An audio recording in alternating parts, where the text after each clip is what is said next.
ಜನ್ಮಾದ್ಯಸ್ಯ ಯತೋನ್ವಯಾದಿತರತಶ್ಚಾರ್ಥೇಷ್ವಭಿಜ್ಞಸ್ವರಾಟ್ ತೇನೇ ಬ್ರಹ್ಮಹೃದಾಯ ಆದಿಕವಯೇ ಮುಹ್ಯಂತಿ ಯತ್ಸೂರಯಃ ತೇಜೋ ವಾರಿಮೃದಾಂ ಯಥಾ ವಿನಿಮಯೋ ಯತ್ರ ತ್ರಿಸರ್ಗೋ ಮೃಷಾ ಧಾಮ್ನಾ ಸ್ವೇನ ತದಾ ನಿರಸ್ತಕುಹಕಂ ಸತ್ಯಂ ಪರಂ ಧೀಮಹಿ.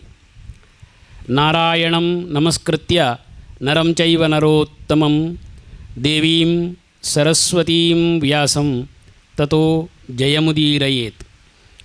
ಸಚ್ಚಿದಾನಂದರೂಪಾಯ ವಿಶ್ವೋತ್ಪತ್ತ್ಯಾದಿಹೇತವೇ ತಾಪತ್ರಯ ವಿನಾಶಾಯ ಶ್ರೀಕೃಷ್ಣಾಯ ವಯಂ ನುಮಃ. ಯೋऽन्तಃ ಪ್ರವಿಶ್ಯ ಮಮ ವಾಚಮಿಮಾಂ ಪ್ರಸುಪ್ತಾಂ ಸಂಜೀವಯತ್ಯಖಿಲಶಕ್ತಿಧರಃ ಸ್ವಧಾಮ್ನಾ ಅನ್ಯಾಂಶ್ಚ ಹಸ್ತಚರಣಶ್ರವಣತ್ವಗಾದೀನ್ ಪ್ರಾಣಾನ್ ನಮೋ ಭಗವತೆ ಪುರುಷಾಯ ತುಭ್ಯಂ. ಕೃಷ್ಣಂ ನಾರಾಯಣಂ ವಂದೇ ಕೃಷ್ಣಂ ವಂದೇ ವ್ರಜಪ್ರಿಯಂ ಕೃಷ್ಣಂ ದ್ವೈಪಾಯನಂ ವಂದೇ ಕೃಷ್ಣಂ ವಂದೇ ಪೃಥಾಸುತಂ. ಪ್ರಿಯ ಅಧ್ಯಾತ್ಮ ಬಂಧುಗಳೇ, ಕೃಷ್ಣನ ಬಾಲಲೀಲೆಗಳ ಕಥೆಗಳನ್ನು ನಾವು ನಿನ್ನೆ ನೋಡಿದ್ದೇವೆ. ಇಲ್ಲಿ ಪರೀಕ್ಷಿತ ಮಹಾರಾಜ ತನ್ನ ಮೂಲಭೂತ ಪ್ರಶ್ನೆಯೊಂದಿಗೆ ನಿಶ್ಚಿತವಾದಂತಹ ಸಾವನ್ನು ಬರಮಾಡಿಕೊಳ್ಳಿಕ್ಕೋಸ್ಕರ ಪ್ರಾಯೋಪವೇಶವನ್ನು ಕೈಗೊಂಡು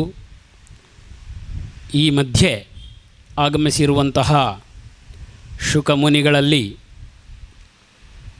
ತನ್ನ ಈ ಪ್ರಶ್ನೆಯನ್ನು ಇಟ್ಟು ಸಮಸ್ತ ಮಾನವ ಕೋಟಿಯ ಪ್ರತಿನಿಧಿಯಾಗಿ ಶ್ರೀಮದ್ಭಾಗವತದ ಈ ಪ್ರಸ್ತುತತೆಗೆ ಕಾರಣಕರ್ತನಾಗ್ತಾನೆ. ಶ್ರೀಕೃಷ್ಣನ ಲೀಲೆಗಳನ್ನು ಮತ್ತೆ ಮತ್ತೆ ಕೇಳ್ತಾ ತನ್ಮೂಲಕ ಜೀವನದ ಪರಮ ಸತ್ಯವನ್ನು ಕಂಡುಕೊಳ್ಳಲಿಕ್ಕೆ, ಬದುಕಿನ ಒಗಟನ್ನು ಬಿಡಿಸಿಕ್ಕೆ, ಹಾಗೆಯೇ ಮನುಷ್ಯನು ತಾನು ಮಾಡಬೇಕಾದಂತಹ ಕರ್ತವ್ಯ ಭವ ಸಾಗರವನ್ನು ದಾಟಿ ಮತ್ತೆ ಮತ್ತೆ ಈ ಭೂಮಿಯಲ್ಲಿ ಹುಟ್ಟಿ ಬರುವಂತಹ ಈ ಸಂಕಲೆಯನ್ನು ತುಂಡು ಮಾಡಲಿಕ್ಕೋಸ್ಕರ ಬೇಕಾದಂತಹ ಕರ್ತವ್ಯಗಳನ್ನು ಕೇಳ್ತಾ ಇರ್ತಾನೆ. ನಾವು ನೋಡಿದ್ದೇವೆ, ಸತ್ವಂ ವಿಷ್ಣು ಅಧ್ಯಾತ್ಮದೀಪ ಅಂತ ಹೇಳಿ. ಅವನು ಅಧ್ಯಾತ್ಮದೀಪ ಅಂತ ಬಹಳ ಸುಂದರವಾದಂತಹ ಪದ. ಬಾಲಲೀಲೆಗಳನ್ನು ತೋರಿಸ್ತಾ ತನ್ನ ತಾಯಿ ತಂದೆಯರಿಗೆ ಅವನು ಹೇಳ್ತಾನೆ, ಏಕಕಾಲಕ್ಕೆ ಪರಮಾತ್ಮನ ದರ್ಶನವು, ಪರಮಾತ್ಮನೇ ಪುತ್ರನಾಗಿ ಲಭಿಸಿದಂತಹ ಭಾಗ್ಯವು, ಕೊನೆಯದಾಗಿ ಈತ ತಮ್ಮ ಮಗ ಭಗವಂತ ಅನ್ನುವ ಒಂದು ವಿಸ್ಮರಣೆ ಅವರಿಗೆ ಉಂಟಾಗುವಂತೆ ಜೀವನದ ಪಾತಳಿ, ಜೀವನದ ನಡಿಬೇಕಾಗಿದ್ದರೆ ದೇವರ ಜೊತೆಗಿನ ವ್ಯವಹಾರ ಸ್ವಲ್ಪ ಕಷ್ಟ ಅಂತ. ಹಾಗಾಗಿ ಈತ ದೇವರು ಅಂತ ಗೊತ್ತಾದರೆ ಅವನ ಜೊತೆಗೆ ನಾವು ವ್ಯವಹಾರ ಮಾಡೋದು ಹೇಗೆ, ಅವನ ಜೊತೆಗೆ ನಾವು ಬದುಕೋದು ಹೇಗೆ?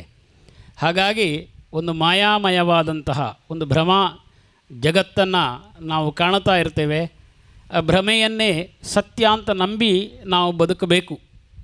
ಅಲ್ಲಿಂದ ಸತ್ಯದ ಆ ಗುಟ್ಟನ್ನು ಒಡಿಬೇಕು. ಇದನ್ನು ಭಗವಂತ ವಸುದೇವ ದೇವಕಿಯರಿಗೆ ಕರುಣಿಸ್ತಾನೆ. ಹಾಗೆ ಎಲ್ಲ ಬಾಲಲೀಲೆಗಳನ್ನು ನಾವು ನೋಡಿದ್ದೇವೆ.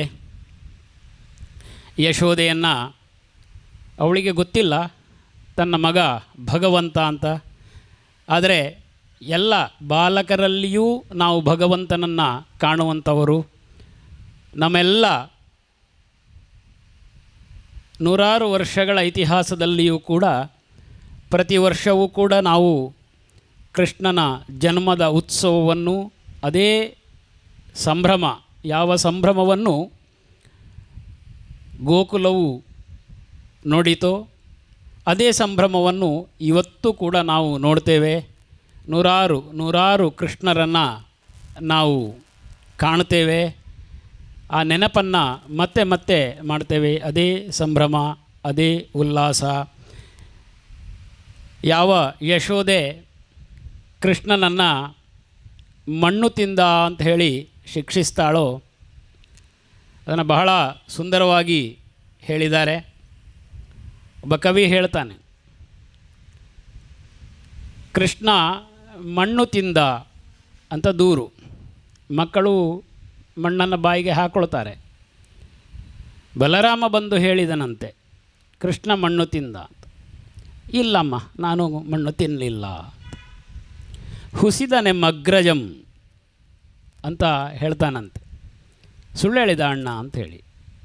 ಬಾಯಿ ತೆರೆಯು ನೋಡೋಣ ಅಂತ ಹೇಳುವಾಗ, ಬಾಯ್ದೆರದ ಮದರೋಳ್ ಧರವೇಳುಂ ದ್ವೀಪಮೇಳುಂ ಜಗಮ ನೀರೇಳುಮಂ ಕಂಡಚ್ಚರಿವಟ್ಟು ಮುಚ್ಚು ಮುಚ್ಚಾನನಮೆನುತೆ ಮಾ ಕಾಂತೆ ವಿಭ್ರಾಂತೆಯಾದಳು ಅಂತೇಳಿ. ಧರವೇಳು, ದ್ವೀಪವೇಳು, ಜಗಮ ನೀರೇಳು, ಎಲ್ಲ ಬ್ರಹ್ಮಾಂಡ ಸೃಷ್ಟಿ ಏನೆಲ್ಲ ಇದೆ ಎಲ್ಲವೂ ಪರಮಾತ್ಮನ ಬಾಯಿಯ ಒಳಗೆ ಒಂದು ಕನಸಿನಂತೆ ಅವಳಿಗೆ ಕಂಡೋಯ್ತಂತೆ. ಕೊನೆಗೆ ಮತ್ತೆ ಯಥಾಸ್ಥಿತಿಗೆ ಬರ್ತಾಳೆ. ಆ ಒಂದು ದಿವ್ಯ ದರ್ಶನವನ್ನು ಪರಮಾತ್ಮ ಕೊಡ್ತಾನೆ. ಯಾಕೆ ಅಂತ ಕೇಳಿದರೆ, ಒಂದು ಕ್ಷಣಕ್ಕೆ ಎಚ್ಚರಿಸಲಿಕ್ಕೆ. ಮತ್ತು ಅದೇ ಮಾತನ್ನು ನಾವು ನೆನಪಿಟ್ಟುಕೊಳ್ಬೇಕು. ಸದಾಕಾಲ ಈತನನ್ನು ಮಗ ಭಗವಂತ ಅಂತ ತಿಳ್ಕೊಂಡಿದ್ದರೆ ಜೀವನವೇ ನಡೆಯಲಿಕ್ಕಿಲ್ಲ. ಅದು ಹೇಗೆ ನಡೀಲಿಕ್ಕೆ ಸಾಧ್ಯ? ಭಗವಂತನ ಜೊತೆಗೆ ನಾವು ವ್ಯವಹಾರ ಹೇಗೆ ಮಾಡಲಿಕ್ಕೆ ಸಾಧ್ಯ? ಲೌಕಿಕ ವ್ಯವಹಾರಗಳನ್ನು. ನಮ್ಮ ಜೀವನ ದಿನನಿತ್ಯವೂ ಲೌಕಿಕವೇ ಆಗಿರ್ತದೆ ಅಲ್ವಾ? ಆ ಲೌಕಿಕದಿಂದಲೇ ನಾವು ಅಧ್ಯಾತ್ಮದೆಡೆಗೆ ಹೋಗಬೇಕಾಗಿದೆ. ಹಾಗಾಗಿ ಈ ಒಂದು ಸೂತ್ರವನ್ನು ಹಾಕಿಕೊಟ್ಟ ಭಗವಂತ ಮತ್ತೆ ಯಶೋದೆಗೆ ವಿಸ್ಮರಣೆಯನ್ನು ಉಂಟು ಮಾಡ್ತಾನೆ. ಆಕೆ ಈತ ತನ್ನ ಮಗ ಅಂತ ಹೇಳಿಯೇ ಕಳ್ಳ ಅಂತ ಹೇಳಿ ಅವನಿಗೆ ಶಿಕ್ಷೆಯನ್ನೆಲ್ಲ ಕೊಟ್ಟು ಮಾಡಿದ್ದನ್ನು ನಾವು ನಿನ್ನೆಯ ದಿವಸ ನೋಡಿದ್ದೇವೆ. ಈ ದಿವಸದ ಶ್ರೀಮದ್ ಭಾಗವತದಲ್ಲಿ ಮುಖ್ಯವಾಗಿ ಕೊನೆಯ ಭಾಗದಲ್ಲಿ ಅಧ್ಯಾತ್ಮದ ಬೋಧೆ ಇದೆ. ಅಧ್ಯಾತ್ಮ ವಿದ್ಯಾನಾಂ ಅಂತ ಭಗವಂತನ ವಿಭೂತಿಯದು. ಭಗವಂತ ಇರೋದು ವಿದ್ಯೆಗಳಲ್ಲಿ, ಅಧ್ಯಾತ್ಮ ವಿದ್ಯೆಯಲ್ಲಿ ಅಂತ ಸ್ವತಃ ಭಗವಂತನೇ. ಹಾಗಾಗಿ ಈ ದಿವಸ ಅದನ್ನು ನಾವು ನೋಡುವರಿದ್ದೇವೆ. ರುಕ್ಮಿಣಿಯ ವಿವಾಹವನ್ನು ನಿನ್ನೆ ನೋಡಿದೆವು ನಾವು. ಶ್ರೀಕೃಷ್ಣ ರುಕ್ಮಿಣಿ ಸಾಕ್ಷಾತ್ ಲಕ್ಷ್ಮೀ ಸಹಿತನಾದಂತಹ ನಾರಾಯಣ ತನ್ನ ಮಂಗಲ ವಿವಾಹವನ್ನು ಮಾಡಿಕೊಳ್ತಾನೆ. ಇವರಿಗೆ ಮುಂದಕ್ಕೆ ಒಂದು ಮಗು ಹುಟ್ಟುತ್ತದೆ ಕೃಷ್ಣ ರುಕ್ಮಿಣಿಯರಿಗೆ. ಅವನೇ ಪ್ರದ್ಯುಮ್ನ ಅಂಥೇಳಿ. ಪ್ರದ್ಯುಮ್ನ ಬಹಳ ಸುಂದರನಾದಂತಹ ಹುಡುಗ. ಅವನನ್ನು ಎಲ್ಲರೂ ಕಾಮದೇವ ಅಂತಲೇ ಕರೀತಾಯಿದ್ರು, ಮನ್ಮಥ ಅಂತ ಕರೀತಾಯಿದ್ರು. ಮನ್ಮಥ ಯಾಕೆ ಪ್ರಸಿದ್ಧಿ ಅಂತ ಕೇಳಿದರೆ ಆ ಹೆಸರೇ ನಮಗೆ ಅದು ಬಹಳ ಸುಂದರವಾದದ್ದು, ಬಹಳ ಆಕರ್ಷಣೀಯವಾದದ್ದು ಅಂತ. ಅವನು ಅನಂಗನಾದ ರುದ್ರನ ಕೋಪಕ್ಕೆ ಸಿಕ್ಕಿ ಭಸ್ಮೀಭೂತನಾದಂತಹ ಕಾಮದೇವ ಅಲ್ಲಿ ಕೇಳಿಕೊಳ್ತಾನೆ. ಹಾಗಾಗಿ ಅವನ ಕೇಳಿಕೆಯ ಮೇರೆಗೆ ಅವನು ಮತ್ತೆ ಶರೀರರೂಪಿಯಾಗಿ ಹುಟ್ಟುತ್ತಾನೆ. ಅವನೇ ಪ್ರದ್ಯುಮ್ನ ಅನ್ನುವಂಥದ್ದನ್ನು ಹೇಳ್ತಾರೆ. ಈ ಪ್ರದ್ಯುಮ್ನ ಹುಟ್ಟಿ ಒಂದು 10 ದಿವಸಗಳಾಗಿರ್ತದೆ. ಆ ಸಂದರ್ಭದಲ್ಲಿ ಒಬ್ಬ ಅಸುರ, ಅವನು ಶಂಬರಾಸುರ. ಈ ಶಂಬರಾಸುರ ಸೂತಿಕಾ ಗೃಹದಿಂದಲೇ ಇವನನ್ನು ಅಪಹರಣ ಮಾಡ್ತಾನೆ. ಪ್ರದ್ಯುಮ್ನನನ್ನು ಅಪಹರಣ ಮಾಡಿ ಅವನನ್ನು ಸಮುದ್ರಕ್ಕೆ ಎಳೆದೊಯ್ಯುತ್ತಾನೆ. ಇವನು ಎಳೆದುಕೊಂಡು ಹೋಗ್ತಾ ಇರಬೇಕಾಗಿದ್ದರೆ ದಾರಿಯಲ್ಲೆಲ್ಲೋ ಪ್ರದ್ಯುಮ್ನ ತಪ್ಪಿಸಿಕೊಳ್ತಾನೆ. ತಪ್ಪಿಸಿಕೊಂಡಾಗುವಾಗ ಸಮುದ್ರಕ್ಕೆ ಬೀಳ್ತಾನೆ. ಅಲ್ಲಿ ಒಂದು ಮೀನು ಅವನನ್ನು ನುಂಗುತ್ತದೆ. ಹೀಗೆ ನುಂಗಿದ ಮೀನನ್ನು ಯಾರೋ ಬೆಸ್ತರು ಹಿಡಿತಾರೆ. ಮತ್ತೆ ಅವರದನ್ನು ತಂದು ಶಂಬರಾಸುರನಿಗೆ ಕೊಡ್ತಾರೆ. ಕಥೆ ಹೀಗೆ ಹೋಗ್ತದೆ, ಸ್ವಲ್ಪ ಸುತ್ತು ಬಳಸಿಕೊಂಡು. ಅಲ್ಲಿ ಶಂಬರಾಸುರ ಈ ಮೀನಿನೊಳಗಿನ ಈ ಮಗುವನ್ನು ನೋಡಿ ಅವನು ಮತ್ತು ಆ ಮಗುವನ್ನು ತನ್ನಲ್ಲಿ ಇಟ್ಟುಕೊಳ್ತಾನೆ. ಹೀಗೆ ಈ ಮಗುವನ್ನು ನೋಡಿಕೊಳ್ಳಲಿಕ್ಕೆ ಅವನ ದಾಸಿಯೊಬ್ಬಳಿರ್ತಾಳೆ ಅಲ್ಲಿ. ಅವಳ ಹೆಸರು ಮಾಯಾವತಿ ಅಂತ. ಈ ಹೆಸರುಗಳು ಎಲ್ಲವೂ ಕೂಡ ಸಾಂಕೇತಿಕಗಳೇ ಅಂತ ಕಾಣುವಂಥದ್ದು ನಮಗೆ. ಈ ಮಾಯಾವತಿ ನೋಡಿಕೊಂಡಿರ್ತಾಳೆ. ಆಕೆಯೇ ಈ ಮಗುವನ್ನು ಬೆಳೆಸ್ತಾಳೆ. ವಾಸ್ತವವಾಗಿ ಗ್ರಂಥ ಪುರಾಣ ಏನು ಹೇಳ್ತದೆ ಅಂತ ಕೇಳಿದರೆ, ಆಕೆ ರತಿಯೇ ತಾನು ಇಲ್ಲಿ ಹುಟ್ಟಿ ಬಂದಿರುವಂಥದ್ದು. ಮನ್ಮಥ ಇರಬೇಕಾಗಿದ್ದರೆ ಅಲ್ಲಿ ರತಿಯು ಇರಬೇಕು, ರತಿ ಮನ್ಮಥರು. ಹಾಗಾಗಿ ಈ ಅನಂಗ ಮನ್ಮಥ ಹುಟ್ಟಿ ಬರಬೇಕಾಗಿದ್ದರೆ ಅವಳಲ್ಲಿ ಸಿದ್ಧಳಿರ್ತಾಳೆ. ಅವಳು ಇವನನ್ನು ಬೆಳೆಸ್ತಾಳೆ. ಇಲ್ಲಿ ಮಾತ್ರ ಇವನಿಗಿಂತ ಅವಳು ದೊಡ್ಡವಳು. ಕೊನೆಗೆ ಏನಾಗ್ತದೆ ಅಂತ ಕೇಳಿದರೆ, ಇವನು ತನ್ನ ಪತಿ ಎನ್ನುವ ಭಾವ ಅವಳಲ್ಲಿ ಜಾಗೃತವಾಗ್ತದೆ. ಹಾಗಾಗಿ ಸ್ವಲ್ಪ ಶೃಂಗಾರವನ್ನೆಲ್ಲ ಮಾಡ್ತಾಳೆ. ಆದರೆ ಇವನು ಚಿಕ್ಕವ ಇನ್ನೂ ಕೂಡ.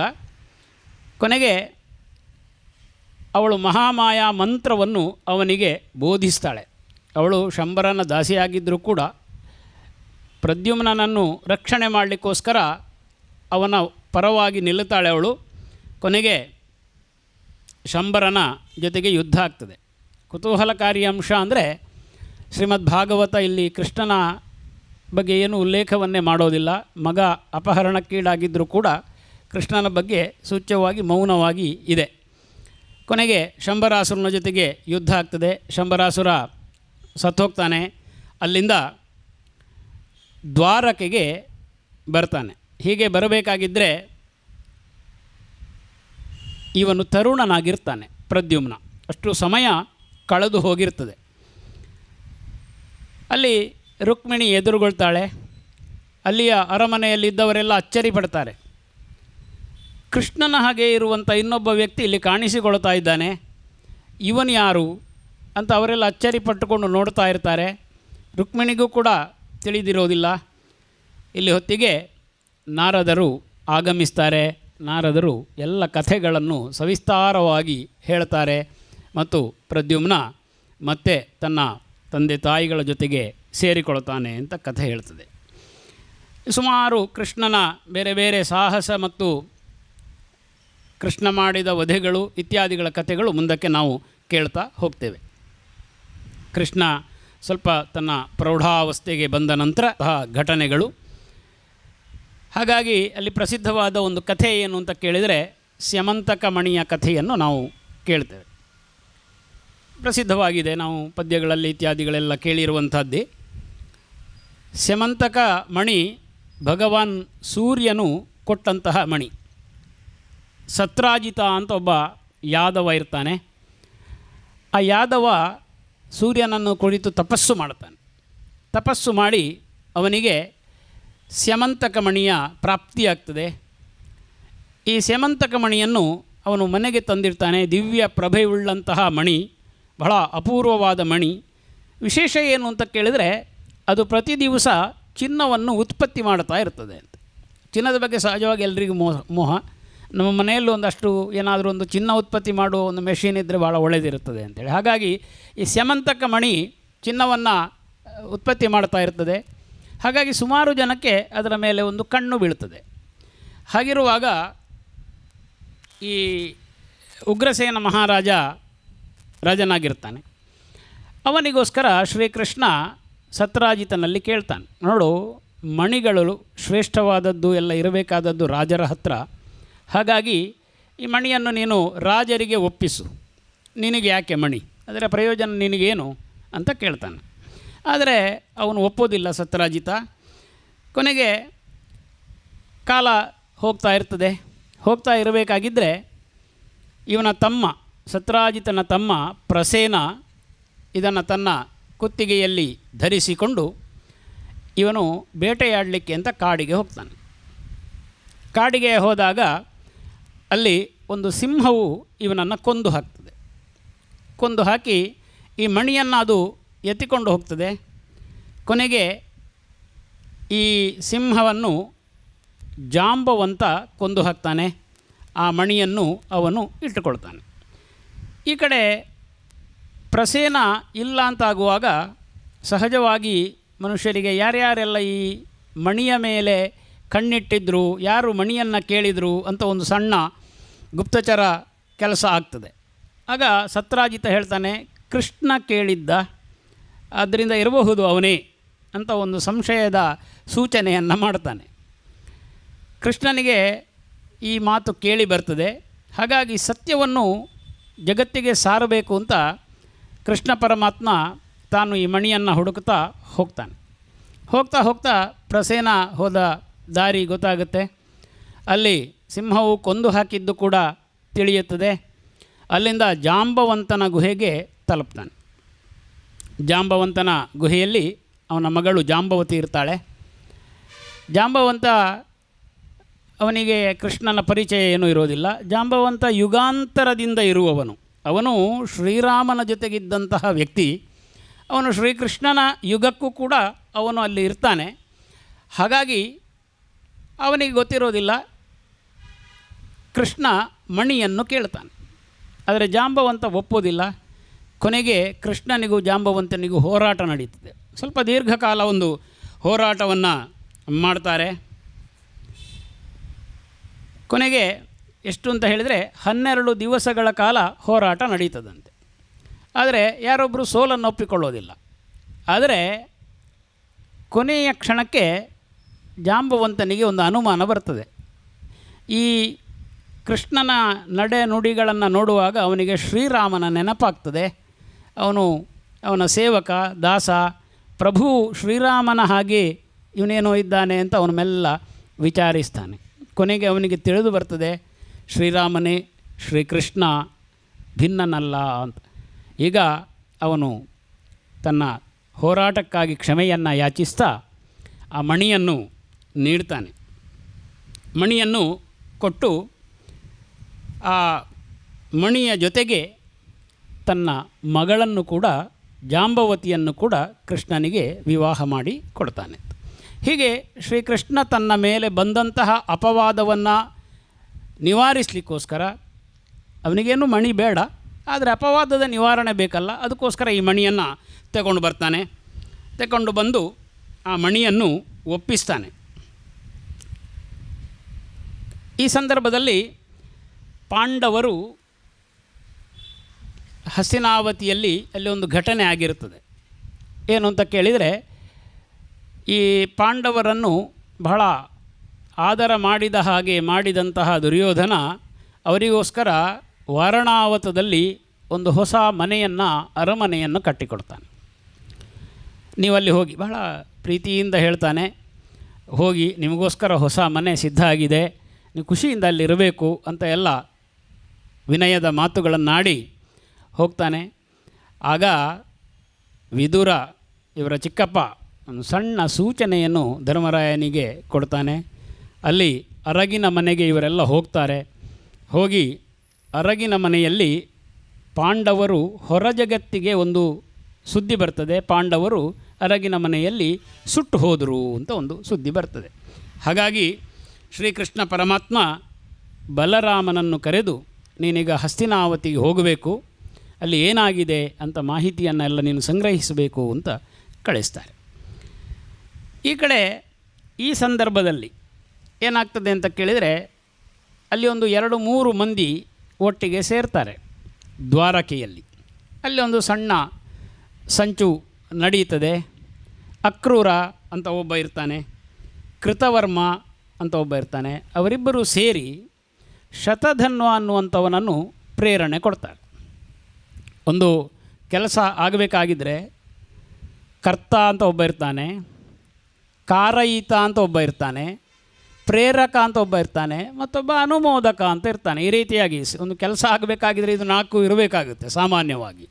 ಕರ್ತ ಮಾಡುವವನು, ಕಾರಯಿತ ಮಾಡಿಸುವವನು. ಈ ಮಾಡುವವನು ಅವನು ಕಾರಯಿತ ಹೇಳಿದ್ರಿಂದ ಅವನು ಮಾಡೋದು ಅಂತ.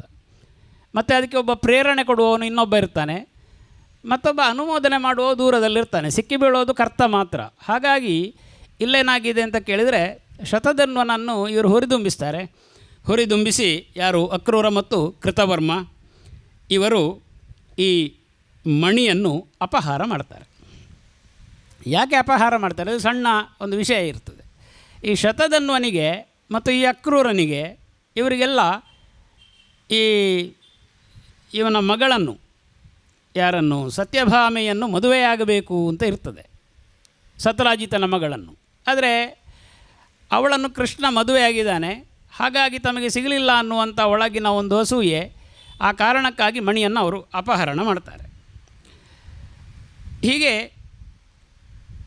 ಅಪಹಾರ ಮಾಡಿದಾಗ ಅವರೇನು ಮಾಡ್ತಾರೆ ಅಂದರೆ, ಅದನ್ನು ತಡೀಲಿಕ್ಕೆ ಬಂದಂಥ ಸತ್ರಾಜಿತನನ್ನು ಕೊಂದೇ ಬಿಡ್ತಾರೆ.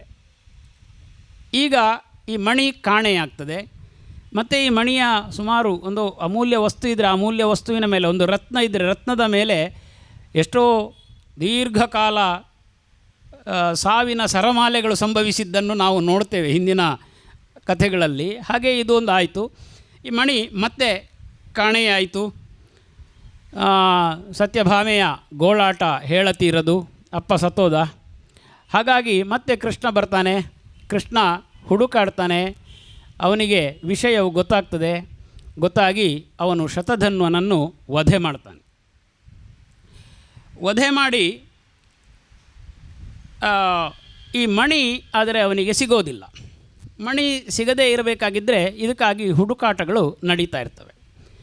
ಈ ಕಡೆಗೆ ಬಲರಾಮ ಹಸ್ತಿನಾವತಿಗೆ ಹೋದವನು, ಅವನು ಅಲ್ಲಿಂದ ಅವನಿಗೆ ಮಿಥಿಲೆಯ ರಾಜನ ಜೊತೆಗೆ ಒಂದು ಸ್ನೇಹ ಇರ್ತದೆ. ಹಾಗಾಗಿ ಮಿಥಿಲೆಗೆ ಹೋಗ್ತಾನೆ ಬಲರಾಮ. ಅಲ್ಲಿ ಅವನಿಗೆ ದುರ್ಯೋಧನನ ಭೇಟಿಯಾಗ್ತದೆ. ದುರ್ಯೋಧನನಲ್ಲಿ ಅವನು ವಿದ್ಯೆಯನ್ನು, ಗದಾಯುದ್ಧವನ್ನು ಕಲಿಸ್ತಾನೆ. ಈ ಕಡೆ ಕೃಷ್ಣ ಹುಡುಕಾಡುವಾಗ ಅವನಿಗೆ ಅಕ್ರೂರನ ಮೇಲೆ ಒಂದು ಅನುಮಾನ ಬರ್ತದೆ. ಈ ಮಣಿ ಬಹುತೇಕ ಇವನತ್ರವೇ ಇರಬಹುದು ಅಂತ. ಹಾಗೆ ಅವನನ್ನು ಕರೆದು ಬೆದರಿಕೆಯನ್ನು ಹಾಕ್ತಾನೆ ಕೃಷ್ಣ, ಸತ್ಯ ಹೇಳು ಅಂತ. ಕೊನೆಗೆ ಅಕ್ರೂರ ಒಪ್ಪಿಕೊಳ್ತಾನೆ. ಅವನ ಶಾಲಿನ ಒಳಗಡೆ ಆ ಮಣಿಯನ್ನು ಅಡಗಿಸಿಟ್ಕೊಂಡಿರ್ತಾನೆ. ಅವನು ಮಣಿಯನ್ನು ಒಪ್ಪಿಸ್ತಾನೆ. ಹಾಗೆ ಆದರೆ ಕೃಷ್ಣ ಏನು ಮಾಡ್ತಾನೆ ಅಂತ ಕೇಳಿದರೆ, ಆ ಮಣಿಯನ್ನು ಅವನೇನು ಇಟ್ಕೊಳ್ಳೋದಿಲ್ಲ. ಕೃಷ್ಣ ಯಾವತ್ತೂ ಆ ಮಣಿಯನ್ನು ಇಟ್ಕೊಳ್ಳಿಲ್ಲ. ಮತ್ತು ಅದನ್ನು ಅವನಿಗೆ ಹಿಂತಿರುಗಿಸ್ತಾನೆ. ಹಾಗೆ ಮಣಿಯ ಕಥೆ ಅಲ್ಲಿಗೆ ಮುಕ್ತಾಯ ಆಗ್ತದೆ. ಹೀಗೆ ಇರ್ತಾ ಇರಬೇಕಾಗಿದ್ದರೆ ಕೃಷ್ಣ ಬಲರಾಮರು ಇಂದ್ರಪ್ರಸ್ಥಕ್ಕೆ ಹೋಗ್ತಾರೆ. ಈಗ ಇಂದ್ರಪ್ರಸ್ಥದ ನಿರ್ಮಾಣ ಈ ಹಂತದಲ್ಲಿ ಆಗಿರ್ತದೆ. ನಮಗೆ ಗೊತ್ತಿದೆ, ಪ್ರಖ್ಯಾತವಾದಂತಹ ಇಂದ್ರಪ್ರಸ್ಥ ಪಾಂಡವರ ರಾಜಧಾನಿ. ಆ ಸಂದರ್ಭದಲ್ಲಿ ಅದರ ನಿರ್ಮಾಣ ಆಗಿರ್ತದೆ. ಅಲ್ಲಿಗೆ ಹೋಗ್ತಾರೆ. ಅಲ್ಲಿ ಕೆಲವು ಸಮಯ ಕೃಷ್ಣ ಬಲರಾಮರು ಕಳೀತಾರೆ. ಆಗ ಕೃಷ್ಣನಿಗೆ ಅರ್ಜುನನ ಸಖ್ಯ ಬಹಳ ಉಂಟಾಗ್ತದೆ. ಅಲ್ಲಿ ಕೃಷ್ಣಾರ್ಜುನರು ಆಗಾಗ ಅಲ್ಲಿ ಬೇಟೆಗೆ ಹೋಗ್ತಾ ವಿಹಾರಗಳನ್ನೆಲ್ಲ ಮಾಡ್ತಾ ಇರ್ತಾರೆ. ಈ ಸಂದರ್ಭದಲ್ಲಿ ಬೇಟೆಗೆ ಒಂದು ಸಲ ಹೋಗಿದ್ದಾಗ ಅಲ್ಲೊಬ್ಬಳು ತರುಣಿ ಇರ್ತಾಳೆ. ಅವಳ ಪರಿಚಯ ಆಗ್ತದೆ ಕೃಷ್ಣನಿಗೆ. ಅವಳೇ ಕಾಳಿಂದಿ ಅಂಥೇಳಿ ಯಮುನೆಯ ದಡದಲ್ಲಿರ್ತಾಳೆ. ಅವಳನ್ನು ಶ್ರೀಕೃಷ್ಣ ವಿವಾಹವಾಗ್ತಾನೆ. ಕೃಷ್ಣನಿಗೆ ಅಷ್ಟ ಮಹಿಷಿಯರು ಅಂತ 8 ಮಂದಿ ಪತ್ನಿಯರು. ಅವರೆಲ್ಲರ ಕಥೆಗಳನ್ನು ಶ್ರೀಮದ್ ಭಾಗವತ ಹೇಳ್ತಾ ಹೋಗ್ತದೆ. ಹೀಗೆ ಅಲ್ಲೊಂದು ಅದ್ಭುತವಾದ ನಗರವನ್ನು ಶ್ರೀಕೃಷ್ಣ ತಾನೇ ನಿಂತು ಪಾಂಡವರಿಗೆ ಕಟ್ಟಿಸಿಕೊಡ್ತಾನೆ ಅಂತ ಶ್ರೀಮದ್ ಭಾಗವತದ ಕಥೆ. ಅದ್ಭುತವಾದ ಇಂದ್ರಪ್ರಸ್ಥ. ಇವತ್ತು ನಾವು ಯಾವುದನ್ನು ದೆಹಲಿ ಅಂತ ಕರಿತೇವೆಯೋ ಆ ದೆಹಲಿ, ಅದು ಇಂದ್ರಪ್ರಸ್ಥ. ಆ ಇಡೀ ನಗರವನ್ನು ಕಟ್ಟಿಸಿದವನು ಶ್ರೀಕೃಷ್ಣ ಪರಮಾತ್ಮ. ನಮ್ಮ ಭಾರತದ ಯಾವ ಮೂಲೆಗೆ ನಾವು ಹೋದರೂ ಕೂಡ ನಮ್ಮ ಯಾವೆಲ್ಲ ಪುರಾಣ ಭಗವಂತನ ನಡೆಗಳಿದ್ದಾವೆ ಎಲ್ಲ ಕಡೆಗಳಲ್ಲಿ ಅವನ ಹೆಜ್ಜೆ ಗುರುತು ನಮಗೆ ಕಾಣಲಿಕ್ಕೆ ಸಿಗ್ತದೆ.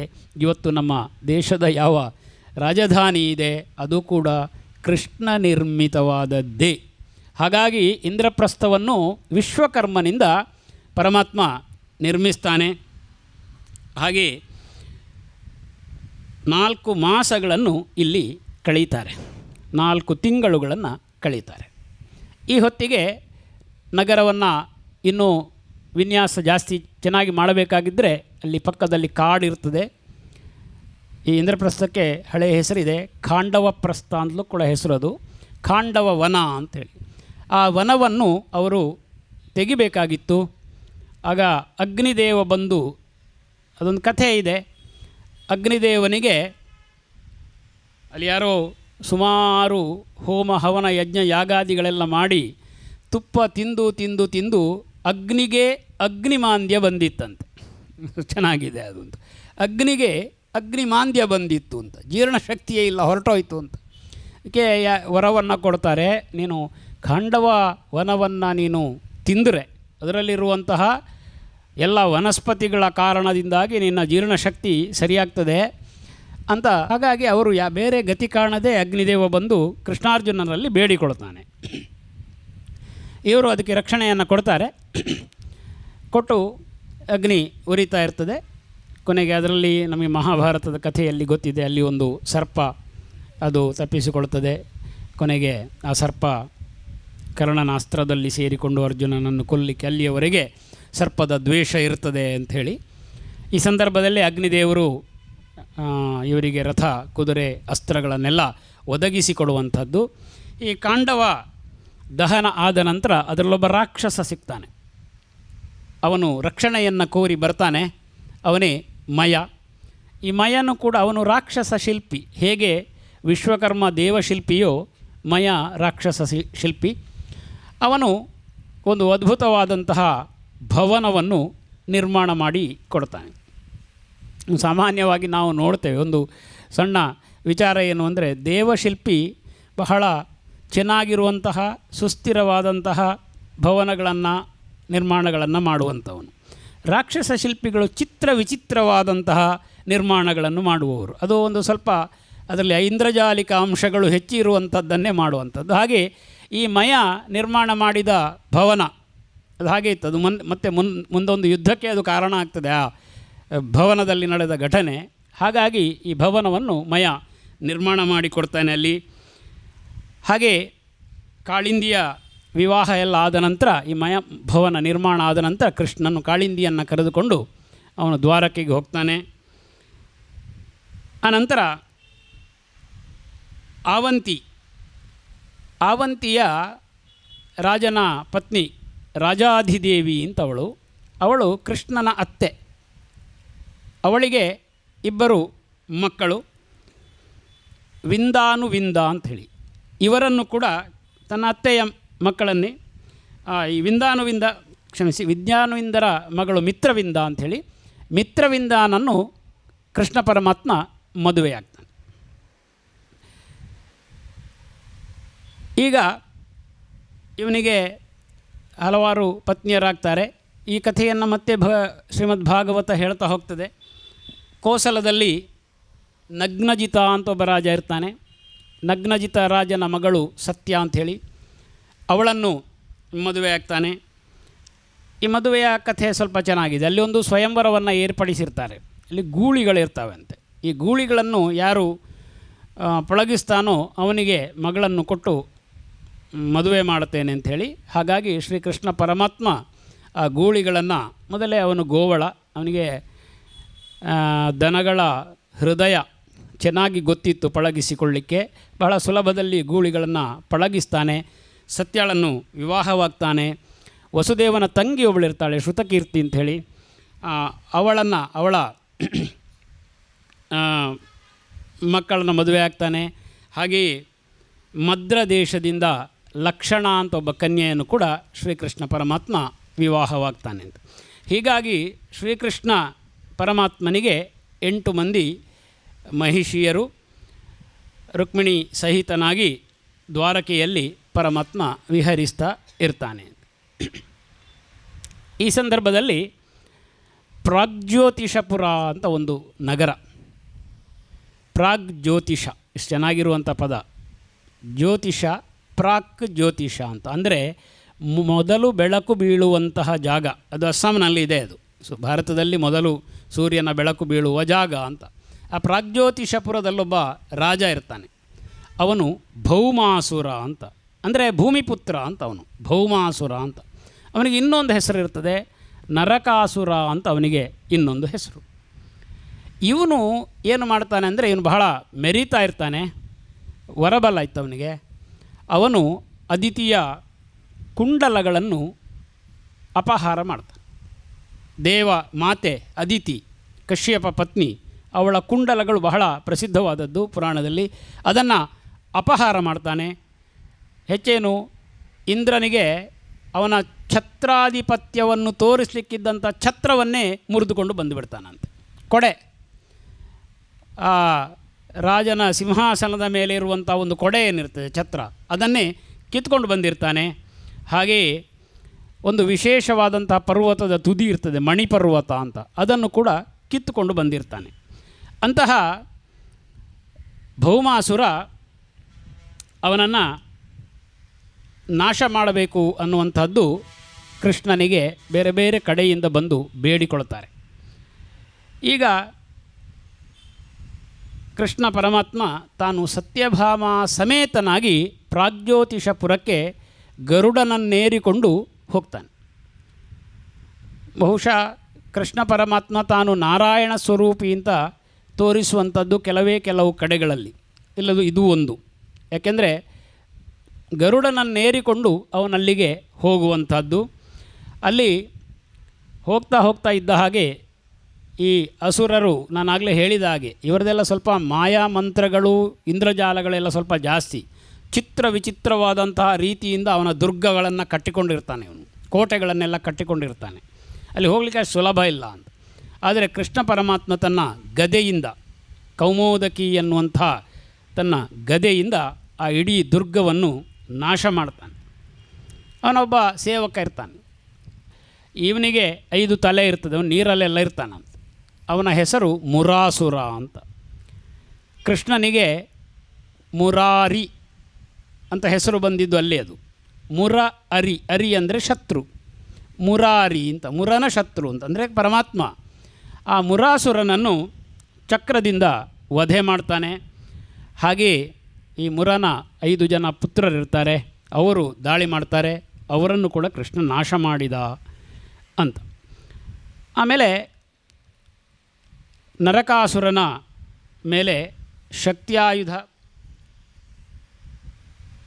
ನರಕಾಸುರ ಶಕ್ತಿಯಾಯುಧವನ್ನು ಪ್ರಯೋಗ ಮಾಡ್ತಾ ಇರುವಾಗ ಶ್ರೀಕೃಷ್ಣ ಪರಮಾತ್ಮ ಸುದರ್ಶನ ಚಕ್ರದಿಂದ ಅವನ ತಲೆಯನ್ನು ಕತ್ತರಿಸಿ ವಧೆ ಮಾಡ್ತಾನೆ.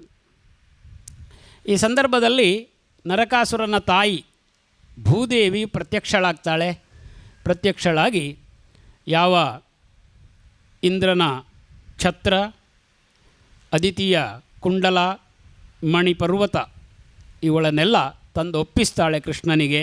ಅವುಗಳು ಯಥಾಸ್ಥಾನಕ್ಕೆ ಕಳುಹಿಸಲ್ಪಡ್ತವೆ ಅಂಥೇಳಿ. ಹೀಗಾಗಿ ಈ ನರಕಾಸುರನ ವಧೆಗೆ ಮುಖ್ಯ ಕಾರಣ ಏನು ಅಂತ ನಮಗೆ ಬಹಳ ಪ್ರಸಿದ್ಧವಾದದ್ದು, ಅವನ ಸೆರೆಯಲ್ಲಿ 16,000 ಮಂದಿ ರಾಜಕನ್ಯೆಯರಿರ್ತಾರೆ. ಇವರನ್ನು ಶ್ರೀಕೃಷ್ಣ ಪರಮಾತ್ಮ ಬಿಡಿಸಲೋಸುಗ ಅಲ್ಲಿಗೆ ಬಂದಿರುವಂಥದ್ದು. ಅವರನ್ನು ಬಿಡಿಸ್ತಾನೆ. ಬಿಡಿಸುವಾಗ ಒಂದು ಸಣ್ಣ ಜಿಜ್ಞಾಸೆ ಉಂಟಾಗ್ತದೆ. ಇವರೆಲ್ಲರೂ ಕೂಡ ಮನೆಯಿಂದ ಹೊರಗೆ ಬಂದು ಸುಮಾರು ಸಮಯ ಆಗಿರ್ತದೆ, ಇವನ ಸೆರೆಯಲ್ಲಿರ್ತಾರೆ. ಪರ ನರನ ಸೆರೆಯಲ್ಲಿದ್ದಂತಹ ಈ ಕನ್ಯೆಯರನ್ನು ಮತ್ತೆ ಯಾರು ಪಾಣಿಗ್ರಹಣ ಮಾಡಿಕೊಳ್ತಾರೆ, ಯಾರು ಮನೆಗೆ ಸೇರಿಸಿಕೊಳ್ತಾರೆ, ಅವರಿಗೆ ನಾಥರು ಯಾರು, ಅವರ ಭವಿಷ್ಯದ ಬದುಕೇನು ಅನ್ನುವಂಥದ್ದನ್ನು ಎಲ್ಲರೂ ಕೇಳಿಕೊಳ್ತಾರೆ. ಆದರೆ ಮುಂದೆ ನಿಂತು ವ್ಯವಸ್ಥೆಯನ್ನು ಮಾಡಲಿಕ್ಕೆ ಯಾರೂ ಬರೋದಿಲ್ಲ. ಶ್ರೀಕೃಷ್ಣ ಪರಮಾತ್ಮ ಹೇಳ್ತಾನೆ, ನಿಮ್ಮ ಸ್ವಾತಂತ್ರ್ಯ ನಿಮಗಿದೆ, ನೀವು ನನ್ನ ಆಶ್ರಯದಲ್ಲಿ ಬರಬಹುದು, ನಿಮಗೆ ಬೇಕಾದಂಥ ಬದುಕಿನ ಎಲ್ಲ ವ್ಯವಸ್ಥೆಗಳನ್ನು ನಾನು ಮಾಡಿಕೊಡ್ತೇನೆ ಅಂಥೇಳಿ. ಹಾಗಾಗಿ ಅವರೆಲ್ಲರೂ ಕೂಡ ಕೃಷ್ಣನನ್ನೇ ಪತಿ ಅಂತ ಸ್ವೀಕಾರ ಮಾಡ್ತಾರೆ. ಹಾಗಾಗಿ ಕೃಷ್ಣನಿಗೆ 16,000 ಪತ್ನಿಯರು ಅಂತ ಕಥೆಯು ಹೇಳುತ್ತದೆ. ಶ್ರೀಕೃಷ್ಣ ಪರಮಾತ್ಮ ಈ ಅದಿತಿಯ ಕುಂಡಲ, ಛತ್ರ ಇತ್ಯಾದಿಗಳನ್ನು ಅವನು ದೇವಲೋಕಕ್ಕೆ ಒಪ್ಪಿಸಿದ ಅಂತ ನಾನು ಹೇಳಿದೆ. ಈ ಸಂದರ್ಭದಲ್ಲಿ ಪರಮಾತ್ಮ ತಾನು ಅವತಾರವಾಗಿ ಬಂದದ್ದು ಅಂತ ತೋರಿಸಿಕೊಳ್ತಾನೆ ಅಂತ ಇಂದ್ರಲೋಕಕ್ಕೆ ತೆರಳುತ್ತಾನಂತೆ ಪರಮಾತ್ಮ. ಹೋಗುವಾಗ ಪತ್ನಿ ಸಹಿತನಾಗಿ ಹೋಗ್ತಾನೆ. ಹೋಗುವಾಗ ಅಲ್ಲಿ ಸತ್ಯಭಾಮೆಗೆ ಪಾರಿಜಾತದ ವೃಕ್ಷ ಕಾಣುತ್ತದೆ ಅನ್ನೋ ಪ್ರಸಿದ್ಧವಾದ ನಮಗೆ ಕಥೆ ಗೊತ್ತಿರ್ತದೆ. ಇದು ಪಾರಿಜಾತ ವೃಕ್ಷ ಭೂಮಿಗೆ ಹೇಗೆ ಬಂತು ಅಂತ. ಅಲ್ಲಿ ದೇವಲೋಕದ ಪಾರಿಜಾತವನ್ನು ಅವಳು ಬಯಸ್ತಾಳೆ. ಶ್ರೀಕೃಷ್ಣ ಪರಮಾತ್ಮ ಆ ಪಾರಿಜಾತ ಗಿಡವನ್ನು ಅಲ್ಲಿಂದ ತೆಗೆದುಕೊಂಡು ಭೂಮಿಗೆ ಬರ್ತಾನೆ. ಬರುವಾಗ ಇಂದ್ರನಾದರೂ ಸಾಮಾನ್ಯ ಮನುಷ್ಯ ಸ್ವರ್ಗಕ್ಕೆ ಬರಲಿಕ್ಕೆ ಸಾಧ್ಯ ಇಲ್ಲ. ಬಂದರೂ ಕೂಡ ದೇವಲೋಕದ ಪಾರಿಜಾತವನ್ನು ಮುಟ್ಟುವ ಶಕ್ತಿ ಯಾರಿಗಿದೆ ಅನ್ನೋ ವಿವೇಚನೆಯನ್ನು ಕಳೆದುಕೊಂಡು ಕೃಷ್ಣನಲ್ಲಿ ಹೋರಾಟಕ್ಕೆ ನಿಲ್ತಾನೆ. ಆದರೆ ಅದೇನು ಸಫಲ ಆಗುವುದಿಲ್ಲ, ಸೋತು ಹೋಗ್ತಾನೆ. ಕೊನೆಗೆ ಈ ಪಾರಿಜಾತ ವೃಕ್ಷವು ದ್ವಾರಕೆಯಲ್ಲಿ ಬಂದು ಸ್ಥಾಪನೆಗೊಳ್ಳುತ್ತದೆ. ಇವತ್ತಿಗೂ ಕೂಡ ನಾವು ಪಾರಿಜಾತವನ್ನು ನಾವು ಭೂಮಿಯಲ್ಲಿ ನೋಡ್ತೇವೆ. ಅಂತಹ ಪಾರಿಜಾತ ವೃಕ್ಷದ ಈ ಆಗಮನ ಆದ ನಂತರ ದ್ವಾರಕೆಯಲ್ಲಿ ಕೆಲವು ಮಂಗಲವಾದ ಸಂಗತಿಗಳು ನಡೀತವೆ. ಈ ರುಕ್ಮಿಣಿಯ ಅಣ್ಣ ಇರ್ತಾನೆ ಒಬ್ಬ, ಅವನು ಪ್ರತಿಜ್ಞೆಯನ್ನು ಮಾಡಿರೋದನ್ನು ನಾವು ನೋಡಿದ್ದೇವೆ. ಅವನು ಊರಿಗೆ ಹೋಗುವಾಗಿಲ್ಲ, ಇನ್ನೊಂದೆಲ್ಲೋ ಕಡೆಯಲ್ಲಿ ಅವನು ವಾಸ ಮಾಡ್ತಾ ಇರ್ತಾನೆ. ಅವನಿಗೊಬ್ಬಳು ಮಗಳಿರ್ತಾಳೆ. ಆ ಮಗಳಾದ ರುಕ್ಮವತಿಯನ್ನು ಅವನು ತನ್ನ ಅಳಿಯನಿಗೆ ಅವನಿಗೆ ಕೋಪ ಕೃಷ್ಣನ ಮೇಲೆ ಮಾತ್ರ, ತಂಗಿಯ ಮೇಲೆ ಪ್ರೀತಿ ಇರ್ತದೆ. ಇದೊಂದು ರೀತಿಯ ವಿಚಿತ್ರ ಸಂಬಂಧಗಳೆಲ್ಲ ಇರ್ತದೆ ಅಂತ. ಭಾವನ ಮೇಲೆ ಕೋಪ, ತಂಗಿ ಮೇಲೆ ಅಲ್ಲ. ಹಾಗಾಗಿ ತಂಗಿಯ ಮಗನಿಗೆ, ಸೋದರಳಿಯನಿಗೆ ತನ್ನ ಮಗಳನ್ನು ಕೊಡ್ತಾನೆ, ಕೊಟ್ಟು ಮದುವೆಯನ್ನು ಮಾಡ್ತಾನೆ ಅಂಥೇಳಿ. ಆಗ ಪರೀಕ್ಷಿತ ಮಹಾರಾಜ ಒಂದು ಪ್ರಶ್ನೆಯನ್ನು ಕೇಳ್ತಾನೆ ಶುಕಮುನಿಗಳಲ್ಲಿ. ಅದೇನೋ ಒಂದು ಕಥೆ ನಾನು ಹಿಂದಕ್ಕೆ ಕೇಳಿದ್ದೆ. ರುಕ್ಮಿಯನ್ನು ಬಲರಾಮ ದೇವರು ವಿವಾಹದ ಸಂದರ್ಭದಲ್ಲಿ ಹೊಡೆದು ಕೊಂದರು ಅಂಥೇಳಿ, ಏನು ಕಥೆ ಅದು ಅಂತ ಪರೀಕ್ಷಿತ ಮಹಾರಾಜ ಶುಕ ಮಹಾಮುನಿಗಳಲ್ಲಿ ಕೇಳ್ತಾರಂತೆ. ಮುಂದಕ್ಕೆ ನಡೆಯುವಂಥ ಘಟನೆ, ಆದರೆ ಅದನ್ನು ಅವರಲ್ಲಿ ಹೇಳ್ತಾರೆ. ಇಲ್ಲೊಂದು ಸ್ವಲ್ಪ ವಿಚಿತ್ರ ಏನು ಕಾಣ್ತದೆ ಅಂದರೆ, ಈ ಪ್ರದ್ಯುಮ್ನನಿಗೆ ಒಬ್ಬ ಮಗ ಇದ್ದ, ಅನಿರುದ್ಧ ಅಂತ. ಅವನ ಮದುವೆ ನಡೆಯುವಂಥದ್ದು ರುಕ್ಮಿಯ ಕುಲದಲ್ಲೇ ಹುಟ್ಟಿದ ಒಂದು ಹುಡುಗಿಯ ಜೊತೆಗೆ. ರುಕ್ಮಿಯ ಮಗಳು ಅಂತ ಹೇಳಲಿಕ್ಕೆ ಸಾಧ್ಯ ಇಲ್ಲ. ಹಾಗಾಗಿ ಆ ಕುಲದಲ್ಲೇ ಹುಟ್ಟಿದಂಥ ಒಂದು ಮಗಳನ್ನು ಅನಿರುದ್ಧನಿಗೆ ಕೊಟ್ಟು ಮದುವೆ ಮಾಡ್ತಾರೆ. ಹೀಗೆ ಮದುವೆ ಮಾಡುವಾಗ ಮದುವೆ ಸಂಭ್ರಮ. ಬಲರಾಮದೇವರು ಮದ್ಯಪಾನ ಮಾಡುತ್ತಾ ಇದ್ದರು. ಹಾಗಾಗಿ ಸ್ವಲ್ಪ ಎಲ್ಲ ಮದ್ಯಪಾನ ಮಾಡಿದರು. ಅಲ್ಲಿ ಒಂದು ಜೂಜಾಟ, ಪಗಡೆ ಆಡ್ತಾ ಇದ್ದರು. ರುಕ್ಮಿ ತಾನು ಬಂದು ಕೂತ್ಕೊಂಡಿದ್ದಾನೆ. ಇನ್ನೊಂದೆರಡು ಜನ ರಾಜರೆಲ್ಲ ಅಲ್ಲಿ ಇದ್ದರು. ಪಗಡೆ ಆಟ ಆಡ್ತಾ ಇರಬೇಕಾಗಿದ್ದರೆ ರುಕ್ಮಿಯ ಕಡೆಯಲ್ಲಿ ಒಂದು 3-4 ಜನ ಕೂತ್ಕೊಂಡು ಚಪ್ಪಾಳೆ ತಟ್ಟುತ್ತಾ ಇದ್ದರು. ಬಲರಾಮದೇವರು ಒಬ್ಬರೇ ಕೂತ್ಕೊಂಡಿದ್ದಾರೆ. ಬಲರಾಮದೇವರು ಬಹಳ ಪಗಡೆ ಆಟದಲ್ಲಿ ಹುಷಾರು ಅಂತ ಏನೂ ಅಲ್ಲ, ಸ್ವಲ್ಪ ಎಲ್ಲ ಎಷ್ಟೋ ವರಹಗಳನ್ನೆಲ್ಲ ಇಟ್ಟು ಪಗಡೆ ಆಡ್ತಾರೆ. ಆಡುವಾಗ ಬಲರಾಮದೇವರು ಸೋತೋಗ್ತಾರೆ, ಹಣ ಹೋಗ್ತದೆ. ಒಂದು ಸುತ್ತಾಯಿತು, 2ನೇ ಸುತ್ತಾಯಿತು, 3ನೇ ಸುತ್ತಾಯಿತು, ಹೀಗೆ ಸೋತೋಗ್ತಾ ಇರ್ತಾರೆ. ಕೊನೆಗೆ ಒಂದು ಸುತ್ತಿನಲ್ಲಿ ಬಲರಾಮದೇವರು ಗೆಲ್ಲುತ್ತಾರೆ. ಗೆಲ್ಲಬೇಕಾಗಿದ್ದರೆ ರುಕ್ಮಿ ಮೋಸದಿಂದ ಇಲ್ಲ ನಾನೇ ಗೆದ್ದದ್ದು ಅಂತ ಹೇಳ್ತಾನೆ. ಅವನ ಕಡೆಯಲ್ಲಿ ಚಪ್ಪಾಳೆ ತಟ್ಟಲಿಕ್ಕೆ 4 ಜನ ಇದ್ದದ್ರಿಂದ, ಸಾಮಾನ್ಯವಾಗಿ ನಡೆಯೋದು ಹೀಗೆ ಲೋಕದಲ್ಲಿ, ಯಾರ ಧ್ವನಿ ಗಟ್ಟಿ ಅವನು ಗೆಲ್ತಾನೆ ಅಂತ ಜನ ಇರಬೇಕು ಅಂತ. ಯಾರು ಒಬ್ಬಂಟಿಯಾಗಿದ್ದಾನೆ ಅವನ ಧ್ವನಿಗೆ ಬೆಲೆ ಇರೋದಿಲ್ಲ ಅಂತ. ಸತ್ಯ ಬಲರಾಮದೇವರು ಗೆದ್ದದ್ದಾದರೂ ಕೂಡ ಸತ್ಯ ಆ ಕಡೆಗೆ ಇದೆ ಅಂತ ಅವರೆಲ್ಲ ವಾದ ಮಾಡ್ತಾರೆ. ಕೊನೆಗೆ ಅದನ್ನು ಅವನೇ ಗೆದ್ದುಕೊಳ್ತಾನೆ. ಮತ್ತೆ ಒಂದು ಸಲ ಹೀಗೆ ಪುನರಾವರ್ತನೆ ಆಗ್ತದೆ. ಕೊನೆಗೆ ಇವರ ಈ ನಿಂದನೆಗೆ ಕೋಪಗೊಂಡಂಥ ಬಲರಾಮ ದೇವರು ರುಕ್ಮಿಯ ತಲೆಯನ್ನೇ ಕತ್ತರಿಸಿ ಬಿಡ್ತಾರಂತೆ. ಹಾಗಾಗಿ ವಿವಾಹದ ಸಂದರ್ಭದಲ್ಲಿ ರುಕ್ಮಿ ಮರಣವನ್ನು ಹೊಂದುತ್ತಾನೆ ಅಂತ ಕಥೆಯನ್ನು ಶುಕ ಮಹರ್ಷಿಗಳು ಹೇಳ್ತಾರೆ. ಈ ಕಡೆ ಅನಿರುದ್ಧ ಬೆಳೀತಾ ಇರ್ತಾನೆ, ಪ್ರದ್ಯುಮ್ನನ ಮಗ. ಅಲ್ಲಿ ಶೋಣಿತಾಪುರದಲ್ಲಿ ಬಲಿಚಕ್ರವರ್ತಿಯ ಮಗ ಬಾಣಾಸುರ ಅನ್ನುವವನೊಬ್ಬ ಇದ್ದ. ಈ ಬಾಣಾಸುರನಿಗೆ ಉಷಾ ಅನ್ನುವವಳು ಮಗಳು. ಈ ಉಷಾ ಸ್ವಲ್ಪ ಸಮಯ ಎಲ್ಲ ಕಳೀತಾ ಇರ್ತದೆ. ಇವಳು ಬೆಳೆದು ದೊಡ್ಡವಳಾಗ್ತಾ ಇರ್ತಾಳೆ. ಇವಳಿಗೆ ವಿವಾಹಕ್ಕೆ ಸನ್ನದ್ಧಳಾಗ್ತಾ ಇರ್ತಾಳೆ. ಆ ಪ್ರಾಯ ಬಂದಿರ್ತದೆ. ಆಗ ಅವಳು ಯಾರು ನನಗೆ ಪತಿಯಾಗುವವನು ಅಂತ ಅವಳಿಗೇನೋ ಅನ್ನಿಸ್ತಾ ಇರ್ತದೆ. ಅವಳ ಜೊತೆಗೆ ಒಬ್ಬಳು ಚಿತ್ರಲೇಖೆ ಅಂತ ದಾಸಿ ಇರ್ತಾಳೆ. ಆ ಹೆಸರು ಚೆನ್ನಾಗಿದೆ. ಅವಳು ಚಿತ್ರವನ್ನು ಬರೆಯುವವಳು, ಆದ್ದರಿಂದ ಅವಳು ಚಿತ್ರಲೇಖ ಅಂತ ಅವಳ ಹೆಸರು. ಚಿತ್ರ ಬಹಳ ಸುಂದರವಾಗಿ ಎಲ್ಲ ಬರೀತಾಳೆ. ಅವಳೆಲ್ಲೆಲ್ಲೋ ಸುತ್ತಾಡಿಕೊಂಡೆಲ್ಲ ಬರುವವಳು, ಲೋಕವನ್ನು ಸುತ್ತಾಡಿಕೊಂಡು ಬರುವವಳು. ಅವಳು ತಾನು ಕಂಡಂತಹ ಬೇರೆ ಬೇರೆ ರಾಜಕುಮಾರರ ಚಿತ್ರಗಳನ್ನೆಲ್ಲ ಬರೀತಾ ಇದ್ಳು. ಇವಳಿಗೇನೋ ಉಷಾ ಪರಿಣಯ ಅಂತ ಪ್ರಖ್ಯಾತವಾದದ್ದು. ಉಷಾನಿಗೆ ತಾನು ಯಾರನ್ನೋ ಕಂಡ ಹಾಗೆ ಕನಸಿನಲ್ಲಿ ಒಂದು ಅನಿಸಿಕೆ, ಇವನು ನನ್ನ ಪತಿಯಾಗುವವನು ಅಂತ. ಇವಳು ಬೇರೆ ಬೇರೆ ಚಿತ್ರವನ್ನೆಲ್ಲ ಬರೆಯುವವಳು, ಚಿತ್ರಲೇಖೆ. ಹೀಗೆ ಆಗ್ತಾ ಆಗ್ತಾ ಆಗ್ತಾ ಒಂದು ದಿನ ಅವಳು ಅನಿರುದ್ಧನ ಚಿತ್ರವನ್ನು ಬರಿತಾಳೆ. ಆಗ ಅವಳಿಗೆ ಗೊತ್ತಾಗ್ತದೆ, ಇದೇ ನಾನು ಬಯಸಿದಂಥ ಗಂಡು ಅಂಥೇಳಿ. ಹಾಗಾಗಿ ಅವನನ್ನು ವಿವಾಹವಾಗಬೇಕು ಅಂತ ಅವಳು ನಿಶ್ಚಯಿಸ್ತಾಳೆ. ಕೊನೆಗೆ ಈ ಅನಿರುದ್ಧನನ್ನು ಇವರು ಅಪಹರಣವನ್ನು ಮಾಡ್ತಾರೆ. ಅಪಹರಣವನ್ನು ಮಾಡಿಕೊಂಡು ನೇರವಾಗಿ ಶೋಣಿತಾಪುರಕ್ಕೆ ಕರ್ಕೊಂಡು ಹೋಗ್ತಾರೆ. ಕರ್ಕೊಂಡು ಬಂದು ಇವಳು ತನ್ನ ಅಂತಃಪುರದ ಒಳಗಡೆ ಅವನನ್ನು ಇಟ್ಟುಕೊಳ್ತಾಳೆ. ಇಟ್ಟುಕೊಂಡು ಎಷ್ಟು ಸಮಯ ಅಂತ ಕೇಳಿದರೆ 4 ಮಾಸಗಳು ಕಳೀತದೆ. 4 ಮಾಸಗಳು ಕಳೆಯುವಾಗ ಆ ಅರಮನೆಯಲ್ಲಿದ್ದವರಿಗೆಲ್ಲ ಒಂದು ಸಂಶಯ ಬರ್ತದೆ, ಇವಳಲ್ಲಿ ಏನೋ ಸ್ವಲ್ಪ ಬದಲಾವಣೆಗಳಾಗ್ತಾ ಉಂಟು, ಇವಳು ಸ್ವಲ್ಪ ಗರ್ಭವತಿಯಾಗಿ ಆಗ್ತಾ ಇದ್ದಾಳೆ, ಏನು ಕಾರಣ ಏನು ಅಂತ. ಸುದ್ದಿ ಬಾಣಾಸುರನಿಗೆ ತಲುಪ್ತದೆ. ಅವನು ಬಂದು ಬಾಗಿಲು ತೆರೆದು ನೋಡುವಾಗ ಒಬ್ಬ ಗಂಡಸಿದ್ದಾನೆ. ಅವನಿಗೆ ಕೋಪ ಬರ್ತದೆ. ಅವನು ಈ ಅನಿರುದ್ಧನನ್ನು ನಾಗಪಾಶದಿಂದ ಬಂಧನ ಮಾಡಿ ಸೆರೆಯಲ್ಲಿಡ್ತಾನೆ. ಇದು ಎಲ್ಲಿಗೆ ಹೋಗಿದ್ದಾನೆ ಅನಿರುದ್ಧ ಅಂತ ಯಾರಿಗೂ ಗೊತ್ತಾಗೋದಿಲ್ಲ. ಈ ಹೊತ್ತಿಗೆ ನಾರದರು ಮೆಲ್ಲ ದ್ವಾರಕೆಗೆ ಬರ್ತಾರೆ. ಬಂದು ಕೃಷ್ಣನಿಗೆ ಮೆಲ್ಲ ಹೇಳ್ತಾರೆ, ನೋಡು, ಅನಿರುದ್ಧನನ್ನು ಬಾಣಾಸುರ ಕರ್ಕೊಂಡು ಹೋಗಿದ್ದಾನೆ, ಅವನ ಸೆರೆಯಲ್ಲಿ ಇವನಿದ್ದಾನೆ, ಬಿಡಿಸ್ಕೊಂಡು ಬಾ ನೀನು ಅಂತ ಹೇಳಿ. ಕೃಷ್ಣ ತನ್ನ ಎಲ್ಲ ಸೈನ್ಯದ ಜೊತೆಗೆ ಶೋಣಿತಾಪುರಕ್ಕೆ ಹೋಗ್ತಾನೆ. ಹೋರಾಟಗಳು ನಡೀತದೆ ದೀರ್ಘಕಾಲ. ಬಾಣಾಸುರನನ್ನು ಸೋಲಿಸ್ತಾನೆ.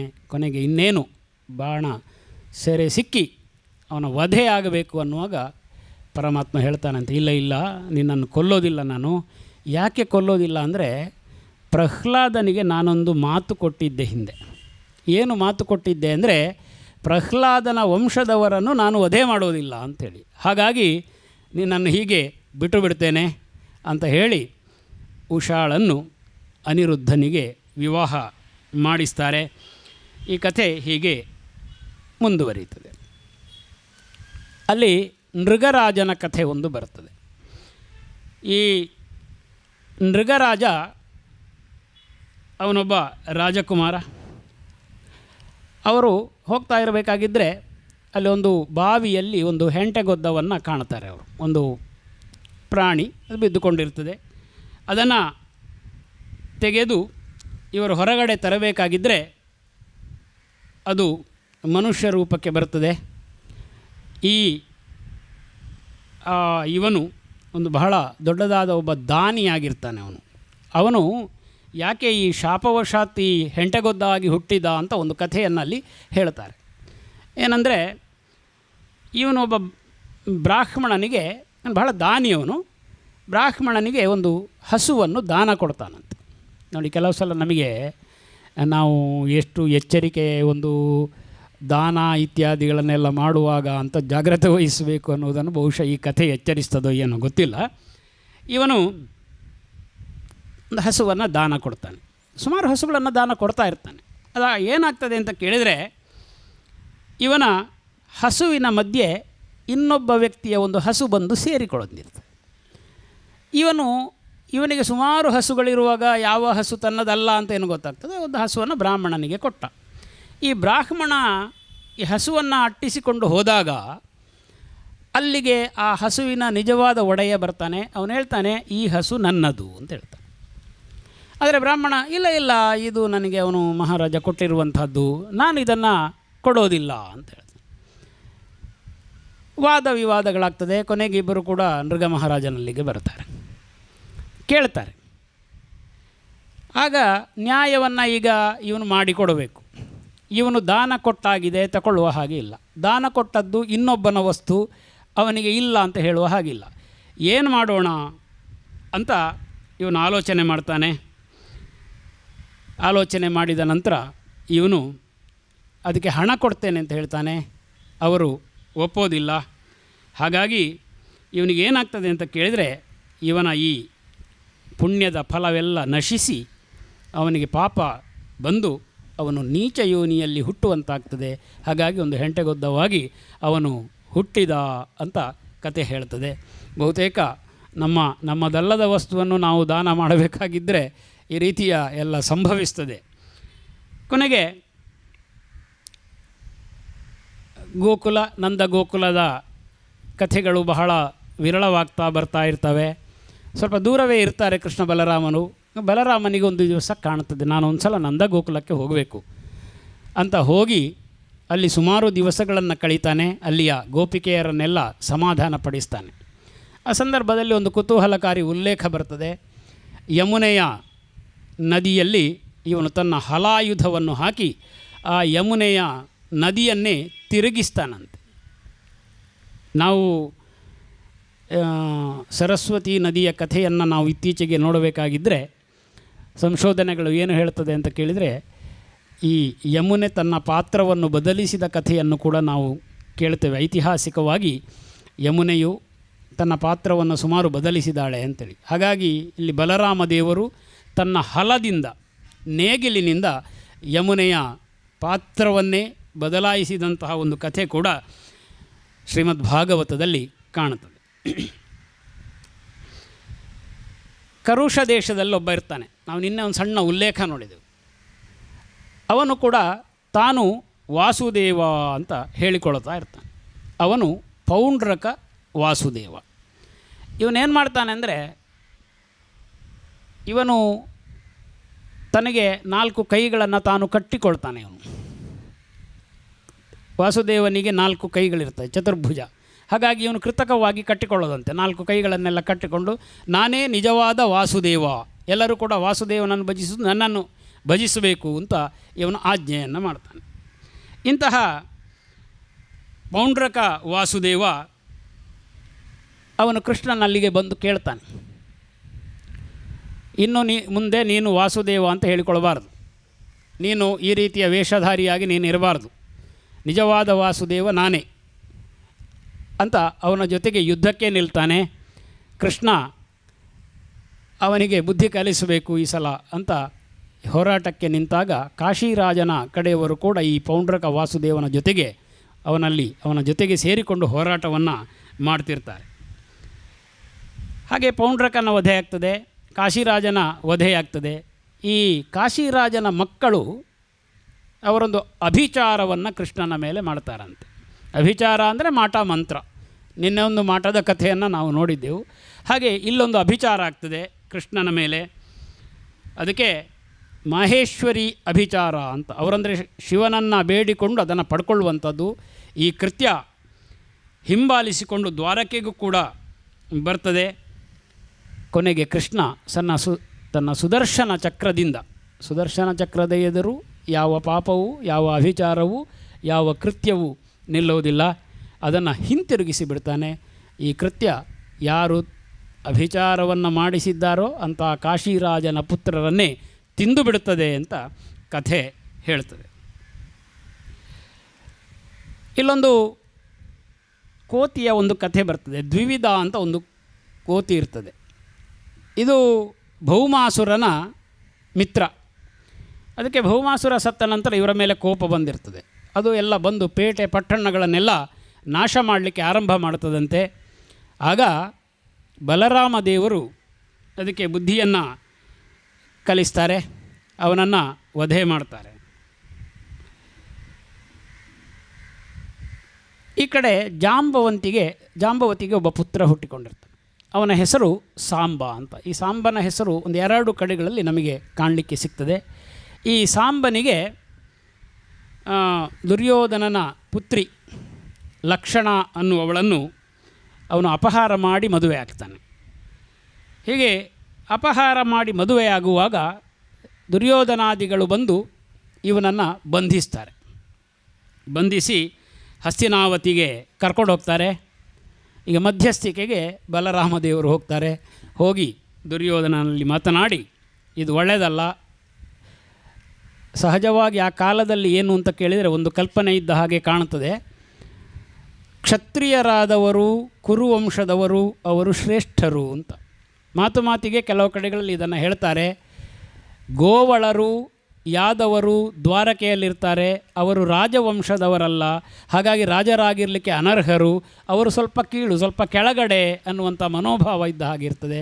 ಹಾಗಾಗಿ ದುರ್ಯೋಧನ ಯಾದವರ ರಾಜಕುಮಾರನಿಗೆ ತನ್ನ ಮಗಳನ್ನು ಕೊಡಲಿಕ್ಕೆ ಒಪ್ಪಲಿಲ್ಲ ಅಂತ. ಆದರೆ ಬಲರಾಮದೇವರು ಅದನ್ನೆಲ್ಲ ನಿರಸನ ಮಾಡಿ ವಿವಾಹವನ್ನು ಮಾಡಿಸ್ತಾರೆ ಅಂತ ಹೇಳಿ.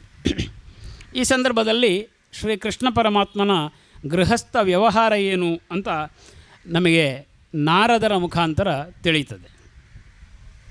ಅಲ್ಲಿ ನಾರದರು ಒಂದು ಸಲ ಈ ಕೃಷ್ಣ ಹೇಗೆ ಇಷ್ಟೆಲ್ಲ ಪತ್ನಿಯರ ಜೊತೆಗೆ ಹೇಗಿರ್ತಾನೆ, ಇವನ ಕಥೆ ಏನು, 8 ಮಂದಿ ಮಹಿಷಿಯರು ಜೊತೆಗೆ 16,000 ಮಂದಿ ಪತ್ನಿಯರು, ಇದೊಂದು ದೊಡ್ಡ ಪಟ್ಟಣವೇ ಆದೀತು ಇವನ ಸಂಸಾರ, ಹಾಗಾಗಿ ಇವನನ್ನು ಒಂದು ಸಲ ನೋಡಬೇಕು ಅಂತ ಅವರು ಬರ್ತಾರೆ. ಬರಬೇಕಾಗಿದ್ದರೆ ಕೃಷ್ಣ ರುಕ್ಮಿಣಿಯಲ್ಲಿ ಇರುವಲ್ಲಿಗೆ ಹೋಗ್ತಾರೆ ನಾರದರು. ಕೃಷ್ಣ ರುಕ್ಮಿಣಿಯ ಜೊತೆಗೆ ಬಹಳ ವಿಲಾಸ ವಿಭ್ರಮಗಳಿಂದ ಇರ್ತಾರೆ. ಅವರನ್ನು ಸತ್ಕರಿಸ್ತಾನೆ. ಅಲ್ಲಿಂದ ಇನ್ನೊಂದು ಅರಮನೆಗೆ ಹೋಗ್ತಾರೆ. ಅಲ್ಲಿ ಕೃಷ್ಣ ಉದ್ಧವನ ಜೊತೆಗೆ ಬಹಳ ಗುಹ್ಯವಾದಂತಹ ಶಾಸ್ತ್ರ ಬೋಧನೆಗಳಲ್ಲಿ ತೊಡಗಿಕೊಂಡಿರ್ತಾನೆ. ಅಲ್ಲಿಂದ ಕೃಷ್ಣನ ಇನ್ನೊಂದು ಪತ್ನಿಯ ಮನೆಗೆ ಹೋಗ್ತಾರೆ. ಅಲ್ಲಿ ಆ ಪತ್ನಿಯ ಮಕ್ಕಳ ಜೊತೆಗೆ ಕೃಷ್ಣ ಆಟ ಆಡ್ತಾ ಇರ್ತಾನೆ. ಇನ್ನೊಂದು ಕಡೆಗೆ ಹೋಗ್ತಾನೆ, ಅಲ್ಲಿ ಕೃಷ್ಣ ಇನ್ನೇನೋ ಲೀಲೆಯನ್ನು ಮಾಡ್ತಾನೆ. ಹೀಗೆ ಯಾವ ಮನೆಗಳಿಗೆ ಹೋದರೂ ಕೂಡ ಆ ಮನೆಗಳಲ್ಲಿ ಕೃಷ್ಣ ಅವರಿಗೆ ಕಾಣಲಿಕ್ಕೆ ಸಿಗ್ತಾನೆ. ಕೊನೆಯದಾಗಿ ನಾರದರಿಗೆ ಬೋಧೆಯಾಗ್ತದೆ, ಶ್ರೀಕೃಷ್ಣ ಪರಮಾತ್ಮ ಇಡೀ ಅವನ ಕುಟುಂಬ ಅನ್ನುವಂಥದ್ದು ಅವನ ಲೀಲೆ ಮಾತ್ರ. ಎಲ್ಲರಿಗೂ ಎಲ್ಲ ಕಡೆಗಳಲ್ಲಿಯೂ ಕೃಷ್ಣ ಕಾಣ ಸಿಗ್ತಾನೆ. ಎಲ್ಲ ಅವನ ಪತ್ನಿಯರು, ಎಲ್ಲ ಅವನ ಮಕ್ಕಳು ಅವನ ಸಹವಾಸವನ್ನು ಅನುಭವಿಸ್ತಾ ಇರ್ತಾರೆ. ಆದ್ದರಿಂದ ಪರಮಾತ್ಮ ರೂಪಿಯನ್ನು ತಾನು ಪರೀಕ್ಷಿಸುವುದು ಸರಿಯಲ್ಲ ಅಂತವರಿಗೆ ಬೋಧೆಯಾಗಿ ನಾರದರು ಹೊರಟು ಹೋಗ್ತಾರೆ. ಈ ಕಡೆ ಕೃಷ್ಣ ಪರಮಾತ್ಮನಿಗೆ ಒಂದು ಸುದ್ದಿ ಬರುತ್ತೆ. ಬಂದು ಕೇಳಿಕೊಳ್ತಾರೆ. ಏನು ಅಂತ ಕೇಳಿದರೆ, ನೋಡಿ, ಈ ಜರಾಸಂಧ ಅಂತ ಒಬ್ಬ ರಕ್ಕಸನ, ಅವನು ಮಗಧದ ರಾಜನ ಕಥೆಯನ್ನು ನಾವು ಕೇಳಿರ್ತೇವೆ. ಕೃಷ್ಣನ ಮಾವ, ಕಂಸನ ಮಾವ. ಅವನು ಒಂದು ಮಹಾಯಜ್ಞ ಮಾಡ್ತಾ ಇರ್ತಾನೆ. ಅದು ಒಂದು ನಮೂನೆಯ ಇಂಥ ಅಭಿಚಾರ ಯಜ್ಞವೇ. ಆ ಯಜ್ಞದಲ್ಲಿ ಅವನು ರಾಜಕುಮಾರರ ತಲೆಯನ್ನು ಕತ್ತರಿಸಬೇಕು, ಅದಕ್ಕೆ ಆಹುತಿಯನ್ನು ನೀಡಬೇಕು ಅಂತ ಒಂದು 20,000 ರಾಜಕುಮಾರರನ್ನು ಎಳ್ಕೊಂಡು ಬಂದು ಸೆರೆಗೆ ಹಾಕಿರ್ತಾನೆ. ಇಂತಹ ಜರಾಸಂಧನನ್ನು ವಧೆ ಮಾಡಬೇಕು ಕೃಷ್ಣ, ನಿಗ್ರಹ ಮಾಡಬೇಕು ಕೃಷ್ಣ ಅಂತ ಈ ಯಾರು ರಾಜಕುಮಾರರೆಲ್ಲ ಅವನ ಸೆರೆಯಲ್ಲಿದ್ದಾರೆ ಅವರ ವಂಶದವರು, ಅವರ ಸಂಬಂಧಿಕರು ಬಂದು ಕೃಷ್ಣನಲ್ಲಿ ಕೇಳಿಕೊಳ್ತಾರೆ. ನೇರವಾಗಿ ಜರಾಸಂಧನಲ್ಲಿ ಹೋಗಿ ಯುದ್ಧ ಮಾಡೋದು ಸರಿಯಲ್ಲ ಅಂತ ಕೃಷ್ಣನ ತಂತ್ರ. ಹಿಂದಕ್ಕೆ ಸುಮಾರು 17 ಬಾರಿ ಜರಾಸಂಧನನ್ನು ಕೃಷ್ಣ ಸೋಲಿಸಿ ಓಡಿಸಿರ್ತಾನೆ. 18ನೇ ಬಾರಿ ಜರಾಸಂಧ ಗೆದ್ದ ಹಾಗೆ ಆಗಿರ್ತದೆ. ಹಾಗಾಗಿ ಈ ಜರಾಸಂಧನಿಗೂ ಕೂಡ ಒಂದು ಹಮ್ಮಿರ್ತದೆ, ಕೃಷ್ಣನನ್ನು ನಾನು ಸೋಲಿಸಿದೆ ಅಂತ. ಈಗ ಈ ಜರಾಸಂಧನನ್ನು ವಧೆ ಮಾಡಲಿಕ್ಕೆ ಒಂದು ತಂತ್ರವನ್ನು ಮಾಡಬೇಕು ಅಂತ ಶ್ರೀಕೃಷ್ಣ ಪರಮಾತ್ಮ ಆಲೋಚನೆಯನ್ನು ಮಾಡಿಕೊಂಡು ಅವನು ಅದಕ್ಕೋಸ್ಕರ ಪಾಂಡವರಿದ್ದಲ್ಲಿಗೆ ಬರ್ತಾನೆ, ಇಂದ್ರಪ್ರಸ್ಥಕ್ಕೆ ಬರ್ತಾನೆ. ಬಂದು ಅಲ್ಲಿ ನಾರದರೆ ಮೊದಲಾದವರು ಬಂದಿರ್ತಾರೆ. ಆ ಸಂದರ್ಭದಲ್ಲಿ ಒಂದು ಚರ್ಚೆ ಆಗ್ತದೆ. ಯುಧಿಷ್ಠಿರ ರಾಜಸೂಯ ಯಾಗವನ್ನು ಮಾಡಬೇಕು ಅಂತ. ರಾಜಸೂಯ ಯಾಗ ಮಾಡಿದಾಗ ಕುದುರೆಯನ್ನು ಅಶ್ವಮೇಧದ ಹಾಗೆ ಕುದುರೆಯನ್ನು ಬಿಡಬೇಕು. ಆ ಕುದುರೆ ಎಲ್ಲೆಲ್ಲಿ ಹೋಗ್ತದೆ ಅವರೆಲ್ಲ ತಲೆ ಬಗ್ಗಿಸಬೇಕು. ಚಕ್ರವರ್ತಿ ಅಂತ ಆಗ್ತಾನೆ ಯುಧಿಷ್ಠಿರ, ಚಕ್ರವರ್ತಿಗೆಲ್ಲರೂ ತಲೆ ಬಾಗಬೇಕು. ಹಾಗೆ ಒಪ್ಪದವರನ್ನು ಶಿಕ್ಷಿಸಬೇಕು. ಹಾಗಾಗಿ ಜರಾಸಂಧನಲ್ಲಿ ಹೋದಾಗ ಜರಾಸಂಧನ ಬದುಕಿನ ನಿರ್ಣಯ ಆಗ್ತದೆ. ಅದಕ್ಕೋಸ್ಕರ ಕಾಯಬೇಕು ಅಂತ ಇವರು ರಾಜಸೂಯ ಯಾಗವನ್ನು ನಿರ್ಣಯ ಮಾಡ್ತಾರೆ. ಯಾಕೆಂದರೆ ಈ ಜರಾಸಂಧನಿಗೆ 10,000 ಆನೆಯ ಬಲ ಇರ್ತದಂತೆ. ಅವನ ಜೊತೆಗೆ ವೈಯಕ್ತಿಕವಾಗಿ ಸೆರೆಸಬಲ್ಲ ಸಾಮರ್ಥ್ಯ ಇರೋದು ಭೀಮನಿಗೆ ಮಾತ್ರ. ಹಾಗಾಗಿ ಭೀಮನ ಮುಖಾಂತರ ಜರಾಸಂಧನನ್ನು ವಧೆ ಮಾಡುವ ತಂತ್ರವನ್ನು ಕೃಷ್ಣ ರೂಪಿಸ್ತಾನೆ. ಕೊನೆಗೆ ಈ ಬೇರೆ ಬೇರೆ ದಿಕ್ಕಿಗೆ ಪಾಂಡವರು ಹೋಗ್ತಾರೆ, ದಿಗ್ವಿಜಯವನ್ನು ಮಾಡ್ತಾ ಹೋಗ್ತಾರೆ. ಈ ಜರಾಸಂಧನಲ್ಲಿಗೆ ಯಾವ ಸೈನ್ಯವನ್ನು ಕಳಿಸೋದಿಲ್ಲ. ಕೃಷ್ಣ ತಂತ್ರಗಾರ, ಎಲ್ಲಿ ಹೇಗೆ ತೆಗಿಬೇಕು ಹಾಗೆ ತೆಗೆಯೋನು. ಅವನು ಭೀಮನನ್ನು ಅರ್ಜುನನನ್ನು ಬ್ರಾಹ್ಮಣ ವೇಷದಲ್ಲಿ ಸಿದ್ಧ ಮಾಡ್ತಾನೆ. ತಾನು ಕೂಡ ಬ್ರಾಹ್ಮಣ ವೇಷವನ್ನು ಮಾಡಿಕೊಂಡು ಗಿರಿವ್ರಜಕ್ಕೆ, ಜರಾಸಂಧನ ರಾಜಧಾನಿಗೆ ಇವರು ತೆರಳುತ್ತಾರೆ. ಅಲ್ಲಿ ಜರಾಸಂಧ ಬೆಳಗ್ಗಿನ ಹೊತ್ತು ಅವನು ದೇವತಾ ಪೂಜೆ ಇತ್ಯಾದಿಗಳಲ್ಲೆಲ್ಲ ನಿರತನಾಗಿರ್ತಾನೆ. ಈ ರಾಕ್ಷಸರಾದರೂ ಕೂಡ ರಾಕ್ಷಸರಿಗೂ ಒಂದು ಶ್ರದ್ಧೆ, ಆಚಾರ ವಿಚಾರಗಳೆಲ್ಲ ಇರ್ತವೆ. ಆ ಸಂದರ್ಭದಲ್ಲಿ ಅವನು ಕೇಳಿದವರಿಗೆ ಕೇಳಿದ್ದನ್ನು ಕೊಡ್ತಾನೆ ಅಂತ ಬಲಿಚಕ್ರವರ್ತಿಯ ಕಥೆ ನಾವು ಕೇಳಿದ ಹಾಗೆ ಇವನು ಅಲ್ಲಿ ಹೋಗಿರುವಾಗ ಇವರು ಬ್ರಾಹ್ಮಣ ವೇಷಧಾರಿಗಳಾಗಿ ಹೋಗ್ತಾರೆ.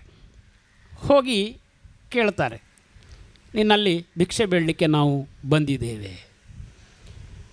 ಸರಿ ಕೇಳಿ ಅಂತ ಹೇಳ್ತಾನೆ. ಆದರೆ ಇವರು ಕೇಳೋದೇನೆಂದರೆ ಯುದ್ಧವನ್ನು ಕೇಳ್ತಾರೆ, ದ್ವಂದ್ವ ಯುದ್ಧವನ್ನು ಕೇಳ್ತಾರೆ. ಜರಾಸಂಧ ಅವನು ಬುದ್ಧಿವಂತ. ಅವನು ಹೇಳ್ತಾನೆ, ನನಗೆ ಮೊದಲೇ ಗೊತ್ತಾಗಿತ್ತು ನಿಮ್ಮನ್ನು ನೋಡಿ ನೀವು ಬ್ರಾಹ್ಮಣರಲ್ಲ ಅಂತ. ಯಾಕೆಂದರೆ ಬ್ರಾಹ್ಮಣರ ಶರೀರ ಹೇಗಿರ್ತದೆ ಅಂತ ನಾನು ನೋಡಿದ್ದೇನೆ. ಕಟ್ಟುಮುಟ್ಟು ಸಾಮು ಮಾಡಿ ಬೆಳೆದ ದೇಹ ಬ್ರಾಹ್ಮಣರದಲ್ಲ. ಈ ದೇಹ ನೋಡಿದರೆ ಇದು ಬಹಳ ಯುದ್ಧ ಕಲೆಗಳಲ್ಲಿ ನಿಪುಣರಾದವರ ಶರೀರದ ಹಾಗೆ ಇದೆ. ಅಲ್ಲಿ ಬಿಲ್ಲಿನ ಎಳೆದು ಬಿಟ್ಟಂತಹ ಗುರುತು, ಹಗ್ಗದ ಗುರುತು ದೇಹದಲ್ಲಿ ಕಾಣುತ್ತದೆ. ಎಳೆದು ಎಳೆದು ಎಳೆದು ಈ ಕೈಯೆಲ್ಲ ಒರಟುಗಟ್ಟಿ ಹೋಗಿದೆ. ಇದನ್ನೆಲ್ಲ ನೋಡುವಾಗ ನೀವು ಬ್ರಾಹ್ಮಣರಲ್ಲ ಅನ್ನುವಂಥದ್ದು ನನಗೆ ಸ್ಪಷ್ಟ. ನೀವು ಕ್ಷತ್ರಿಯರೇ, ಆದರೆ ಬೇಡಿದವನಿಗೆ ಇಲ್ಲ ಅಂತ ನಾನು ಹೇಳೋದಿಲ್ಲ, ಯುದ್ಧ ಅಂತೇಳಿ. ಆಗ ಇವರೊಂದು ಮಾತು ಹೇಳ್ತಾರೆ, ಕೃಷ್ಣ ನಿನಗೆ ಒಂದು ಆಯ್ಕೆ ಕೊಡ್ತೇವೆ ಜರಾಸಂಧ. ಏನು ಅಂತ ಕೇಳಿದರೆ, ನಮ್ಮಲ್ಲಿ ಮೂವರಲ್ಲಿ ಒಬ್ಬನನ್ನು ನೀನು ಆಯ್ಕೆ ಮಾಡಿಕೊಂಡು ಯುದ್ಧ ಮಾಡು ಅಂತ. ಜರಾಸಂಧನಾದರೂ ಅವನು ಕೆಟ್ಟವನಾದರೂ ಕೂಡ ಅವನಲ್ಲೊಂದು ಧರ್ಮ ಒಂದು ಇರ್ತದೆ, ಯುದ್ಧ ಧರ್ಮ. ನಾನು ಹೇಳ್ತಾನೆ, ಕೃಷ್ಣ ನಿನ್ನಲ್ಲಿ ಅಂತ ಯುದ್ಧ, ನೀನೊಬ್ಬ ಕಳ್ಳ, ನೀನು ಗೋಪಾಲಕ, ಹೇಡಿ ಅಂತೆಲ್ಲ ಅವನೆಲ್ಲ ಬೈತಾನೆ, ಕುಡಿದಷ್ಟು ಬೈತಾನೆ ಅವನು. ನಿನ್ನ ಜೊತೆಗೆ ಯುದ್ಧ ಇಲ್ಲ, ನೀನು ನನಗೆ ಸಮಾನ ಸ್ಕಂಧನೇ ಅಲ್ಲ, ಏನು ಯುದ್ಧ ಮಾಡೋದು. ಮತ್ತು ಅರ್ಜುನ ಇನ್ನೂ ಎಳೆಯವರ ಜೊತೆಗೆ ನಾನು ಯುದ್ಧ ಮಾಡೋದಿಲ್ಲ. ನನಗೆ ಸಮನಾದವ ಒಬ್ಬ ಇದ್ದಾನೆ, ಅವನೇ ಭೀಮಸೇನ. ಈ ಭೀಮಸೇನನನ್ನು ನಾನು ಆಯ್ಕೆ ಮಾಡಿಕೊಂಡಿದ್ದೇನೆ, ಯುದ್ಧಕ್ಕೆ ಸಿದ್ಧತೆ ಮಾಡೋಣ, ದ್ವಂದ್ವ ಯುದ್ಧ, ಮಲ್ಲ ಯುದ್ಧ. ಹಾಗಾಗಿ ಅದನ್ನು ಸಿದ್ಧ ಮಾಡ್ತಾರೆ. ಅಲ್ಲಿ 27 ದಿವಸಗಳ ಕಾಲ ಯುದ್ಧ ನಡೀತದೆ. ಆದರೆ ಯಾರೂ ಗೆಲ್ಲೋದಿಲ್ಲ, ಯಾರೂ ಸೋಲೋದಿಲ್ಲ. ರಾತ್ರಿ ಆದಾಗ ಜರಾಸಂಧ ಇವರಿಗೆ ಆತಿಥ್ಯ, ಬನ್ನಿ ಕೂತ್ಕೊಳ್ಳಿ, ಊಟ ಮಾಡೋಣ, ಹೀಗೆಲ್ಲ. ಇದೊಂದು ನಮ್ಮನೆಯ ಯುದ್ಧ. ಇಲ್ಲಿ ಯುದ್ಧ ಎಲ್ಲ ಸಂಭವಿಸಿ ಕೊನೆಗೆ 27ನೇ ಇದು ಭೀಮನಿಗೆ ಕಾಣಲಿಕ್ಕೆ ಶುರುವಾಯ್ತಂತೆ. ಇದು ಕೊನೆ ಮುಟ್ಟೋದಿಲ್ಲ, ಏನು ಮಾಡೋದು ಕೃಷ್ಣ, ಈ ರೀತಿಯಾಗಿ ನನ್ನ ಶಕ್ತಿಯೇ ಸ್ವಲ್ಪ ಕುಂದಿದ ಹಾಗೆ ನನಗೆ ಅನಿಸ್ಲಿಕ್ಕೆ ಶುರುವಾಯಿತು ಅಂತೇಳಿ. ಇಲ್ಲ ಹಾಗೇನು ಆಗಲಿಕ್ಕಿಲ್ಲ ಅಂತ ಇವನು ಮತ್ತೆ ಪ್ರೇರಣೆಯನ್ನು ಪರಮಾತ್ಮ ಕೊಡ್ತಾನೆ ಮತ್ತು ಹೇಳ್ತಾನೆ, ನೋಡು ನೀನು ಈ ರೀತಿ ಮಾಡಬೇಕು ಅಂತ. ಒಂದು ಕಥೆಯಲ್ಲಿ ವೀಳ್ಯದೆಲೆಯನ್ನು 2 ತುಂಡು ಮಾಡಿ ಆ ಕಡೆ ಈ ಕಡೆ ಮಾಡಿ ಇಟ್ಟಂತೆ ಕೃಷ್ಣ. ಭೀಮದೇವರಿಗೆ ಅರ್ಥ ಆಗ್ತದೆ, ಇದೇನು ಇಡೀ ಜರಾಸಂಧನ ದೇಹವನ್ನು 2 ತುಂಡು ಮಾಡಬೇಕು ಅಂತ ಅರ್ಥ. ಮರುದಿವಸ ದ್ವಂದ್ವಕ್ಕೆ ಸಿದ್ಧವಾದಾಗ ಒಂದು ಕಾಲಲ್ಲಿ ಒಂದು ಕಾಲನ್ನು ಮೆಟ್ಟುತ್ತಾರೆ, ಒಂದು ಕಾಲನ್ನು ಕೈಯಲ್ಲಿ ಹಿಡಿದು ಭೀಮ ಇಡೀ ದೇಹವನ್ನು ಬಗೀತಾನೆ ಜರಾಸಂಧಂದು. ಅದನ್ನು 2 ತುಂಡು ಮಾಡಿ 2 ದಿಕ್ಕಿಗೆ ಬಿಸಾಕಿ ಬಿಡ್ತಾನಂತೆ. ಹೀಗೆ ಜರಾಸಂಧನ ವಧೆಯಾಗ್ತದೆ. ವಧೆಯಾದ ನಂತರ ಅಲ್ಲಿ ಜರಾಸಂಧನ ಮಗನಿಗೆ ಪಟ್ಟವನ್ನು ಕಟ್ಟುತ್ತಾರೆ ಮತ್ತು ಅವನ ಸೆರೆಮನೆಯಲ್ಲಿದ್ದಂತಹ ಎಲ್ಲ ರಾಜಕುಮಾರರನ್ನು ಕೂಡ ಬಿಡುಗಡೆಯನ್ನು ಮಾಡಿಸಿ ಮತ್ತು ರಾಜಸೂಯ ಯಾಗದ ಈ ಸಂಭ್ರಮಗಳು ಮುಂದುವರಿತಾ ಇರ್ತದೆ. ಈ ರಾಜಸೂಯ ಯಾಗದಲ್ಲಿ ಬಹಳ ವಿಜೃಂಭಣೆಯಿಂದ ನಡೀತಾ ಇರ್ತದೆ. ಅಲ್ಲೆಲ್ಲ ಎಲ್ಲರೂ ಸೇರಿಕೊಂಡಿರ್ತಾರೆ. ಇದಕ್ಕೆ ದುರ್ಯೋಧನಾದಿಗಳು ಕೂಡ ಬಂದು ಮನಸ್ಸಿಲ್ಲದ ಮನಸ್ಸಿನಿಂದಲಾದರೂ ಸ್ವತಃ ಒಪ್ಪಿಕೊಂಡಿರೋದಿಲ್ಲ ದುರ್ಯೋಧನ ಇವರು ರಾಜರು ಅಂತ, ಆದರೆ ಪಾಲು ಕೊಟ್ಟಾಗಿದೆ, ಆದ್ದರಿಂದ ಬರಬೇಕು. ವಿಷಯ ಏನು ಅಂದರೆ ಹಣದ ಖಾತೆಯನ್ನು ದುರ್ಯೋಧನನಿಗೆ ಕೊಟ್ಟಿದ್ದರಂತೆ. ಅವನು ಧನಾಧ್ಯಕ್ಷ ಅಂತ, ಯಾರು ದುರ್ಯೋಧನ. ಈಗ ಒಬ್ಬೊಬ್ಬರಿಗೆ ಭೀಮನಿಗೆ ಪಾಕಶಾಲೆ ನಿಮ್ಗೆ ಗೊತ್ತಿದೆ, ಪಾಕಶಾಸ್ತ್ರಿಗಳಲ್ಲಿ ಭಾಳ ದೊಡ್ಡ ಹೆಸರು ಭೀಮಸೇನ. ಹಾಗಾಗಿ ಪಾಕಶಾಲೆ ಭೀಮಸೇನನಿಗೆ. ಹೀಗೆ ಒಬ್ಬೊಬ್ಬರಿಗೆ ಒಂದೊಂದು ಇದಿತ್ತು. ರಾಜಸೂಯ ಯಾಗ ಬಹಳ ಸಂಭ್ರಮದಿಂದ ಎಲ್ಲ ದೇಶಗಳ ನಾನಾ ಭಾಗಗಳಿಂದ ರಾಜರೆಲ್ಲ ಬಂದು ಸೇರ್ತಾರೆ. ಆ ಸಂದರ್ಭದಲ್ಲಿ ಒಂದು ಕ್ರಿಯೆ ನಡಿಬೇಕಾಗಿತ್ತು. ಅಲ್ಲಿ ಅಗ್ರಪೂಜೆ ಅಂತ ಇದೆ. ಸಾಮಾನ್ಯವಾಗಿ ಯಾರನ್ನು ಅಗ್ರಸ್ಥಾನದಲ್ಲಿ ಕುಳ್ಳಿರಿಸಿ ಅವರು ಶ್ರೇಷ್ಠರು ಅಂಥೇಳಿ ಅವರಿಗೆ ಪೂಜೆಯನ್ನು ಮಾಡಬೇಕು. ಮಹಾಭಾರತದಲ್ಲಿ ಬರುವ ಹಾಗೆ ಭೀಷ್ಮಾದಿಗಳೆಲ್ಲ ಸೇರಿಕೊಂಡಿದ್ದರು, ಅವರೆಲ್ಲ ಸೂಚನೆಯನ್ನು ಕೊಡುವಂಥದ್ದು. ಇಲ್ಲಿ ಸಹದೇವ ಹೇಳಿದಂತೆ ಶ್ರೀಕೃಷ್ಣ ಪರಮಾತ್ಮನೊಬ್ಬನೇ ಇದಕ್ಕೆ ಅರ್ಹ. ಹಾಗಾಗಿ ಅಗ್ರಪೂಜೆ ಸಲ್ಲಿಸಬೇಕಾಗಿದ್ದರೆ ರಾಜಸೂಯ ಯಾಗವನ್ನು ಸೂಚನೆ ಮಾಡಿದವನೂ ಕೃಷ್ಣನೇ, ಹಾಗಾಗಿ ಅವನಿಗೆ ಸಲ್ಲಬೇಕು ಅಂತ. ಸರಿ, ಇದು ನಿರ್ಣಯವಾಗ್ತದೆ. ಅವನನ್ನು ಅಗ್ರಪೀಠದಲ್ಲಿ ಕುಳಿತುಕೊಳ್ಳಿಸಿ ಪರಮಾತ್ಮನಿಗೆ ಇನ್ನೇನು ಪೂಜೆಯನ್ನು ಮಾಡಬೇಕು ಅಂತಾಗುವಾಗ ಇವನ ಅತ್ತೆಯ ಮಗ ಒಬ್ಬ ಅಲ್ಲಿ ಕೂತ್ಕೊಂಡಿರ್ತಾನೆ. ಅವನಿಗೆ ಬಹಳ ದೀರ್ಘಕಾಲದಿಂದ ಒಂದು ಹಗೆತನ ಇರ್ತದೆ ಕೃಷ್ಣನ ಮೇಲೆ. ಜರಾಸಂಧನೂ ವಧೆಯಾಗಿ ಹೋದ, ಇವನ ಗುರುಸ್ಥಾನದಲ್ಲಿದ್ದವ. ಇಂತಹ ದುಷ್ಟ ಶಿಶುಪಾಲ ಅಲ್ಲಿ ಇರ್ತಾನೆ. ಅವನು ಎದ್ದು ನಿಂತುಕೊಳ್ತಾನೆ. ಎದ್ದು ನಿಂತುಕೊಂಡು ವಾಚಾಮಗೋಚರವಾಗಿ ಕೃಷ್ಣನನ್ನು ಬೈಲಿಕ್ಕೆ ಶುರು ಮಾಡ್ತಾನೆ. ಇವನು ಯಾರು? ಮತ್ತು ಜರಾಸಂಧ ಏನು ಹೇಳಿದ ಅದರ ಮತ್ತಿನ ಅನುರಣನಾಗ್ತದೆ. ಕಳ್ಳ ಇವ, ಸಣ್ಣದಿರುವಾಗಲೇ ಬೆಣ್ಣೆ ಕಳ್ಳ ಇವನು. ಜಾರ, ಗೋಪಿಯರೊಡನೆಲ್ಲ ಸುತ್ತಾಡಿದ್ದಾನೆ. ಇವನು ನೀಚ ಕುಲದವ. ಇವನಿಗೆ ತನ್ನದು ಅಂತ ಹೇಳುವಂಥ ಮನೆ ಇಲ್ಲ, ಜಾಗ ಇಲ್ಲ, ಏನೂ ಇಲ್ಲ. ಇಂತಹ ಒಬ್ಬ ನೀಚ ವ್ಯಕ್ತಿಯನ್ನು ತಂದು ಕೂತ್ಕೊಳ್ಳಿಸ್ತೀರಲ್ಲ, ಅಗ್ರಪೂಜೆ ಮಾಡ್ತೀರಲ್ಲ, ನಿಮಗೆ ಏನು ಹೇಳಬೇಕು ಅಂತ ಅವನು ನಿಂದೆ ಮಾಡ್ತಾನೆ. ಅವನ ಜೊತೆಗೆ ಇನ್ನೊಂದು ಕೆಲವರು ಇರ್ತಾರಂತೆ, ಅವರೆಲ್ಲ ಸೇರಿ ಇವರಿಗೆ ಹೊಡೆದಾಟ ಬಡಿದಾಟಕ್ಕೆ ಶುರು ಮಾಡ್ತಾರೆ. ಇಷ್ಟು ಹೊತ್ತಿಗೆ ಕೃಷ್ಣನಿಗೆ ಸೈರಣೆ ಮಿತಿ ಮೀರ್ತದೆ. ತಾಳಿಕೊಂಡಿದ್ದ ಸುಮಾರು ಸಮಯ. ಯಾಕೆಂದರೆ ಒಂದು ಕಥೆಯಲ್ಲಿ ಹೇಳ್ತಾರೆ, ಶ್ರೀಮದ್ ಭಾಗವತದಲ್ಲಿ ಆ ಕಥೆ ಕಾಣಲಿಕ್ಕೆ ಸಿಗೋದಿಲ್ಲ. ಏನು ಅಂತ ಕೇಳಿದರೆ, ಅವನ ತಾಯಿಗೆ ಮಾತು ಕೊಟ್ಟಿದ್ದಂತೆ ಕೃಷ್ಣ. ಅಂದರೆ ಚಿಕ್ಕದಿರಬೇಕಾಗಿದ್ದರೆ ಇವನಿಗೆ 4 ಕೈಯೆಲ್ಲ ಇತ್ತಂತೆ. ಯಾರು ಮುಟ್ಟಿದಾಗ ಆ ಕೈ ಬಿದ್ದು ಹೋಗ್ತದೆ, ಅವನಿಂದ ಮರಣ ಅಂತ ಏನೋ ಕೇಳಿಸಿಕೊಳ್ತದೆ. ಕೃಷ್ಣ ಬಂದಾಗ ಅದು ಬಿದ್ದೋಯ್ತು. ಹಾಗೆ ಅವನ ತಾಯಿ ಕೇಳಿಕೊಳ್ತಾಳಂತೆ, ಕೃಷ್ಣ ಇವನನ್ನು ನೀನು ಕಾಪಾಡಬೇಕು ಅಂತ. ಅದಕ್ಕೆ ಕೃಷ್ಣ ಪರಮಾತ್ಮ ಹೇಳಿರ್ತಾನಂತೆ, ಇವನ 100 ತಪ್ಪುಗಳನ್ನು ನಾನು ಕ್ಷಮಿಸ್ತೇನೆ, ಅಲ್ಲಿಯವರೆಗೆ ತಾಳ್ಮೆ ಅಂತ ಹೇಳಿ. ಹಾಗೆ ಲೆಕ್ಕ ಮಾಡುವಾಗ ಇಲ್ಲೀಗ ಅಗ್ರಪೂಜೆಯ ಸಮಯದಲ್ಲಿ ಅವನ 100 ತಪ್ಪುಗಳು ಕೂಡ ಮುಗಿಯಿತು. ಇನ್ನೂ ಸಹಿಸಲಿಕ್ಕೆ ಸಾಧ್ಯ ಇಲ್ಲ, ಈ ಭೂಭಾರ ಹರಣದ ಕಾರ್ಯದಲ್ಲಿ ಇದೂ ಒಂದು ಆಗಬೇಕಾಗಿದೆ ಅಂತ ಕೃಷ್ಣ ಪರಮಾತ್ಮ ಚಕ್ರವನ್ನು ಎತ್ತುತ್ತಾನೆ. ಶಿಶುಪಾಲನ ತಲೆ ಕತ್ತರಿಸಿ ಹೋಗ್ತದೆ. ಯಾವ ಸನಕಾದಿ ಮುನಿಗಳು ವೈಕುಂಠದಲ್ಲಿ ಪರಮಾತ್ಮನ ದರ್ಶನಕ್ಕೆ ಹೋಗುವಾಗ ತಡೆದಂತಹ ಜಯ ವಿಜಯರಿಗೆ ಕೊಟ್ಟಂತಹ ಶಾಪದ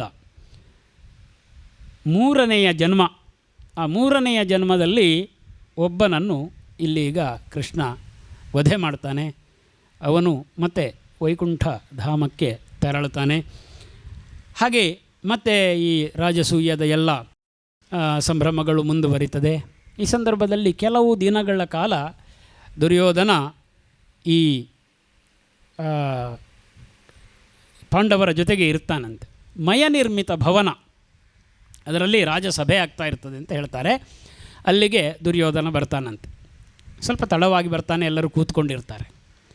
ಅಲ್ಲಿ ಕೂತ್ಕೊಂಡಿರುವಾಗ ಇವನು ಮಹಾದ್ವಾರದಿಂದ ಒಳಗಡೆ ಹೆಜ್ಜೆ ಇಟ್ಟು ಬರುವಾಗ ಒಂದು ಕಡೆಯಲ್ಲಿ ಇವನಿಗೆ ನೀರು ಕಾಣಿಸಿಕೊಳ್ತದೆ.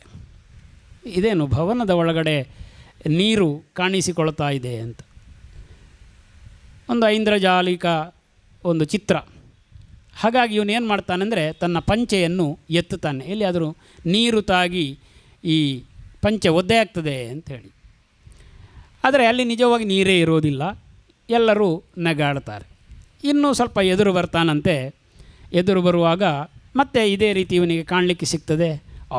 ಆಗ ಸುಮ್ಮನೆ ನನ್ನ ಅವಮಾನ ಆಯ್ತಲ್ಲ, ಈ ಸಲ ನೇರ ಹೋಗ್ತೇನೆ ಅಂತ ನೇರ ನಡ್ಕೊಂಡು ಹೋಗದೆ ಹೋದರೆ ಅಲ್ಲಿ ನೀರಿರ್ತದೆ. ನೀರಿನೊಳಗಡೆ ಬೀಳ್ತಾನೆ ಅಂತ. ಮತ್ತೆ ಎಲ್ಲರೂ ನಗಾಡ್ತಾರೆ. ನೋಡಿ, ಅವನಿಗೆ ಅಪಮಾನ ಆಗ್ತದೆ ಅವನಿಗೆ. ಅದೇ ಮತ್ತೆ ಮುಂದಕ್ಕೆ ಮಹಾಭಾರತ ಯುದ್ಧಕ್ಕೆ ನಾಂದಿಯನ್ನು ಕೊಡುವಂಥ ಒಂದು ಘಟನೆ ಸಂಭವಿಸ್ತದೆ. ಹೀಗೆ ದುರ್ಯೋಧನ ಅಪಮಾನದಿಂದ ಅಲ್ಲಿಗೆ ಹೋದ ನಂತರ ಇನ್ನೊಂದು ಕಥೆ ಬರ್ತದೆ. ಸೌಭದೇಶ ಅಂತ ಒಂದಿರ್ತದೆ. ಅಲ್ಲಿ ಶಾಲ್ವ ಅಂತ ಒಬ್ಬ ರಾಜ ಇರ್ತಾನೆ. ಇವನಿಗೆ ಮಯಾಸುರ ಒಂದು ವಿಮಾನವನ್ನು ತಯಾರು ಮಾಡಿ ಕೊಟ್ಟಿರ್ತಾನೆ. ನಾನು ಹೇಳಿದೆ ನಿಮಗೆ, ಅಸುರರು ಯಾವಾಗಲೂ ಇಂಥದ್ರಲ್ಲೆಲ್ಲ ಬಹಳ ಸಿದ್ಧಹಸ್ತರು, ಇಂಜಿನಿಯರ್ಗಳಿರಬೇಕು ಬಹುಶಃ ಕಾಲದ್ದು. ಅವರೆಲ್ಲ ಈ ವಿಮಾನಗಳನ್ನೆಲ್ಲ ನಿರ್ಮಾಣ ಮಾಡೋರು. ತ್ರಿಪುರ ದಹನದ ಕಥೆಯಲ್ಲೂ ಕೂಡ ನಾವು ನೋಡಿದ್ದೇವೆ. ಹಾಗೆ ಇಲ್ಲಿ ಸೌಭದ ಅರಸನಿಗೆ ಒಂದು ವಿಮಾನವನ್ನು ಮಾಡಿಕೊಟ್ಟಿರ್ತಾನೆ. ಇವನು ಈ ವಿಮಾನದಲ್ಲಿ ಕುಳಿತುಕೊಂಡು ಯುದ್ಧವನ್ನು ಮಾಡೋದು. ಇವನಿಗೆ ಕೃಷ್ಣನ ಮೇಲೆ ಕೋಪ. ದ್ವಾರಕೆಗೆ ವಿಮಾನದಲ್ಲಿ ಬರ್ತಾನೆ. ಅಲ್ಲಿ ಬಂದು ಆ ವಿಮಾನದಲ್ಲಿ ಕುಳಿತುಕೊಂಡು ಇವರೆಲ್ಲ ಸೇರಿ ತೊಂದರೆಯನ್ನು ಮಾಡುವಂಥದ್ದು, ಬಾಣಗಳನ್ನು ಬಿಡುವಂಥದ್ದು, ಕಲ್ಲುಗಳನ್ನು ಬಿಸಾಡುವಂಥದ್ದು. ಈ ದುಷ್ಟರಿಗೆ ಹೀಗೆ ಕಲ್ಲು ಬಿಸಾಡೋದು ಒಂದು ಅವರಿಗೆ ಕೆಲಸ. ಹಾಗಾಗಿ ವಿಮಾನದಲ್ಲಿ ಕೂತ್ಕೊಂಡು ಇದ್ದವರ ಮೇಲೆ ಎಲ್ಲ ಕಲ್ಲು ಬಿಸಾಡೋದು, ಅಲ್ಲಿ ಬಾಣ ಬಿಡೋದು, ಇನ್ನೇನೇನೋ ಬಿಸಾಕೋದು. ಈ ರೀತಿಯಾಗಿ ತೊಂದರೆಗಳನ್ನು ಆಗಾಗ ಕೊಡ್ತಾ ಇದ್ದರು. ಈ ಉಪಟಳ ಜಾಸ್ತಿ ಆಗ್ತಾ ಇದ್ದ ಹಾಗೆ ಅಲ್ಲಿ ಕೃಷ್ಣ ಇರಲಿಲ್ಲ. ಆ ಕಾರಣದಿಂದ ಇವರಿಗೆ ಸ್ವಲ್ಪ ಧೈರ್ಯ. ಕೃಷ್ಣ ಇನ್ನೇನು ರಾಜಸೂಯ ಯಾಗ ಮುಗಿಸಿ ಬರಬೇಕು. ಅಲ್ಲಿ ಪ್ರದ್ಯುಮ್ನ ಇರ್ತಾನೆ. ಪ್ರದ್ಯುಮ್ನ ಯುದ್ಧವನ್ನು ಮಾಡ್ತಾನೆ ಸೌಭದೇಶದ ಅರಸನ ಜೊತೆಗೆ. ಆದರೆ ಈ ಪ್ರದ್ಯುಮ್ನನ್ನು ಅವರು ಹೊಡೆದು ಅವನಿಗೆ ಮೂರ್ಛೆ ತಪ್ಪಿ ಹೋಗ್ತದೆ.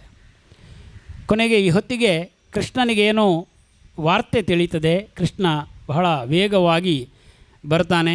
ಬಂದು ಸೌಭ ಅರಸನ ಒಟ್ಟಿಗೆ ಯುದ್ಧವನ್ನು ಮಾಡ್ತಾನೆ. ಶಾಲ್ವನ ಜೊತೆಗೆ ಯುದ್ಧವನ್ನು ಮಾಡಿ ಕೊನೆಗೆ ಶಾಲ್ವನನ್ನು ಗದೆಯಿಂದ ಪ್ರಹರಿಸಿ ಕೊಲ್ಲತಾನಂತೆ ಕೃಷ್ಣ. ಹಾಗೆ ಕೊಲ್ಲಬೇಕಾಗಿದ್ದರೆ ಇದಕ್ಕೆ ಮೊದಲೊಂದು ಸಣ್ಣ ಘಟನೆ ಆಗಿರ್ತದೆ. ಕೃಷ್ಣನ ಜೊತೆಗೆ ಯುದ್ಧ ಮಾಡ್ತಾ ಇರುವಾಗ ಈ ಶಾಲ್ವದ ಅರಸ ಏನು ಮಾಡ್ತಾನೆ, ಈ ಸೌಭದ ಅರಸ ಮಾಯ ಆಗ್ತಾನಂತೆ ಒಂದೇ ಕ್ಷಣಕ್ಕೆ. ಮಾಯ ಆಗಿ ಅವನು ವಸುದೇವನ ರೂಪ ಧರಿಸಿದಂಥ ಒಂದು ವ್ಯಕ್ತಿಯನ್ನು ಕರ್ಕೊಂಡು ಬರ್ತಾನಂತೆ. ಇದೊಂದು ತಂತ್ರಗಳಿರ್ತದೆ. ಒಂದು ಗುರಾಣಿಯನ್ನಾಗಿ ಮಾಡಿಕೊಳ್ಳೋದು. ಅವನನ್ನು ಎದುರಿಗೆ ನಿಲ್ಲಿಸ್ತಾನಂತೆ. ನಿನ್ನ ತಂದೆಯನ್ನು ಈಗ ನಾನು ಕೊಲ್ಲುತ್ತೇನೆ ಅಂಥೇಳಿ, ಯುದ್ಧದಿಂದ ಬಿಟ್ಟು ಹೋಗು ಅಂತೇಳಿ. ಆದರೆ ಕೃಷ್ಣ ಪರಮಾತ್ಮ ಇದನ್ನೆಲ್ಲ ತಿಳಿದವನೇ. ಅವನಿಗೆ ಗೊತ್ತಾಗ್ತದೆ ಇದು ಇವನ ಮಾಯಾ ಜಾಲ ಅಂಥೇಳಿ. ಹಾಗಾಗಿ ಅವನನ್ನು ಗದೆಯಿಂದ ಹೊಡೆದು ಕೊಂದು ಬಿಡ್ತಾನೆ ಅಂಥೇಳಿ. ಈ ಮುಂದಕ್ಕೆ ಕೃಷ್ಣ ಇನ್ನೂ ದುಷ್ಟ ಸಂಹಾರ ಮಾಡ್ತಾ ಹೋಗ್ತಾ ಇರ್ತಾನೆ. ಭೂಭಾರ ಹರಣದ ಕಾರ್ಯವು ನಿರಂತರವಾಗ್ತಾ ಇರ್ತದೆ. ಇನ್ನೂ ದುಷ್ಟರಿರ್ತಾರೆ. ಅಲ್ಲಿ ದಂತವಕ್ತ ಅಂತ ಒಬ್ಬ ಇರ್ತಾನೆ. ಅವನಿಗೊಬ್ಬ ತಮ್ಮ, ವಿದೂರಥ ಅಂತ ಅವನ ಹೆಸರು. ಈ ದಂತವಕ್ತ ಇವನು ಜಯ ವಿಜಯರಲ್ಲಿ ಒಬ್ಬ. ಶಿಶುಪಾಲ ವಧೆಯಾಗಿದೆ, ಇವನೊಬ್ಬ ಉಳ್ಕೊಂಡಿರ್ತಾನೆ. ಅವನು ಕೂಡ ಈ ಸಂದರ್ಭದಲ್ಲಿ ಯುದ್ಧಕ್ಕೆ ಸಿದ್ಧನಾಗ್ತಾನೆ ಅಂತ ಹೇಳಿ ಶ್ರೀಮದ್ ಭಾಗವತ ಹೇಳ್ತದೆ. ಅವನನ್ನು ಕೂಡ ಕೃಷ್ಣ ಚಕ್ರಾಯುಧದಿಂದ ವಧೆ ಮಾಡಿ ಅವನು ಮತ್ತೆ ವೈಕುಂಠ ಅಲ್ಲಿ ಜಯ ವಿಜಯರ ದ್ವಾರಪಾಲಕರ ಕೆಲಸವನ್ನು ಮುಂದುವರಿಸ್ತಾರೆ. ವಿದೂರಥನ ಸಂಹಾರವು ಇದರ ಜೊತೆಗೆ ನಡೀತದೆ. ಈ ಸಂದರ್ಭದಲ್ಲಿ ಪಾಂಡವ ಕೌರವರ ಯುದ್ಧದ ಸಿದ್ಧತೆಗಳು ಆಗ್ತಾ ಇರ್ತದೆ. ಪ್ರಖ್ಯಾತವಾದಂತಹ ಮಹಾಭಾರತ ಯುದ್ಧ. ಅಲ್ಲಿ ಕೃಷ್ಣ ತನ್ನ ಪಾತ್ರವನ್ನು ನಿರ್ವಹಿಸ್ತಾನೆ. ಬಹಳ ದೀರ್ಘವಾದಂಥ ಒಂದು ಕಥೆ ಇದೆ, ಅದನ್ನು ನಾವಿಲ್ಲಿ ಸ್ಪರ್ಶಿಸಲಿಕ್ಕೆ ಹೋಗೋದಿಲ್ಲ. ಆದರೆ ಈ ಯುದ್ಧ ಆರಂಭದ ಹೊತ್ತಿಗೆ ಬಲರಾಮ ದೇವರು ಒಂದು ನಿರ್ಣಯವನ್ನು ಮಾಡ್ತಾರೆ. ಅವರಿಗೆ ದುರ್ಯೋಧನ ಕೂಡ ಶಿಷ್ಯ, ಗದೆಯನ್ನು ಕಲಿಸಿರ್ತಾರೆ. ಪಾಂಡವರನ್ನು ಕೂಡ ಬಿಡಲಿಕ್ಕಾಗೋದಿಲ್ಲ. ಹಾಗಾಗಿ ನಾವು ಇಬ್ಬರ ಕಡೆಯಲ್ಲೂ ಇಲ್ಲ ಅಂಥೇಳಿ ಇವರು ತೀರ್ಥಾಟನೆಗೆ ಹೊರಡ್ತಾರೆ. ಬಲರಾಮರ ತೀರ್ಥಾಟನೆಗೆ ಬಹಳ ವಿಸ್ತಾರವಾಗಿ ಬಹಳ ಸುಂದರವಾಗಿ ಶ್ರೀಮದ್ ಭಾಗವತದಲ್ಲಿ ಬರ್ತದೆ. ಎಲ್ಲ ತೀರ್ಥಕ್ಷೇತ್ರಗಳ ವರ್ಣನೆ. ಇಡೀ ಭಾರತ ಆ ಕಾಲದಲ್ಲಿ ಎಲ್ಲೆಲ್ಲಿ ದೇವಾಲಯಗಳು ಎಲ್ಲೆಲ್ಲಿ ತೀರ್ಥಗಳು ಪುಣ್ಯಕ್ಷೇತ್ರಗಳಿತ್ತು ಎಲ್ಲವೂ ಬರ್ತದೆ. ಹಾಗೆ ಕರ್ನಾಟಕಕ್ಕೂ ಬಲರಾಮ ದೇವರು ಬಂದಿದ್ದಾರೆ. ಇಲ್ಲಿಯ ಕೆಲವು ದೇವಾಲಯಗಳು ಕ್ಷೇತ್ರಗಳ ವರ್ಣನೆಗಳು ಬರ್ತದೆ. ರಾಮೇಶ್ವರದವರೆಗೆ ಶ್ರೀರಂಗಂನಿಂದ ಹಿಡಿದು ಎಲ್ಲವೂ ಕೂಡ ಆ ತೀರ್ಥಾಟನೆಯಲ್ಲಿ ಕಾಣಲಿಕ್ಕೆ ಸಿಗ್ತದೆ ನಮಗೆ. ಹಾಗೆ ಅದನ್ನೆಲ್ಲ ಮುಗಿಸಿಕೊಂಡಂಥ ಬಲರಾಮ ದೇವರು ಮತ್ತೆ ಕುರುಕ್ಷೇತ್ರವನ್ನು ತಲುಪುವಾಗ ಅಲ್ಲಿ ಭೀಮ ದುರ್ಯೋಧನರ ಗದಾಯುದ್ಧದ ಸಂದರ್ಭಕ್ಕೆ ಅಲ್ಲಿ ಬಂದು ಸೇರಿಕೊಳ್ತಾರೆ. ಅಲ್ಲಿ ಈ ಗದಾಯುದ್ಧಕ್ಕೆ ಅವರು ಇರ್ತಾರೆ, ಅಲ್ಲಿ ಯಾರ ಕಡೆಯೂ ಸೇರಿಕೊಳ್ಳೋದಿಲ್ಲ. ಕೊನೆಗೆ ಭೀಮ ಕೌರವನ ತೊಡೆಗೆ ಗದೆಯಿಂದ ಹೊಡೆದಾಗ ಅವನು ಬೀಳ್ತಾನೆ. ಆ ಕ್ಷಣದಲ್ಲಿ ಬಲರಾಮ ದೇವರೊಂದು ಆಕ್ಷೇಪವನ್ನು ಎತ್ತುತ್ತಾರೆ ಅಂತ. ಇದು ಅಧರ್ಮ ಅಂತ. ಅಲ್ಲಿ ಕೃಷ್ಣ ಬಲರಾಮರಿಗೆ ಪುಟ್ಟ ಒಂದು ಚರ್ಚೆ ತಾತ್ವಿಕವಾಗಿ ನಡೀತದೆ. ಅಧರ್ಮಿಯನ್ನು ಕೊಲ್ಲುವುದು ಅಧರ್ಮ ಅಲ್ಲ ಅನ್ನುವಂಥದ್ದು ಕೃಷ್ಣನ ನೀತಿ ಅಂತ. ಧರ್ಮವು ರಕ್ಷಣೆಯಾಗಬೇಕಾಗಿದ್ದರೆ ಅವನು ಧರ್ಮಿಷ್ಠ ಆಗಿರಬೇಕು ಅಂತ ಈ ನೀತಿಯನ್ನು ಕೃಷ್ಣ ಪರಮಾತ್ಮ ಹೇಳ್ತಾನೆ. ಹಾಗಾಗಿ ದುರ್ಯೋಧನನಿಗೆ ಅದನ್ನು ಕೇಳುವ ನೈತಿಕವಾದ ಯಾವ ಬಲವೂ ಇಲ್ಲ. ಕೊನೆಗೆ ಈ ಉಸಾಬರಿಯೇ ಬೇಡ ಅಂಥೇಳಿ ಬಲರಾಮ ದೇವರು ಅಲ್ಲಿಂದ ಹೊರಟು ಹೋಗ್ತಾರೆ ಅಂಥೇಳಿ. ಈ ರೀತಿಯಾಗಿ ಕಥೆ ಮುಂದುವರಿತಾ ಬಲರಾಮ ದೇವರು ಅಲ್ಲಿಂದ ನೈಮಿಷಾರಣ್ಯಕ್ಕೆ ಹೋಗ್ತಾರೆ. ನೈಮಿಷಾರಣ್ಯ ನಮಗೆ ಗೊತ್ತಿರುವಂಥದ್ದು. ಯಾವುದೇ ಪುರಾಣ ಕಥೆಗಳನ್ನು ನೀವು ತೆಗೆದರೂ ಕೂಡ ನೈಮಿಷಾರಣ್ಯ ಪ್ರಖ್ಯಾತ. ಯಾಕೆ ಪ್ರಖ್ಯಾತ ಅಂತ ಹೇಳಿದರೆ ಅಲ್ಲಿ ಸೂತ ಪುರಾಣಿಕರು ಅಲ್ಲಿ ಪುರಾಣಗಳನ್ನು ಯಾವಾಗಲೂ ಹೇಳ್ತಾ ಇರ್ತಾರೆ. ಅದು ಗುರುಕುಲ. ಅದು ಆ ನೈಮಿಷಾರಣ್ಯಕ್ಕೆ ಹೋದಾಗ ರೋಮಹರ್ಷಣರು ಅಲ್ಲಿ ಇರ್ತಾರೆ. ಅವರು ಬಲರಾಮ ದೇವರು ಬರುವಾಗ ಎದ್ದು ನಿಲ್ಲೋದಿಲ್ಲ ಅಂತ ಬಲರಾಮ ದೇವರಿಗೆ ಸಿಟ್ಟು ಬರ್ತದಂತೆ. ಸಿಟ್ಟು ಬಂದು ರೋಮಹರ್ಷಣನ ವಧೆಯನ್ನು ಮಾಡುತ್ತಾರೆ ಅಂತ ಇದೆ. ಕೊನೆಗೆ ಋಷಿಗಳೆಲ್ಲ ಸೇರಿ ಹೇಳ್ತಾರಂತೆ, ಅವರು ನಿಲ್ಲಬೇಕಾಗಿರಲಿಲ್ಲ ದೇವರೇ, ಯಾಕೆಂದರೆ ಅವರನ್ನು ಬ್ರಹ್ಮಸ್ಥಾನದಲ್ಲಿ ನಾವು ಕೂತುಕೊಳ್ಳಿಸಿದ್ದೇವೆ, ಹಾಗಾಗಿ ಇದು ತಪ್ಪಾಯಿತು ಅಂಥೇಳಿ. ಕೊನೆಗೆ ರೋಮಹರ್ಷಣನ ಮಗನನ್ನು ಮತ್ತೆ ಅವರು ಕೂತುಕೊಳ್ಳಿಸಿ ಅವರ ಯಜ್ಞ ಯಾಗಾದಿಗಳನ್ನು ಮುಂದುವರಿಸ್ತಾರೆ. ಹೀಗೆ ಬಲರಾಮ ದೇವರು ಬಲ್ವಲ ಎಂಬಂಥ ಒಬ್ಬ ರಾಕ್ಷಸನನ್ನು ಸಂಹಾರ ಮಾಡಿದ ಕಥೆ ಬರ್ತದೆ. ಮತ್ತು ತಮ್ಮ ತೀರ್ಥಾಟನೆಯನ್ನು ಬಲರಾಮ ದೇವರು ಮುಂದುವರಿಸ್ತಾ ಹೋಗ್ತಾರೆ. ಈ ಸಂದರ್ಭದಲ್ಲಿ ದ್ವಾರಕೆಯಲ್ಲಿ ಕೃಷ್ಣ ಪರಮಾತ್ಮ ಇರಬೇಕಾಗಿದ್ದರೆ ಒಂದು ಪುಟ್ಟ ಕಥೆ ನಡೀತದೆ. ಆ ಕಥೆ ನಮಗೆ ಪ್ರಖ್ಯಾತವಾದದ್ದು. ಕುಚೇಲ ಅನ್ನುವಂಥ ಒಬ್ಬ ಬ್ರಾಹ್ಮಣನ ಕಥೆ. ಈ ಕುಚೇಲ ಒಬ್ಬ ಬಡ ಬ್ರಾಹ್ಮಣ. ಅವನು ಕೃಷ್ಣನ ಜೊತೆಗೆ ಗುರುಕುಲದಲ್ಲಿ ಇದ್ದವ. ಹಾಗಾಗಿ ಕೃಷ್ಣನ ಅತಿಯಾದ ಸಾಮೀಪ್ಯ ಇದ್ದಂತಹ ಒಬ್ಬ ವ್ಯಕ್ತಿ. ಕೆಲವು ವ್ಯಕ್ತಿಗಳು ಕೃಷ್ಣನ ಅತೀ ಸಾಮೀಪ್ಯವನ್ನು ಹೊಂದಿದವರು, ಅಂದರೆ ಅಂತರಂಗದ ಸಖರು ಅಂತ ಕರೀತಾರೆ. ಎಲ್ಲರೂ ಸ್ನೇಹಿತರು ಅಂತರಂಗದ ಸಖರಾಗಿರುವುದಿಲ್ಲ. ಅಂತರಂಗದ ಸಖರ ಇರುವಂಥದ್ದು ಕೇವಲ ಬೆರಳೆಣಿಕೆ. ಹಾಗಾಗಿ ಕೃಷ್ಣನ ಅಂತರಂಗದ ಸಖರಲ್ಲಿ ಉದ್ಧವ ಮತ್ತು ಕುಚೇಲ ಇವರಿಬ್ಬರ ಹೆಸರನ್ನು ನಾವು ನೋಡ್ತೇವೆ. ಬಹಳ ಅತ್ಯಂತ ಆತ್ಮೀಯರು. ಸಖ್ಯಂ ಆತ್ಮನಿವೇದನಂ ಅಂತ ನವವಿಧ ಭಕ್ತಿಗಳಲ್ಲಿ ಒಂದು. ಹಾಗಾಗಿ ಆ ಸಖ್ಯವನ್ನು ನಾವು ಕುಚೇಲನಲ್ಲಿ ಕಾಣ್ತೇವೆ ಅಂತ. ಇಲ್ಲೊಂದು ಮಾತು ಶ್ರೀಮದ್ ಭಾಗವತದಲ್ಲಿ ಬರ್ತದೆ, ಬಹಳ ಚೆನ್ನಾಗಿದೆ. ಅದರಿಂದ ಅದನ್ನು ನೋಡೋಣ. ಯಾವುದು ಭಗವಂತನ ಅನಂತವಾದ ಗುಣವನ್ನು ಹೇಳ್ತದೋ ಅದೇ ನಿಜವಾದ ವಾಕಿನ ಸಾರ್ಥಕ್ಯ ಅಂತ. ಮಾತು ಯಾಕೆ ಇದೆ ಅಂತ ಕೇಳಿದರೆ, ಮಾತು ಎಲ್ಲಿ ಸಾರ್ಥಕವಾಗ್ತದೆ ಅಂತ ಕೇಳಿದರೆ, ಬರಿಯ ಲೌಕಿಕವಾದಂತಹ ನಿತ್ಯದ ಹರಟೆಯಿಂದ ಅಲ್ಲ, ಅದು ಸಾರ್ಥಕ್ಯವನ್ನು ಕಾಣುವುದು ಪರಮಾತ್ಮನ ನಿತ್ಯವಾದ ನಾಮಸ್ಮರಣೆಯಿಂದ. ಅದೇ ವಾಕಿನ ಅಂತಿಮವಾದಂತಹ ಗುರಿ ಅಂತ ಹೇಳ್ತದೆ. ಹಾಗೆಯೇ ಕೈ ಯಾವಾಗ ಸಾರ್ಥಕ್ಯವನ್ನು ಕಾಣುತ್ತದೆ ಅಂದರೆ, ಕೈ ಭಗವಂತನ ಸೇವೆಯಲ್ಲಿ ನಿರತನಾದಾಗ ಆ ಕೈಯ ಸಾರ್ಥಕ್ಯ ಬರ್ತದೆ.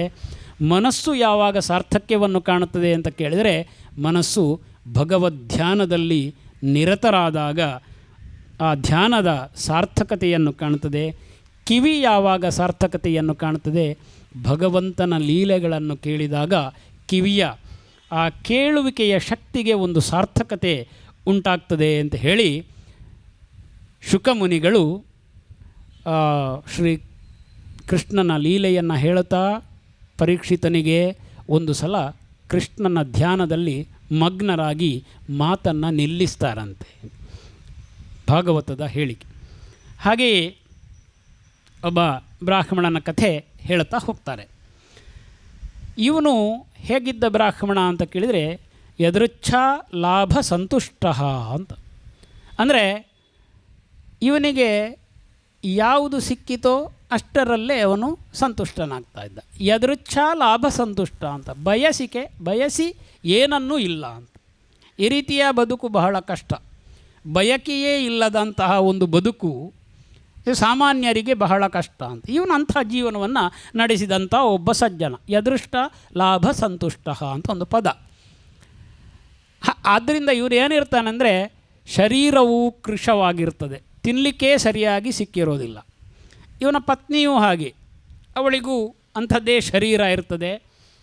ಬಹಳ ತಿಂದುಂಡು ಹೃಷ್ಟಪುಷ್ಟರಾದಂತಹ ಶರೀರ ಅಲ್ಲ, ಒಣಗಿದಂತಹ ಶರೀರ, ಶುಷ್ಕವಾದ ಶರೀರ. ಆಮೇಲೆ ಬಟ್ಟೆ ಏನು ಅಂತ ಕೇಳಿದರೆ ಬಟ್ಟೆಯೇ ಇಲ್ಲ, ಹರಕಲು ಬಟ್ಟೆಗಳನ್ನು ಧರಿಸಿಕೊಂಡಿರ್ತಾರೆ ಅಂತ. ಅದರಿಂದ ಕುಚೇಲ, ಚೇಲ ಅಂದರೆ ಬಟ್ಟೆ, ಚೇಲ ಅಂದರೆ ಬಟ್ಟೆ. ಹಾಗಾಗಿ ಕುಚೇಲ ಅಂದರೆ ಹರಕಲು ಬಟ್ಟೆಯನ್ನು ಧರಿಸಿದವ ಅಂತ ಹೆಸರು. ಸುಧಾಮ ಅಂತ ಅವನ ಹೆಸರು ಆ್ಯಕ್ಚುಲಿ. ಅಲ್ಲಿ ಇವನು ಹರಕಲು ಬಟ್ಟೆಯನ್ನು ಧರಿಸಿಕೊಂಡಿರ್ತಾನೆ, ಕುಚೇಲ. ಹೀಗೆ ಅವರ ಕಷ್ಟದಲ್ಲಿ ಜೀವನ ಹೋಗ್ತಾ ಇರುವಾಗ ಅವನ ಪತ್ನಿ ಹೇಳ್ತಾಳೆ, ನೋಡಿ ಶ್ರೀಪತಿ ನಿಮ್ಮ ಮಿತ್ರ, ಸಂಪತ್ತಿನ ಒಡೆಯ, ದ್ವಾರಕೆಯ ನಾಯಕ, ನಿಮ್ಮ ಮಿತ್ರ ಅಂತ ಹೇಳ್ತಾ ಇರ್ತೀರಿ, ಅವನಲ್ಲಿ ಸಂಪತ್ತು ಬೇಕಾದಷ್ಟು ಇದೆ. ನೀವು ಒಂದು ಬಾರಿ ಹೋಗಿ ನಮಗೆ ಏನಾದರೂ ಬದುಕಿಗೆ ಸ್ವಲ್ಪ ಕೇಳಬಾರದ. ಆದರೆ ಯಾರಿಂದಲೂ ಏನನ್ನೂ ಬೇಡದ ಕುಚೇಲ ಒಡಂಬಡುವುದಿಲ್ಲ. ಇಂಥವರು ಸ್ವಾಭಿಮಾನಿಗಳು, ಯಾರಲ್ಲೂ ಕೈ ಚಾಚರು ಮತ್ತು ಯಾರು ಕೇಳಿದರೂ ಕೂಡ ಅದಕ್ಕೆ ಒಡಂಬಡರು. ಒಂದು ಹಠ ಅವರಲ್ಲಿ ಇರ್ತದೆ. ಬಡತನ ಇದ್ದರೂ ತೊಂದರೆ ಇಲ್ಲ, ಯಾರಲ್ಲಿಯೂ ಯಾಚನೆಯನ್ನು ಮಾಡದ ಬದುಕನ್ನು ಕೊಡು ದೇವರೇ ಅಂತಲೇ ಕೇಳಿಕೊಳ್ಳುವಂಥದ್ದು. ಹಾಗಾಗಿ ಕೇಳಲಿಕ್ಕೆ ಒಪ್ಪೋದಿಲ್ಲ. ಆದರೆ ಇವಳು ದಿನೇ ದಿನೇ ದಿನೇ ಪೀಡಿಸ್ತಾಳೆ. ಇನ್ನು ಕೇಳೋದು ಬೇಡ, ಒಂದು ಸಲ ಅವನಲ್ಲಿ ಮಾತನಾಡಿಸಿ ಬನ್ನಿ ಅಲ್ಲ. ದೊಡ್ಡವರ ಸ್ನೇಹ ಇದೆ ಅಂತ 4 ಜನಕ್ಕೆ ಗೊತ್ತಾದರೂ ಸ್ವಲ್ಪ ನಮಗೆ ಉತ್ಪತ್ತಿ ಆಗ್ತದೆ. ಹಾಗಾಗಿ ಒಂದು ಸಲ ಹೋಗಿ ಮಾತನಾಡಿಸ್ಕೊಂಡು ಬನ್ನಿ ಅಂತ ಹೇಳ್ತಾಳೆ. ಕೊನೆಗೆ ಇವನು ಹೆಂಡತಿಯ ಈ ಒತ್ತಾಯಕ್ಕೆ ಕೆಲವು ಸಲ ಹೆಣ್ಣಂದಿನ ಮಾತುಗಳನ್ನು ಕೇಳಬೇಕಾಗ್ತದೆ. ಹಾಗಾಗಿ ಒಪ್ಪಿಕೊಂಡು ಹೋಗ್ತಾನೆ. ಹೋಗುವಾಗ ಖಾಲಿ ಕೈಯಲ್ಲಿ ಗುರು ಹಿರಿಯರನ್ನು ಯಾರನ್ನು ನೋಡಲಿಕ್ಕೆ ಹೋಗಬಾರದು ಅಂತ ಒಂದು ನಿಯಮ.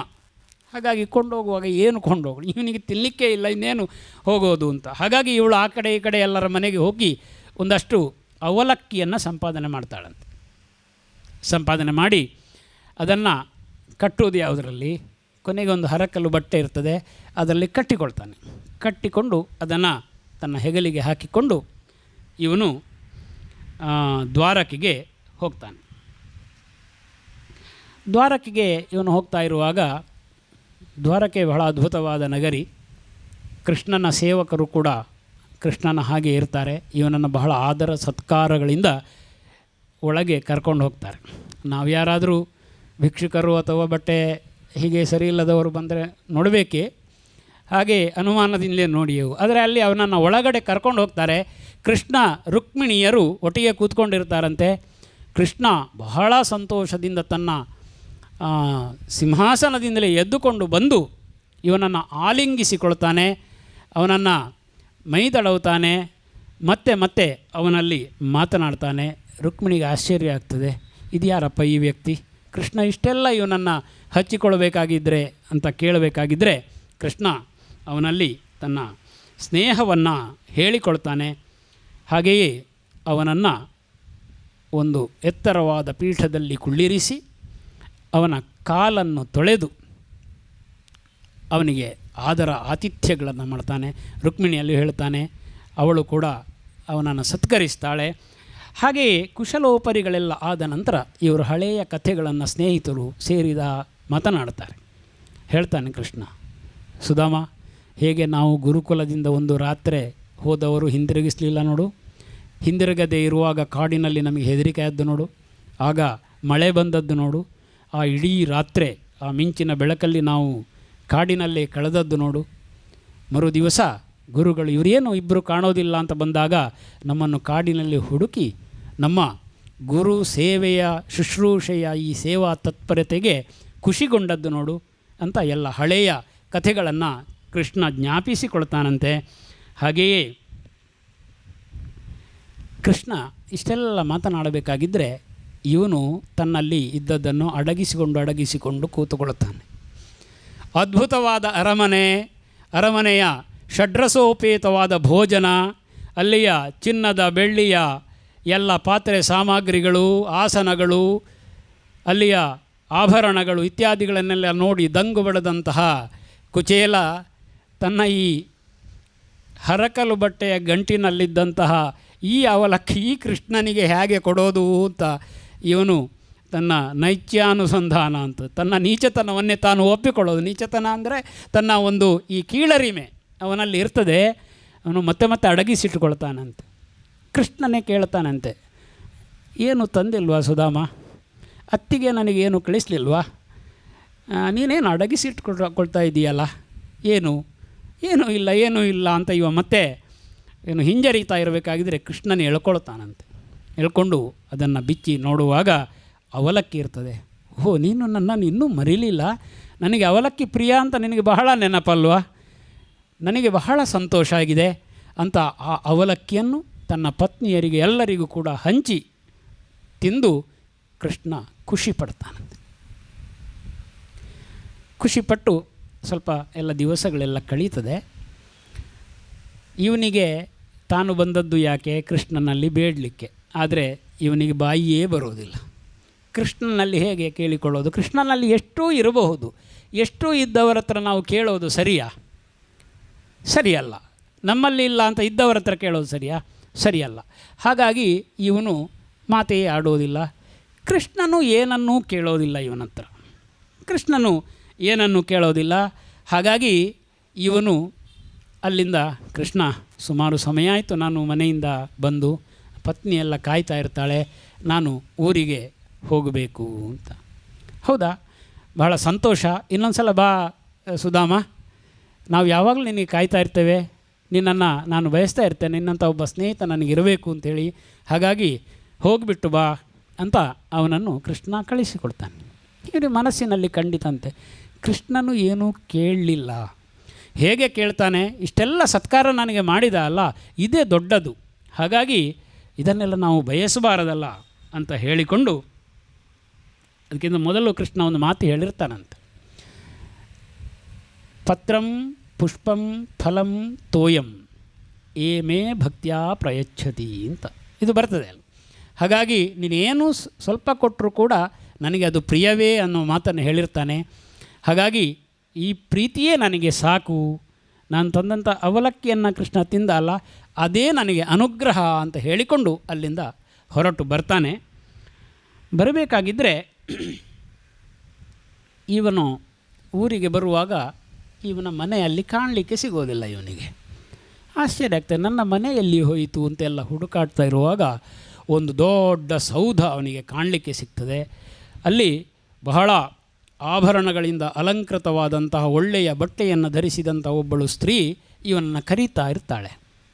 ಮತ್ತು ಹತ್ತಿರ ಹೋಗಿ ನೋಡ್ತಾನೆ, ಅದು ಅವನ ಪತ್ನಿ. ಆಗ ಇವನಿಗೆ ಕೃಷ್ಣನ ಅನುಗ್ರಹದ ಅರಿವಾಗ್ತದೆ. ಕೃಷ್ಣ ಇವನಿಗೆ ಒಂದು ಅದ್ಭುತವಾದಂತಹ ಮನೆಯನ್ನೇ ಕಟ್ಟಿಸಿಕೊಟ್ಟಿರ್ತಾನೆ ಮತ್ತು ಬೇಕಾದ ಎಲ್ಲವನ್ನು ಕೂಡ ಕೃಷ್ಣ ಒದಗಿಸಿರ್ತಾನೆ. ಒಂದು ಸ್ವಲ್ಪ ಪರಮಾತ್ಮನಿಗೆ ಕೊಟ್ಟರೆ ಅವನು ಬಹಳಷ್ಟನ್ನು ಕೊಡುವಂತಹ ಕೃಪೆಯನ್ನು ದೇವರು ಮಾಡ್ತಾನೆ ಅಂತ ಈ ಅವಲಕ್ಕಿಯ ಪ್ರಕರಣದಲ್ಲಿ ನಮಗೆ ಕಾಣಲಿಕ್ಕೆ ಸಿಗ್ತದೆ. ಕುಚೇಲ ಆ ಕೃಷ್ಣನ ಕೃಪೆಯನ್ನು ನೆನೆದು ಮುಗ್ಧನಾಗಿ ಕೃಷ್ಣನನ್ನು ಮತ್ತೆ ಮತ್ತೆ ಸ್ತುತಿಸ್ತಾನಂತೆ. ಹಾಗಾಗಿ ಕತೆ ಶ್ರೀಮದ್ ಭಾಗವತ ಹೇಳ್ತದೆ, ಕೃಷ್ಣ ದೊಡ್ಡವ ಆದರೆ ಕುಚೇಲನೂ ದೊಡ್ಡವನೇ ಅಂತ. ಯಾಕೆಂದರೆ ಈ ದೊಡ್ಡ ಭವನದಲ್ಲಿ ಅವನು ಇದ್ದದ್ದು ಮಾತ್ರವಂತೆ, ಅವನು ಹಿಂದಿನ ಹಾಗೇ ಇದ್ದ. ಅನಾಸಕ್ತನಾಗಿ ಅಲ್ಲಿದ್ದ ಯಾವುದೇ ಸಂಪತ್ತಿನಲ್ಲಿಯೂ ತನ್ನನ್ನು ತಾನು ತೊಡಗಿಸಿಕೊಳ್ಳದೆ ಅವನು ಅದೇ ರೀತಿ ಬದುಕನ್ನು ಸಾಗಿಸಿದ ಅಂತ ಶ್ರೀಮದ್ ಭಾಗವತದಲ್ಲಿ ಉಲ್ಲೇಖವೇ ಇದೆ. ಹಾಗಾಗಿ ಅವನ ಸ್ವಭಾವವನ್ನು ಸಂಪತ್ತು ಬಂದಾಗ ಅವನು ಬದಲಿಸಿಕೊಳ್ಳಲಿಲ್ಲ ಅನ್ನುವುದನ್ನು ಭಾಗವತ ಸ್ಪಷ್ಟಪಡಿಸ್ತದೆ. ಹೀಗೆ ಅನಂತರ ಭಾಗವತ ಮುಂದುವರಿದು ಪಾಂಡವರು ಇರುವಲ್ಲಿಗೆ ಯಾದವರೆಲ್ಲ ಹೋಗಿ ಭೇಟಿಯನ್ನು ಕೊಡ್ತಾರೆ. ಅವರಲ್ಲಿ ಮಾತುಕತೆಗಳೆಲ್ಲ ಆಗ್ತದೆ. ಆಮೇಲೆ ವಸುದೇವ ಒಂದು ಯಜ್ಞವನ್ನು ಮಾಡ್ತಾನೆ. ಆ ಯಜ್ಞದಲ್ಲಿ ಏನಾಗ್ತದೆ ಅಂತ ಕೇಳಿದರೆ, ಕೃಷ್ಣ ಒಂದು ಸಣ್ಣ ಕೃಪೆಯನ್ನು ವಸುದೇವ ದೇವಕಿಯರಿಗೆ ಮಾಡಿದ್ದ. ಏನಂದರೆ, ನೀವು ಇಲ್ಲಿ ಇರುವವರೆಗೆ ನಾನು ಪರಮಾತ್ಮ ಅನ್ನುವುದು ನಿಮಗೆ ಗೊತ್ತಾಗದೇ ಇರಲಿ ಅಂತೇಳಿ. ಹಾಗಾಗಿ ಅವನಿಗೆ ಅಲ್ಲಿ ಒಂದು ಸ್ವಲ್ಪ ವಿಸ್ಮರಣೆ ಬಂದಿರ್ತದೆ ವಸುದೇವನಿಗೆ. ಹಾಗಾಗಿ ನಾರದರ ಸೂಚನೆಯ ಹಾಗೆ ಕೃಷ್ಣದೇವರು ವಸುದೇವನಿಗೆ ತತ್ವೋಪದೇಶಗಳನ್ನು ಹೇಳ್ತಾರೆ. ಅಲ್ಲಿ ಅಂದರೆ ಏನು ನಿಜವಾದ ತತ್ವ ಇದೆ ಅದರ ಬಗ್ಗೆ ವಿಸ್ತಾರವಾಗಿ ಜ್ಞಾನವನ್ನು ದಯಪಾಲಿಸ್ತಾರೆ. ಆಗ ದೇವಕಿ ಒಂದು ಕೇಳ್ತಾಳಂತೆ, ಕೃಷ್ಣ ನಾನೊಂದು ಕಥೆ ಕೇಳಿದ್ದೆ ಕೃಷ್ಣ, ಹೌದಾ? ಏನು? ಅಲ್ಲ, ನೀನು ಗುರುಕುಲದಲ್ಲಿರುವಾಗ ಅಲ್ಲಿ ಆ ಗುರುವಿನ ಪುತ್ರನನ್ನು ನೀನು ಸತ್ತವನನ್ನು ಮತ್ತೆ ಕರ್ಕೊಂಡು ಬಂದಿದ್ದೀಯಂತೆ. ಆ ಶಕ್ತಿ ನಿನಗಿದೆ ಅಂತ ನನಗೆ ಒಂದು ಕಥೆ ಕೇಳಿದೆ. ನನಗೆ ಒಂದು ಅನುಗ್ರಹ ಮಾಡ್ತೀಯ ನೀನು. ಏನು? ನೀನು ಹುಟ್ಟುವ ಮೊದಲು ನನ್ನ 6 ಮಂದಿ ಮಕ್ಕಳು ಕೂಡ ಸತ್ತೋಗಿರ್ತಾರೆ. ಹಾಗಾಗಿ ನಾನು ಅವರನ್ನು ನೋಡಬಹುದೇ ಅಂತ ಕೇಳ್ತಾಳಂತೆ. ಅದಕ್ಕೆ ಕೃಷ್ಣ ಪರಮಾತ್ಮ ಹೇಳ್ತಾನಂತೆ, ಸತ್ತವರು ಪುನಃ ಬರುವುದು ಲೋಕ ನಿಯಮಕ್ಕೆ ವಿರುದ್ಧ, ಅದಾಗೋದಿಲ್ಲ. ಆದರೆ ತಾಯಿ ನೀನು ಕೇಳಿದ್ರಿಂದ ಇಲ್ಲ ಅಂತ ನಾನು ಹೇಳೋದಿಲ್ಲ ಅಂತ ಕೃಷ್ಣ ಪರಮಾತ್ಮ ಎಲ್ಲೋ ಪಾತಾಳದ ಆಚೆ ಹೋಗಿ ಅಲ್ಲಿದ್ದಂತಹ ಈ ಶಾಪಗ್ರಸ್ತರಾದವರು ಅವರು ನಿಜವಾಗಿಯೂ ಅವರನ್ನು ಒಂದು ಬಾರಿ ಕರೆದುಕೊಂಡು ಬಂದು ತಾಯಿಗೆ ತೋರಿಸಿ ಮತ್ತು ಅವರು ಉತ್ತಮ ಲೋಕಗಳನ್ನು ಸೇರುವ ಹಾಗೆ ಕೃಷ್ಣ ವ್ಯವಸ್ಥೆಯನ್ನು ಮಾಡ್ತಾನೆ. ಈ ಸಂದರ್ಭದಲ್ಲಿ ಒಂದು ಬಾರಿ ಮಹಾಭಾರತದಲ್ಲಿ ಆ ಕಥೆ ಇದೆ, ಯಾಕೆ ಅರ್ಜುನ ತೀರ್ಥಾಟನೆಯನ್ನು ಮಾಡಿದ ಅಂತ. ತೀರ್ಥಾಟನೆಯನ್ನು ಮಾಡಲಿಕ್ಕೆ ಅರ್ಜುನ ಪ್ರಭಾಸದ ಹತ್ತಿರ ಬಂದಿರ್ತಾನೆ. ಅಲ್ಲಿಂದ ಅವನು ದ್ವಾರಕೆಗೆ ಬರ್ತಾನೆ. ಈ ಸಂದರ್ಭದಲ್ಲಿ ಅವನಿಗೆ ಒಂದು ಸುದ್ದಿ ಸಿಗ್ತದೆ. ಕೃಷ್ಣನಿಗೆ ಒಬ್ಬಳು ತಂಗಿ ಇದ್ದಾಳೆ, ಅವಳು ಸುಭದ್ರೆ ಅಂತ. ಅವಳನ್ನು ಮದುವೆ ಮಾಡಿಸಲಿಕ್ಕೆ ಬಲರಾಮ ದೇವರು ಯತ್ನ ಮಾಡ್ತಾ ಇರ್ತಾರೆ, ದುರ್ಯೋಧನನಿಗೆ ಕೊಡಬೇಕು ಅಂತ. ಸ್ವಲ್ಪ ಬಲರಾಮ ದೇವರಿಗೆ ದುರ್ಯೋಧನಲ್ಲಿ ಸ್ವಲ್ಪ ಹೆಚ್ಚು, ಅವನು ಶಿಷ್ಯ, ಗದಾಯುದ್ಧದಲ್ಲಿ ಶಿಷ್ಯ, ಹಾಗಾಗಿ ಒಂದು ಸಣ್ಣ ಒಲವಿರ್ತದೆ. ಆದರೆ ಕೃಷ್ಣನಿಗೆ ಇದು ಇಷ್ಟ ಇಲ್ಲ ಅಂತ ಈ ಸುದ್ದಿ ಅರ್ಜುನನಿಗೆ ಸಿಗ್ತದೆ. ಹಾಗಾಗಿ ಕೃಷ್ಣನ ತಂತ್ರವೋ ಅರ್ಜುನನೇ ಚಿಂತಿಸಿದ್ದೋ, ಕೃಷ್ಣ ಸೂಚಿಸಿರ್ಬೋದು, ಅರ್ಜುನ ಸನ್ಯಾಸಿಯ ವೇಷದಲ್ಲಿ ದ್ವಾರಕೆಯನ್ನು ಪ್ರವೇಶಿಸ್ತಾನೆ. ಅಲ್ಲಿ ಈ ಸನ್ಯಾಸಿಗೆ ಬಹಳ ಆದರ ಉಪಚಾರಗಳನ್ನು ಮಾಡಲಿಕ್ಕೆ ಸುಭದ್ರೆಯನ್ನು ಬಿಟ್ಟಿರ್ತಾರೆ. ಹೀಗೆ ಕೃಷ್ಣ ಸಣ್ಣ ತಂತ್ರವನ್ನು ಮಾಡಿದ್ದು ಅಂತ ನಮಗೆ ಗೊತ್ತಾಗ್ತದೆ. ಅಲ್ಲಿ ಸುಭದ್ರೆ ಮತ್ತು ಅರ್ಜುನರು ಭೇಟಿಯಾಗ್ತಾರೆ. ಕೊನೆಗೆ ಅರ್ಜುನ ಸನ್ಯಾಸಿ ವೇಷದಲ್ಲಿದ್ದವ ಈ ಸುಭದ್ರೆಯನ್ನು ಬಲರಾಮದೇವರ ವಿರೋಧ ಇರೋದರಿಂದ ತನ್ನ ರಥದಲ್ಲಿ ಇರಿಸಿಕೊಂಡು ಅವನು ಕರ್ಕೊಂಡು ಹೋಗಿ ವಿವಾಹವಾಗ್ತಾನೆ. ಬಲರಾಮದೇವರಿಗೆ ಕೋಪ ಬರ್ತದಂತೆ, ಆದರೆ ಕೊನೆಗೆ ಕೃಷ್ಣ ಸಮಾಧಾನವನ್ನು ಮಾಡಿ ಈ ವಿವಾಹ ವೈಭವದಿಂದ ನಡೆಯುವ ಹಾಗೆ ಮಾಡಿದ ಅಂತ ಕಥೆ ಹೇಳ್ತದೆ. ಈ ಸಂದರ್ಭದಲ್ಲಿ ಮಿಥಿಲೆಯಲ್ಲಿ ಒಬ್ಬ ಬ್ರಾಹ್ಮಣ ಕೃಷ್ಣ ತನ್ನನ್ನು ಭೇಟಿಯಾಗಬೇಕು, ತನ್ನ ಮನೆಗೆ ಬರಬೇಕು ಅಂತ ಬಯಸ್ತಾ ಇರ್ತಾನೆ. ಆಗ ಮಿಥಿಲೆಯ ಜನಕ ರಾಜವಂಶ, ಅದರಲ್ಲೊಬ್ಬ ರಾಜ ಇರ್ತಾನೆ ಶ್ರುತದೇವ ಅಂತ, ಅವನು ಕೂಡ ಅದೇ ಕಾಲಕ್ಕೆ ಕೃಷ್ಣ ತನ್ನಲ್ಲಿಗೆ ಬರಬೇಕು ಅಂತ ಬಯಸ್ತಾನಂತೆ. ಕೃಷ್ಣ ಏಕಕಾಲಕ್ಕೆ ಇಬ್ಬರ ಮನೆಗೂ ಹೋಗ್ತಾನೆ. ಈ ಇಬ್ಬರು ಅವನನ್ನು ಬಯಸಿದವರು. ಹಾಗಾಗಿ ಇಬ್ಬರ ಮನೆಯಲ್ಲಿಯೂ ಕೃಷ್ಣ ಏಕಕಾಲದಲ್ಲಿ ಕಾಣಿಸಿಕೊಂಡ ಅಂತ ಶ್ರೀಮದ್ ಭಾಗವತ ಅವನ ಮಹಿಮೆಯನ್ನು ವರ್ಣಿಸ್ತದೆ. ಕೊನೆಗೆ ಮುಂದಕ್ಕೆ ಬರುವಂಥದ್ದು ಈ ವೇದಗಳ ಮಹತ್ವದ ವರ್ಣನೆ. ನಾರದರು ಬದರಿಗೆ ಹೋಗಿ ಅಲ್ಲಿ ನಾರಾಯಣ ಮುನಿಗಳನ್ನು ಕೇಳ್ತಾರೆ. ಅಲ್ಲಿ ತತ್ವದ ಬೋಧನೆಯನ್ನು ಅವರಿಂದ ಹೇಳಿಸ್ತಾರೆ. ಯಾವ ರೀತಿ ಮಣ್ಣಿನಿಂದ ಮಡಕೆಯಾಗ್ತದೋ, ಆ ಮಡಕೆಯು ಒಡೆದಾಗ ಮತ್ತೆ ಅದು ಮಣ್ಣಿನಲ್ಲಿ ಸೇರಿಕೊಂಡು ಮಣ್ಣೇ ಆಗ್ತದೋ ಆ ರೀತಿಯಾಗಿ ಸೃಷ್ಟಿಯ ಕಥೆ ಇದೆ. ಹಾಗಾಗಿ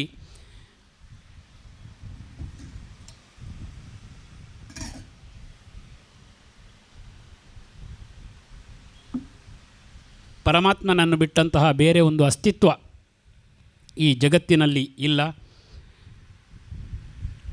ಅಂತ ಹೇಳ್ತಾ ಅಲ್ಲಿಂದ ಯೋಗ ಹೇಗೆ ಚಕ್ರಗಳು ಮತ್ತು ನಾಡಿಗಳು ನಮ್ಮ ದೇಹದ ಒಳಗಡೆ ಇದೆ, ಅದರಿಂದ ಯೋಗದ ಮುಖಾಂತರ ಅದನ್ನು ನಾವು ಸಾಕ್ಷಾತ್ಕರಿಸಿಕೊಂಡು ಸುಷುಮ್ನ ನಾಡಿ ಇದರ ಮೂಲಕ ಸಹಸ್ರಾರದಿಂದ ನಮಗೆ ಜ್ಞಾನೋದಯ ಆದರೆ ಮತ್ತು ಮುಕ್ತಿಯೇ ದಾರಿ ಅನ್ನುವಂಥ ಯೋಗಶಾಸ್ತ್ರವನ್ನು ಕೂಡ ಇಲ್ಲಿ ಬೋಧಿಸ್ತಾರೆ.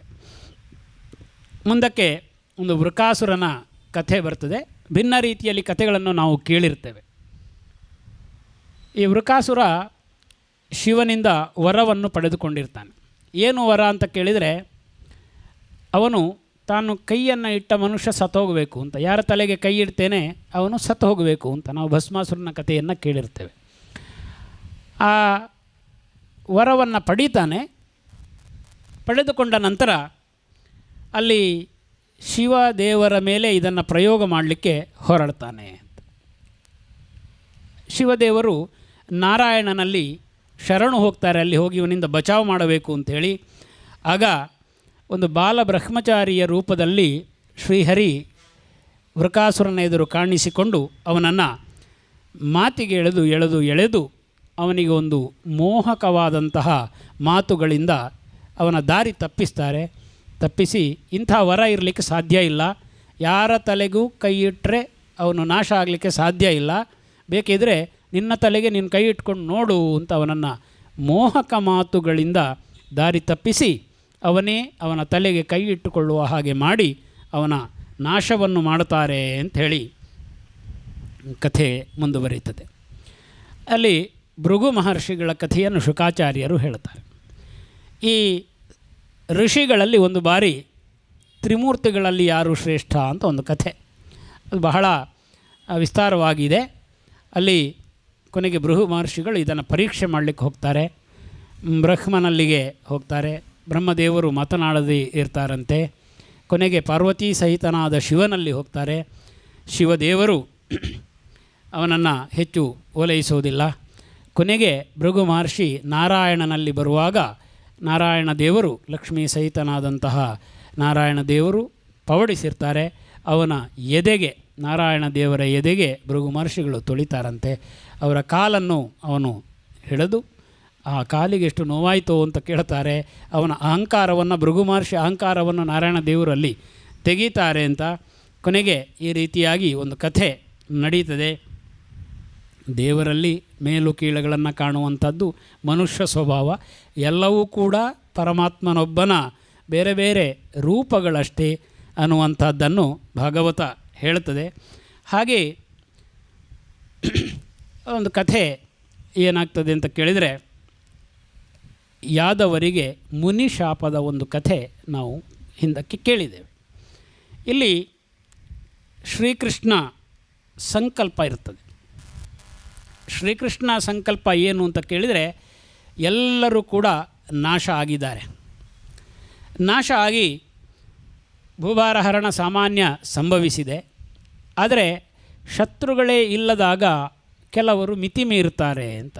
ಒಂದು ಪ್ರತಿ ಅಂತ ಇದ್ದರೆ ಅವನಿಗೆ ಎದುರಾಳಿ ಅಂತ ಇದ್ದರೆ ಅವನು ಸ್ವಲ್ಪ ಕೆಳಗೆ ಇರ್ತಾನೆ. ಹಾಗೆ ಯಾದವರಿಗೆ ಯಾರೂ ಎದುರಾಳಿಗಳೇ ಇರೋದಿಲ್ಲ. ಹಾಗಾಗಿ ಯಾದವರಿಗೆ ಬಹಳ ಅಹಂಕಾರವು ತುಂಬಿರ್ತದೆ. ಕಥೆಯಲ್ಲಿ ಕೆಲವು ವಿವರಣೆಗಳನ್ನು ನಾವು ಕಾಣ್ತೇವೆ. ಯಾಕೆ ತನ್ನ ಕುಲವನ್ನೇ ಕೃಷ್ಣ ನಾಶ ಮಾಡಲಿಕ್ಕೆ ಸಂಕಲ್ಪಿಸಿದ ಅಂತ. ದೇವರಿಗೆ ತನ್ನವರು ಬೇರೆಯವರು ಅಂತ ಇಲ್ಲ, ಎಲ್ಲರೂ ತನ್ನವರೇ. ಹಾಗಾಗಿ ಕಾಲದಲ್ಲಿ ಏನಾಗಬೇಕು ಅದು ನಡಿಲೇಬೇಕಾದದ್ದು. ಅದನ್ನು ಕೃಷ್ಣದೇವರು ತನ್ನನ್ನು ಮಾನವ ಶರೀರದಲ್ಲಿರುವಾಗ ಒಳಗೊಳ್ಳಿಸಿಯೇ ಸಂಕಲ್ಪವನ್ನು ಪರಮಾತ್ಮ ಮಾಡ್ತಾನೆ. ಹಾಗೆಯೇ ಈ ಯಾದವರು ಸಾಂಬನಿಗೆ ಒಂದು ಹೆಣ್ಣಿನ ವೇಷವನ್ನು ತೊಡಿಸ್ತಾರೆ. ಆ ಕಥೆ ಸ್ವಲ್ಪ ನಾವು ಕೇಳಿದ್ದೇವೆ. ತೊಡಿಸಿ ಈ ಮುನಿಗಳೆಲ್ಲ ಆ ಕಾಲದಲ್ಲಿ ಅಲ್ಲಿಗೆ ಬಂದಿರ್ತಾರೆ. ಅವರ ಎದುರು ಇವನನ್ನು ಕರೆದುಕೊಂಡು ಹೋಗಿ ಇವನಿಗೆ ಯಾವ ಮಗು ಆಗ್ತದೆ ಅಂತ ಕೇಳುವಾಗ ಒಂದು ಒನಕೆಯನ್ನು ಇವನು ಹೇರ್ತಾನೆ ಅಂತ ಶಾಪ. ಅದರಿಂದ ಯಾದವ ಕುಲದ ನಾಶ ಸಂಭವಿಸ್ತದೆ ಅಂತ ಆ ಶಾಪದ ವಾಕ್ಕಿನ ಪರಿಣಾಮವಾಗಿ ಇವನೊಂದು ಒನಕೆಯನ್ನು ಹೆರ್ತಾನಲ್ವ, ಇದನ್ನು ಪುಡಿ ಪುಡಿ ಮಾಡಿ ಉಗ್ರಸೇನ ಮಹಾರಾಜನ ಮಾತಿನ ಹಾಗೆ ಇದನ್ನು ಸಮುದ್ರಕ್ಕೆ ಎಸಿತಾರೆ. ನನಗೆ ಒಂದು ತುಂಡು ಅದನ್ನು ಹಾಗೆ ಬಿಸಾಕ್ತಾರೆ. ಅದನ್ನೊಂದು ಮೀನು ನುಂಗಿ ಜರ ಅನ್ನುವಂಥ ಬೇಡನ ಕೈಗೆ ಅದು ಸಿಗ್ತದೆ. ಅವನೊಂದು ಬಾಣದ ತುದಿಯಲ್ಲಿ ಅದನ್ನು ಜೋಡಿಸ್ತಾನೆ. ಹೀಗೆ ಜೋಡಿಸಿದಂತಹ ಬಾಣ ಅದು ಅವನ ಕೈಯಲ್ಲಿ ಬೇಟೆಯಾಡುವಾಗ ಇರ್ತದೆ. ಈ ಕಡೆಗೆ ಈ ಬಿಸಾಡಿದಂಥ ಎಸೆದಂಥ ಎಲ್ಲ ಪುಡಿಗಳು ಕೂಡ ಒಂದು ಹುಲ್ಲಾಗಿ ಬೆಳೀತದೆ. ಒಂದು ಬೆಳದಿಂಗಳ ರಾತ್ರಿಗೆ ಯಾದವರೆಲ್ಲರೂ ಕೂಡ ಈ ದಡದಲ್ಲಿ, ಸಮುದ್ರದ ದಡದಲ್ಲಿ ಸೇರ್ತಾರೆ.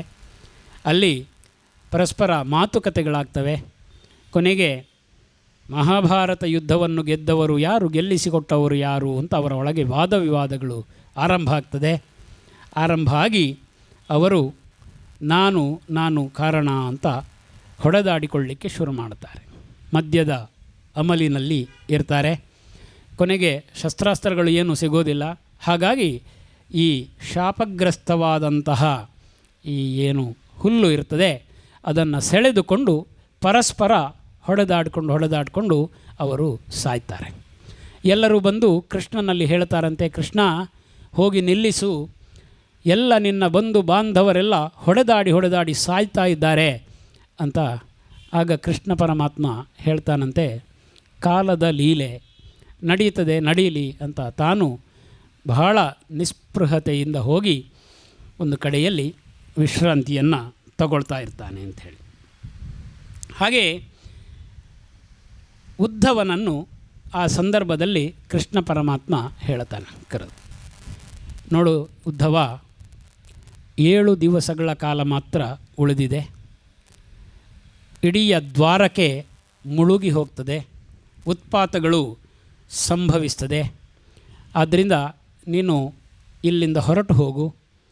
ನೀನು ಸಂಚಾರವನ್ನು ಮಾಡುತ್ತಾ ಇರಬೇಕಾಗ್ತದೆ. ನಾನು ಹಸ್ತಿನಾವತಿಗೆ ಹೇಳಿ ಕಳುಹಿಸಿದ್ದೇನೆ. ಅವರು ಬರ್ತಾರೆ, ಇಲ್ಲಿಯ ಸ್ತ್ರೀಯರನ್ನು ಎಲ್ಲ ಕರ್ಕೊಂಡು ಹೋಗ್ತಾರೆ. ನಾನು ಮುಂದಕ್ಕೆ ನಿನಗೆ ಕಾಣಲಿಕ್ಕೆ ಸಿಗೋದಿಲ್ಲ ಅಂತ ಹೇಳಿ ಶ್ರೀಮದ್ ಭಾಗವತದಲ್ಲಿ ಭಗವಂತ ಲೀನನಾಗ್ತಾನೆ ಅನ್ನುವುದು ಕಥೆ. ಇಲ್ಲಿ ತಾನು ನಿಮಿತ್ತ ಮಾತ್ರನಾಗಿರುವಂತಹ ಬೇಡನ ಬಾಣಕ್ಕೆ ಸಿಲುಕುತ್ತಾನೆ ಪರಮಾತ್ಮ. ಹಾಗೆ ಸಿಲುಕಿ ಪರಮಾತ್ಮನ ವೈಕುಂಠಕ್ಕೆ ಕರೆದೊಯ್ಯಲಿಕ್ಕೆ ಒಂದು ಸಿದ್ಧತೆ ನಡೀತಾ ಇರುತ್ತದೆ. ಅಲ್ಲಿ ದೇವಾನುದೇವತೆಗಳೆಲ್ಲ ಬಂದು ಬೇಡಿಕೊಳ್ತಾರೆ, ಭಗವಂತ ನೀನು ವೈಕುಂಠಕ್ಕೆ ಬರುವ ಕಾಲ ಸಿದ್ಧವಾಗ್ತಾ ಇದೆ, ಬರಬೇಕು ಅಂತ. ಹೀಗೆ ಉದ್ಧವನಿಗೆ ಪರಮಾತ್ಮ ಹೇಳ್ತಾ ಇರಬೇಕಾಗಿದ್ದರೆ ಬಹಳಷ್ಟು ಉಪದೇಶಗಳನ್ನು ಪರಮಾತ್ಮ ಅಲ್ಲಿ ಮಾಡ್ತಾನೆ. 3 ವಿಧದ ಜೀವಗಳ ಬಗ್ಗೆ ಹೇಳ್ತಾನಂತೆ. ಬದ್ಧರು, ಮುಕ್ತರು ಮತ್ತು ಭಕ್ತರು ಅಂತ ಹೇಳಿ. ಬದ್ಧರು ಜೀವನದಲ್ಲಿ ಬದ್ಧತೆಯನ್ನು ಕಾಣ್ತಾ ಇರುವವರು, ಮುಕ್ತರು ಮುಕ್ತ ಆತ್ಮಗಳು ಮತ್ತು ಭಕ್ತರು ಮುಕ್ತಿಗೆ ಹಾತೊರೆಯುತ್ತಾ ಇರುವಂಥವರು. ಹಾಗೆ ಜೀವ ಮತ್ತು ಈಶ್ವರ ಇದರ ಬಗ್ಗೆ ಪರಮಾತ್ಮ ಉದ್ಧವನಿಗೆ ತಿಳಿಸ್ತಾನೆ. ಸುಪರ್ಣಾವೇತೌ ಸದೃಶೌ ಸಖಾಯೌ ಯದೃಚ್ಛಯೈತೌ ಕೃತನೀಡೌ ಚ ವೃಕ್ಷೇ ಏಕಸ್ತಯೋ ಖಾದತಿ ಪಿಪ್ಪಲಾನ್ನ ಅನ್ಯೋ ನಿರನ್ನೋಪಿ ಬಲೇನ ಭೂಯಾನ್ ಅಂತ ಒಂದು ಮಾತು ಬರ್ತದೆ. ಉಪನಿಷತ್ತಿನಲ್ಲೂ ಇದೆ. ದ್ವಾಸುಪರ್ಣ ಸಯುಜ ಸಖಾಯವು ಅಂತ ಉಪನಿಷತ್ತಲ್ಲಿ ಬರುವಂಥದ್ದು. ಅಶ್ವತ್ಥ ವೃಕ್ಷದಲ್ಲಿ 2 ಸದೃಶವಾದಂಥ ಹಕ್ಕಿಗಳು ಇರ್ತವೆ. ಒಂದು ಕರ್ಮದ ಹಣ್ಣನ್ನು ತಿನ್ನುತ್ತಾ ಇರ್ತದೆ, ಇನ್ನೊಂದು ಏನನ್ನೂ ತಿನ್ನದೆ ಸುಮ್ಮನೆ ನೋಡ್ತಾ ಇರ್ತದೆ. ಆದರೆ ಏನನ್ನೂ ತಿನ್ನದ ಹಕ್ಕಿ ಬಲೇನ ಭೂಯಾನ್ ಅಂತ, ನಿರನ್ನಃ ಅಂತ, ಅದು ಅನ್ನವನ್ನು ತಿನ್ನದೆ ಬಲವತ್ತರವಾಗಿ ಅದು ಇರ್ತದೆ ಅಂತ. ಈ ಕರ್ಮದ ಹಣ್ಣನ್ನು ತಿನ್ನುವಂಥದ್ದು ಅದು ಜೀವ. ಆ ಜೀವ ಇಲ್ಲಿ ಕರ್ಮದ ಹಣ್ಣನ್ನು ತಿನ್ನುತ್ತಾ ಇರ್ತದೆ. ಆದರೆ ಸದೃಶವಾದಂತಹ ಇನ್ನೊಂದಿದೆ ಅಲ್ಲ, ಅದು ಈಶ್ವರ. ಅದು ಯಾವುದೇ ಹಣ್ಣನ್ನು ತಿನ್ನೋದಿಲ್ಲ, ಯಾವುದರಲ್ಲಿಯೂ ಸ್ಪಂದನ ಇರೋದಿಲ್ಲ, ಅದು ಸುಮ್ಮನೆ ನೋಡ್ತಾ ಇರ್ತದೆ ಅಂತ ಹೇಳ್ತಾನೆ. ಹಾಗೆಯೇ ಸತ್ಸಂಗದ ಮಹಿಮೆಯನ್ನು ಪರಮಾತ್ಮ ವರ್ಣಿಸ್ತಾನೆ. ಸತ್ಸಂಗದಿಂದ ಹೇಗೆ ಕರ್ಮದ ತ್ಯಾಗವನ್ನು ಮಾಡಲಿಕ್ಕಾಗತ್ತೆ, ಆ ಕರ್ಮತ್ಯಾಗದಿಂದ ಎಲ್ಲರೂ ಮುಕ್ತಿಯನ್ನು ಹೇಗೆ ಪಡೆದುಕೊಳ್ಳಬಹುದು ಅನ್ನುವ ಬೋಧನೆ ಇಲ್ಲಿದೆ. ಹಾಗೆಯೇ ಪರಮಾತ್ಮನು ಹಂಸ ರೂಪದಲ್ಲಿ ಸನಕಾದಿಗಳಿಗೆ ಮಾಡಿದಂತಹ ಉಪದೇಶ ಕಾಣಲಿಕ್ಕೆ ಸಿಗತ್ತೆ. ಬಹಳ ವಿಸ್ತಾರವಾದಂತಹ ತತ್ವೋಪದೇಶವನ್ನು ಇಲ್ಲಿ ನಾವು ಕಾಣಲಿಕ್ಕೆ ಸಾಧ್ಯ. ಹಾಗೆಯೇ ಭಕ್ತಿ ಯೋಗದ ಮಹಿಮೆಯನ್ನು ಪರಮಾತ್ಮ ವರ್ಣಿಸ್ತಾನೆ. ಶ್ರೀಮದ್ ಭಾಗವತ ಭಕ್ತಿ ಯೋಗವನ್ನು ಹೆಚ್ಚು ಒತ್ತು ಕೊಟ್ಟು ಹೇಳುವಂಥದ್ದಾದ್ದರಿಂದ ಭಕ್ತಿ ಯೋಗದ ಮಹಿಮೆ ಬಹಳ ಮುಖ್ಯ. ಭಕ್ತನಿಗೆ ಅವನು ಹೇಗಿರ್ತಾನೆ, ಅವನಿಗೆ ನನ್ನನ್ನು ಉಳಿದು ಬೇರೆ ಯಾವುದೂ ಬೇಕಿಲ್ಲ. ಪರಮಾತ್ಮನನ್ನು ಉಳಿದು ಭಕ್ತನಿಗೆ ಬೇರೆ ಯಾವುದೂ ಮಹತ್ವದ್ದಲ್ಲ. ಅಂಥ ಜೀವನ ಭಕ್ತನದು. ಹಾಗೆಯೇ ಭಕ್ತಿಯು ಸಮಗ್ರವಾದ ಪಾಪವನ್ನು ನಿರಸನ ಮಾಡುವಂಥದ್ದು. ಯಾವನು ಭಕ್ತಿಯಲ್ಲಿ ಮುಳುಗಿರ್ತಾನೋ ಆ ಭಕ್ತಿಯು ಉಳಿದ ಪಾಪಗಳನ್ನು ಎಲ್ಲ ಒಂದೊಂದಾಗಿ ನಿರಸನ ಮಾಡುತ್ತಾ ಹೋಗ್ತದೆ. ಹಾಗೆಯೇ ಭಕ್ತನಿಗೆ ಭಕ್ತಿಯಿಂದ ಏನಾಗ್ತದೆ ಅಂತ ಕೇಳಿದರೆ, ಅಂತಃಕರಣ ಏನಿದೆ ಅದು ಶುದ್ಧಿಯನ್ನು ಪಡೆಯುತ್ತದೆ ಅಂತ. ಅಂತಃಕರಣದ ಶುದ್ಧಿಯನ್ನು ಪಡೆದುಕೊಳ್ಳಲಿಕ್ಕೆ ಮನಸ್ಸನ್ನು ತೊಳೆದುಕೊಳ್ಳಬೇಕು, ಸ್ವಚ್ಛವಾಗಿರಬೇಕು ಮನಸ್ಸು. ಹೇಗೆ ಒಂದು ಮನೆಯ ಒಳಗಡೆ ಕಿಟಕಿ ಬಾಗಿಲುಗಳನ್ನು ನಾವು ಮುಚ್ಚಿ ಅದರ ಒಳಗಡೆ ಕತ್ತಲೆಯನ್ನು ಕಸವನ್ನು ತುಂಬಿಕೊಂಡಿರ್ತೇವೆಯೋ, ಅಲ್ಲಿ ಬಾಗಿಲನ್ನು ಕಿಟಕಿಯನ್ನು ತೆರೆದಾಗ ಭಗವದ್ ಭಕ್ತಿ ಎನ್ನುವಂಥ ಜ್ಞಾನ ಬೆಳಕು ಅದರ ಒಳಗೆ ಪ್ರವೇಶಿಸಿದಾಗ ಆ ಮನೆಯು ಬೆಳಗುತ್ತದೆ, ಸ್ವಚ್ಛವಾಗ್ತದೆ. ಹಾಗೆಯೇ ಭಕ್ತರಿಗೆ ಭಕ್ತಿಯಿಂದಾಗಿ ಅಂತಃಕರಣದ ಶುದ್ಧಿಯನ್ನು ಕಾಣಲಿಕ್ಕೆ ಸಾಧ್ಯವಾಗ್ತದೆ. ಶ್ರವಣ ಕೀರ್ತನೆ ನವವಿಧ ಭಕ್ತಿಗಳಿಂದ ಸ್ಮರಣೆ, ಪಾದಸೇವನೆ, ಅರ್ಚನೆ, ವಂದನೆ, ಸಖ್ಯ ಮತ್ತು ದಾಸ್ಯ ಇವುಗಳಿಂದ ಅವನು ಒಂದೊಂದಾಗಿ ಕರ್ಮದಲ್ಲಿದ್ದಂಥ ಈ ಕರ್ಮ ವಾಸನೆಯನ್ನು ಮನುಷ್ಯ ಕಳೆದುಕೊಳ್ಳುತ್ತಾ ಬರ್ತಾನೆ. ವಿಷಯ ಭೋಗದಲ್ಲಿ ಅದನ್ನು ಚಿಂತನೆ ಮಾಡ್ತಾ ಇರುವ ಮನುಷ್ಯ ಅದರಲ್ಲೇ ಮುಳುಗುತ್ತಾನೆ ಅಂತ ಪರಮಾತ್ಮನ ಮಾತು. ವಿಷಯ ಭೋಗವನ್ನು ಚಿಂತಿಸ್ತಾ ಇದ್ದಂಥ ಮನುಷ್ಯನಿಗೆ ಅದೇ ರುಚಿಸ್ತದೆ ಅಂತ. ಮನುಷ್ಯನಿಗೆ ರುಚಿ ಅಂತ ಒಂದಿದೆ ನೋಡಿ, ಅಷ್ಟೇ ಇರುವಂಥದ್ದು.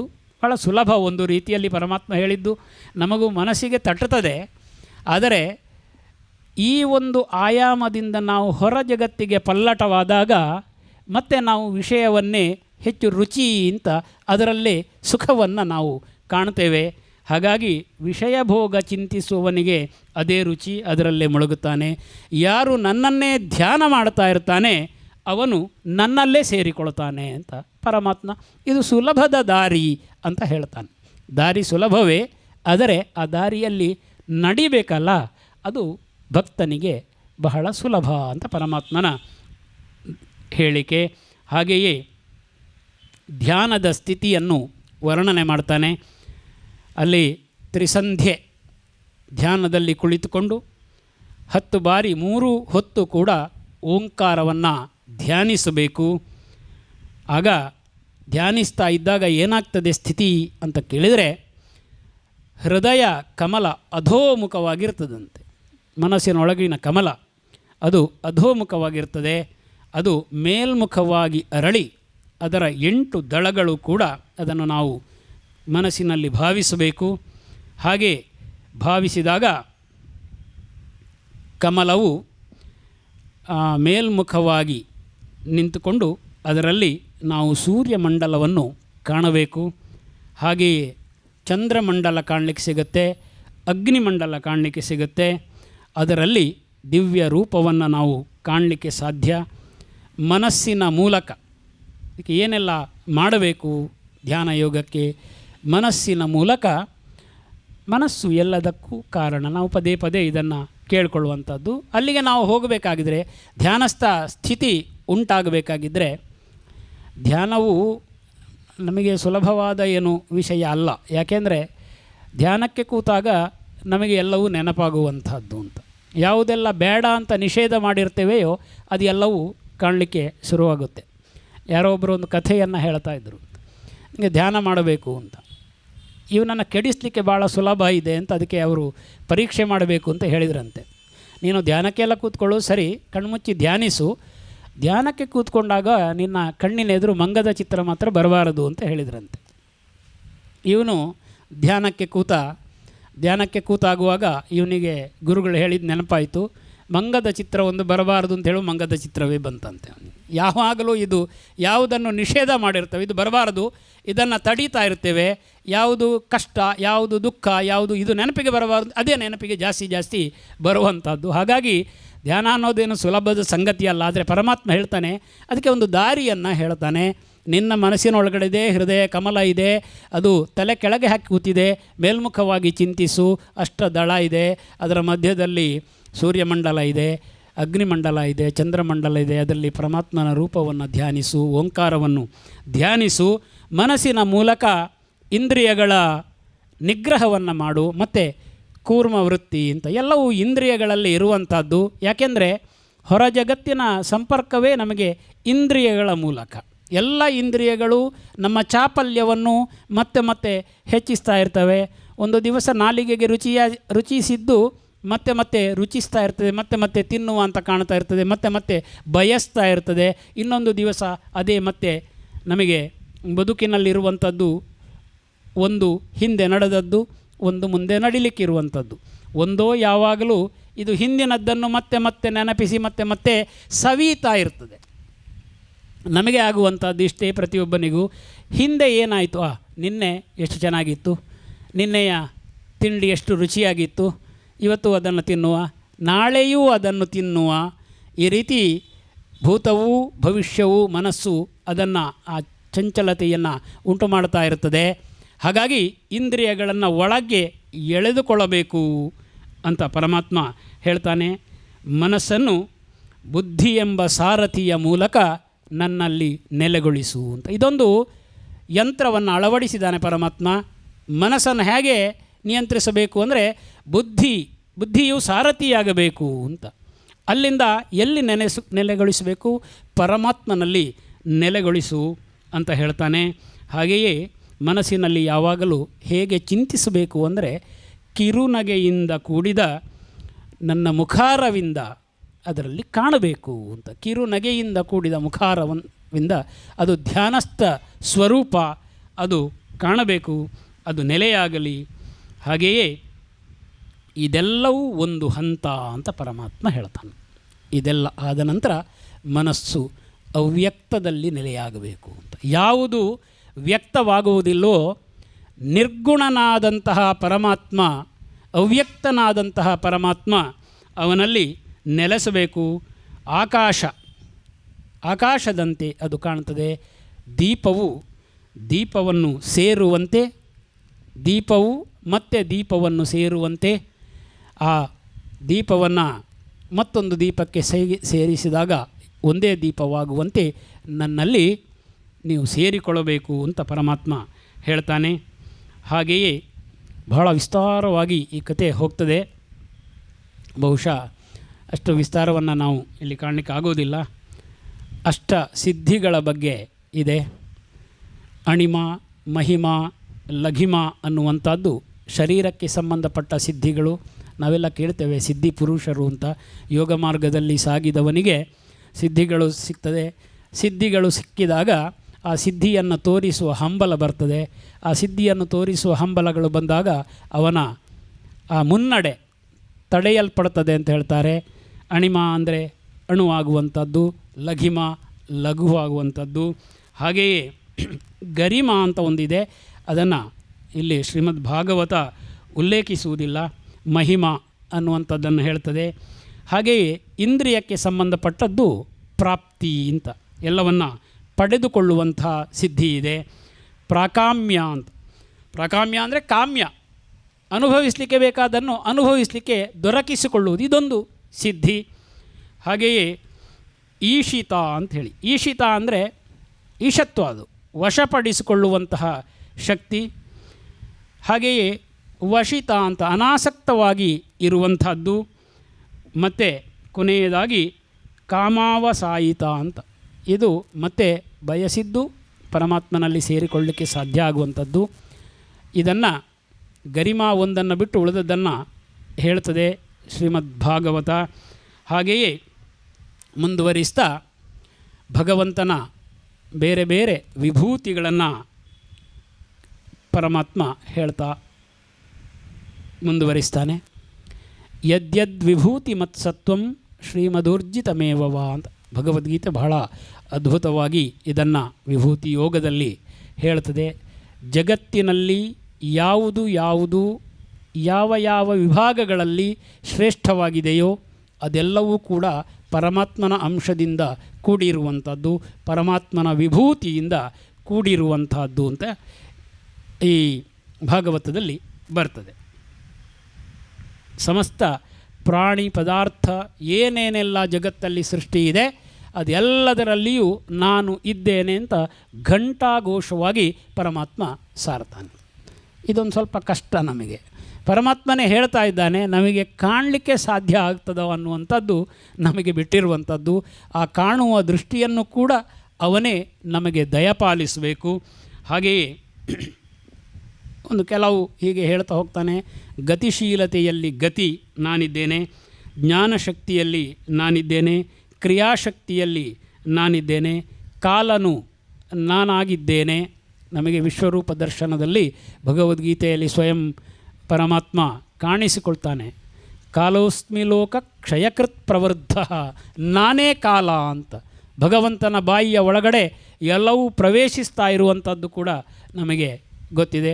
ಹಾಗಾಗಿ ಕಾಲನೇ ನಾನು, ಪ್ರಕೃತಿಯೇ ನಾನು ಅಂತ, ಹಿರಣ್ಯ ಗರ್ಭನೇ ನಾನು, ಓಂ ಅನ್ನುವಂಥದ್ದು ಅಕ್ಷರಗಳಲ್ಲಿ ನಾನಾಗಿದ್ದೇನೆ, ಗಾಯತ್ರಿ ನಾನಾಗಿದ್ದೇನೆ, ದೇವತೆಗಳಲ್ಲಿ ಇಂದ್ರ ನಾನಾಗಿದ್ದೇನೆ, ಅಗ್ನಿ ನಾನಾಗಿದ್ದೇನೆ ಅಂತ ಹೀಗೆ ನಾನಾ ವಿಭೂತಿಗಳನ್ನು ಪರಮಾತ್ಮ ತಾನು ಹೇಳ್ತಾ ಮುಂದುವರಿಸ್ತಾ ಹೋಗ್ತಾ ಇರ್ತಾನೆ. ಹೀಗೆ ಇಡೀ ವಿಭೂತಿ ಇದನ್ನು ಹೇಳ್ತಾ ಇವತ್ತಿನ ಶ್ರೀಮದ್ ಭಾಗವತ ಪ್ರವಚನವನ್ನು ನಾವು ಮುಗಿಸೋಣ. ಹಾಗೆಯೇ ಯಾವ ಪರೀಕ್ಷಿತ ಮಹಾರಾಜ, ಮತ್ತು ಇದನ್ನು ನಾವು ಸದಾ ನೆನಪಿನಲ್ಲಿ ಇಟ್ಟುಕೊಳ್ಳಲೇಬೇಕಾದದ್ದು,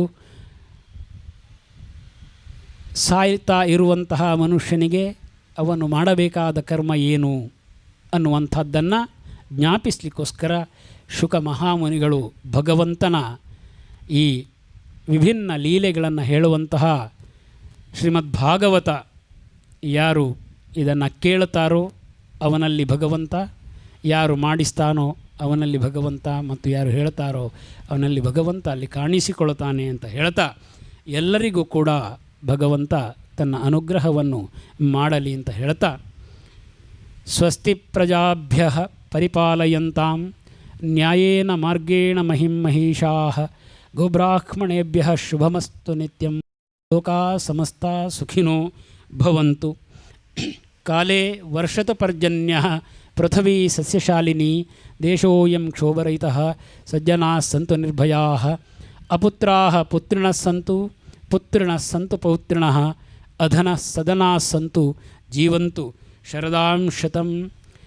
ಕಾಯೇನ ವಾಚಾ ಮನಸೇಂದ್ರಿಯೈರ್ವಾ ಬುದ್ಧ್ಯಾತ್ಮನಾ ವಾ ಪ್ರಕೃತೇಃ ಸ್ವಭಾವಾತ್ ಕರೋಮಿ ಯದ್ಯತ್ ಸಕಲಂ ಪರಸ್ಮೈ ನಾರಾಯಣಾಯೇತಿ ಸಮರ್ಪಯಾಮಿ. ಶ್ರೀಕೃಷ್ಣಾರ್ಪಣಮತ್ಸು. ಓಂ ತತ್ಸತ್.